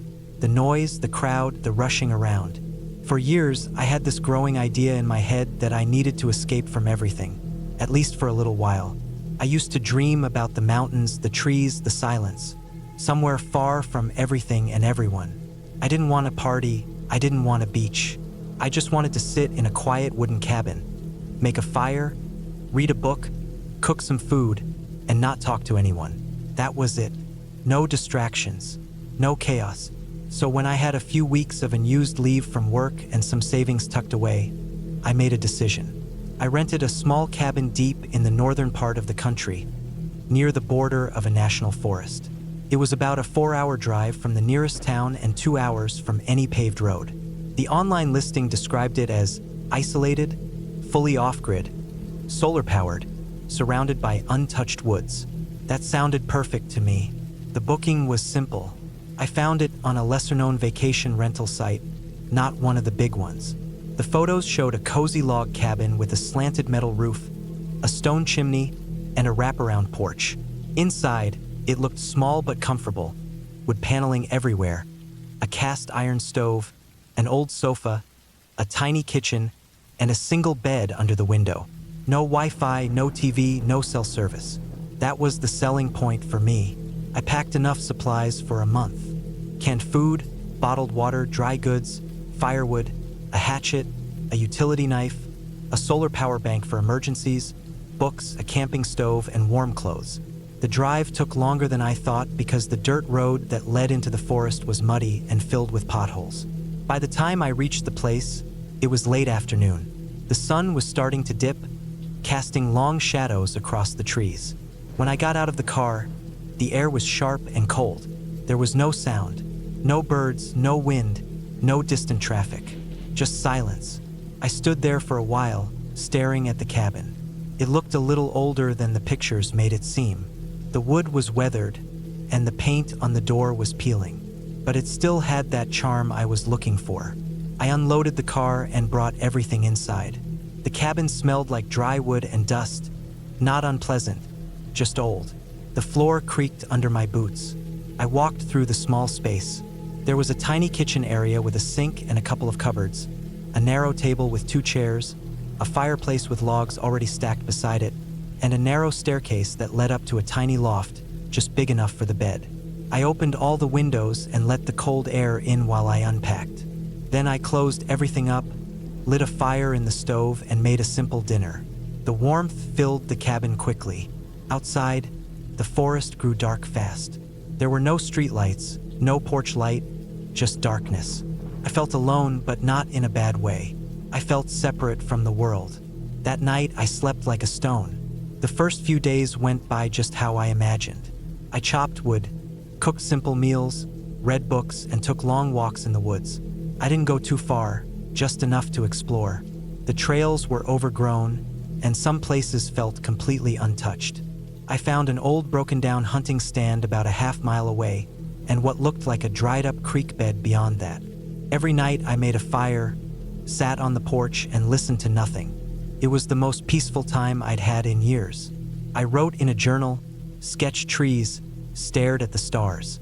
There were no signs of other people, no footprints, no cigarette butts, no trash. The only thing I ever heard at night was the occasional hoot of an owl or the wind moving through the trees. It was on the 7th or 8th day that something shifted. I had just come back from a longer than usual walk. I was gone for most of the afternoon. I returned, opened the door, and something felt different. At first, I thought it was just in my head. But as I walked in and set down my backpack, I noticed something small. The pillow on the couch was on the floor. I was sure I hadn't left it like that. I had a habit of keeping things neat, especially in a small space like that. I picked it up and brushed it off. Maybe it had just fallen. Later that night, while I was getting ready to go to bed, I went to grab my toothbrush from my bag in the kitchen cabinet where I kept my toiletry pouch. When I opened it, the zipper was halfway undone. I always zip it all the way. I didn't think much of it, but a little voice in the back of my mind told me to pay more attention. Still, I went to bed. Around 2 a.m., I woke up feeling strange. Not scared, just off. The kind of feeling you get when someone is watching you. But of course, I was alone. I got out of bed, walked over to the window and looked outside. Nothing, just trees. Black shapes against a dark blue sky. I stood there for a while, then got back in bed. But I didn't fall asleep for a long time. The next morning, I did a full check of the cabin. I looked at the door lock, the windows, even the back of the fireplace. Everything was secure. I went outside, walked around the cabin slowly, looking at the ground. No footprints, just mine from earlier. I told myself I was being paranoid. I kept going with my routine, but now with a sense of caution. I started locking the door even when I stepped outside for a few minutes. I'd listen closely before I opened the door each time I came back. I couldn't shake the feeling that someone had been inside. It was 2 nights later when I finally found something. I was sitting at the table, writing in my journal. I kept hearing a faint ticking sound. It was so light I wasn't sure if I imagined it. I stopped writing and listened. Tick, tick, tick. I turned off the stove burner to see if that was it. No change. I walked around the cabin. The sound was coming from one of the walls. The wall near the shelf where I kept my dry food. I pressed my ear to the wood. Tick, tick, then a pause, then again. It didn't sound like an animal. It sounded mechanical, like something man-made. I tapped on the wall and felt around the shelf. My fingers hit a knot in the wood that felt loose. I pried at it gently, and the small knot popped out. Behind it, in the dark hole, I saw metal. I grabbed my flashlight and shined it in. There was a tiny camera lens staring back at me. It took a second to register. A working camera, inside the wall, hidden behind the shelf, facing the room. My heart started pounding. I backed up from the wall and stood there, staring at it. I looked around the cabin slowly. Was that the only one? How long had it been there? Who was watching? I spent the next hour turning over every object, crawling into every corner, checking every crack. I found 2 more, one behind the curtain rod above the bed, and another in a hole in the ceiling beam near the kitchen. All were small, black, and expertly hidden. Someone had wired this cabin with surveillance, not for security, but for watching, quietly, secretly. I packed a bag within minutes. Just the basics: food, clothes, flashlight, knife, power bank. I didn't even care about the rest of my gear. I left it. I turned off all the lights and stepped outside into the dark, locking the door behind me. Even though it felt useless now, I didn't go to the car. I didn't want to take the main path. If someone had been watching me, they'd expect that. I went the opposite direction, into the forest with just my flashlight and compass. I figured I'd loop around and come back to the car from a different angle. I didn't stop walking for 2 hours. I kept checking behind me. I saw no one, heard nothing. But that didn't calm me. I finally reached the road at dawn. I got to my car, opened it fast, threw the bag in, and drove. I didn't look back. I didn't stop until I reached the nearest gas station almost 3 hours away. I told the police in the nearby town, gave them the exact location, showed them pictures of the cameras I'd pulled from the walls. They said they'd investigate. I didn't stay to find out what happened. I gave them my report and I left. A few weeks later, I checked that rental site again out of curiosity. The listing was gone. I don't know who set up that cabin. I don't know what they did with the footage. I don't even want to imagine what they were hoping to record. But I know I wasn't the first person to stay there. And I know that whoever built that setup had done it carefully, probably over a long time. I haven't gone back to the woods since. I live in the city now. It's loud, crowded, annoying, but I sleep better here. Because even though the walls are thin and the neighbors are noisy, I know nobody's watching me through a hidden lens in the wall. And that kind of peace is worth more than all the silence in the world.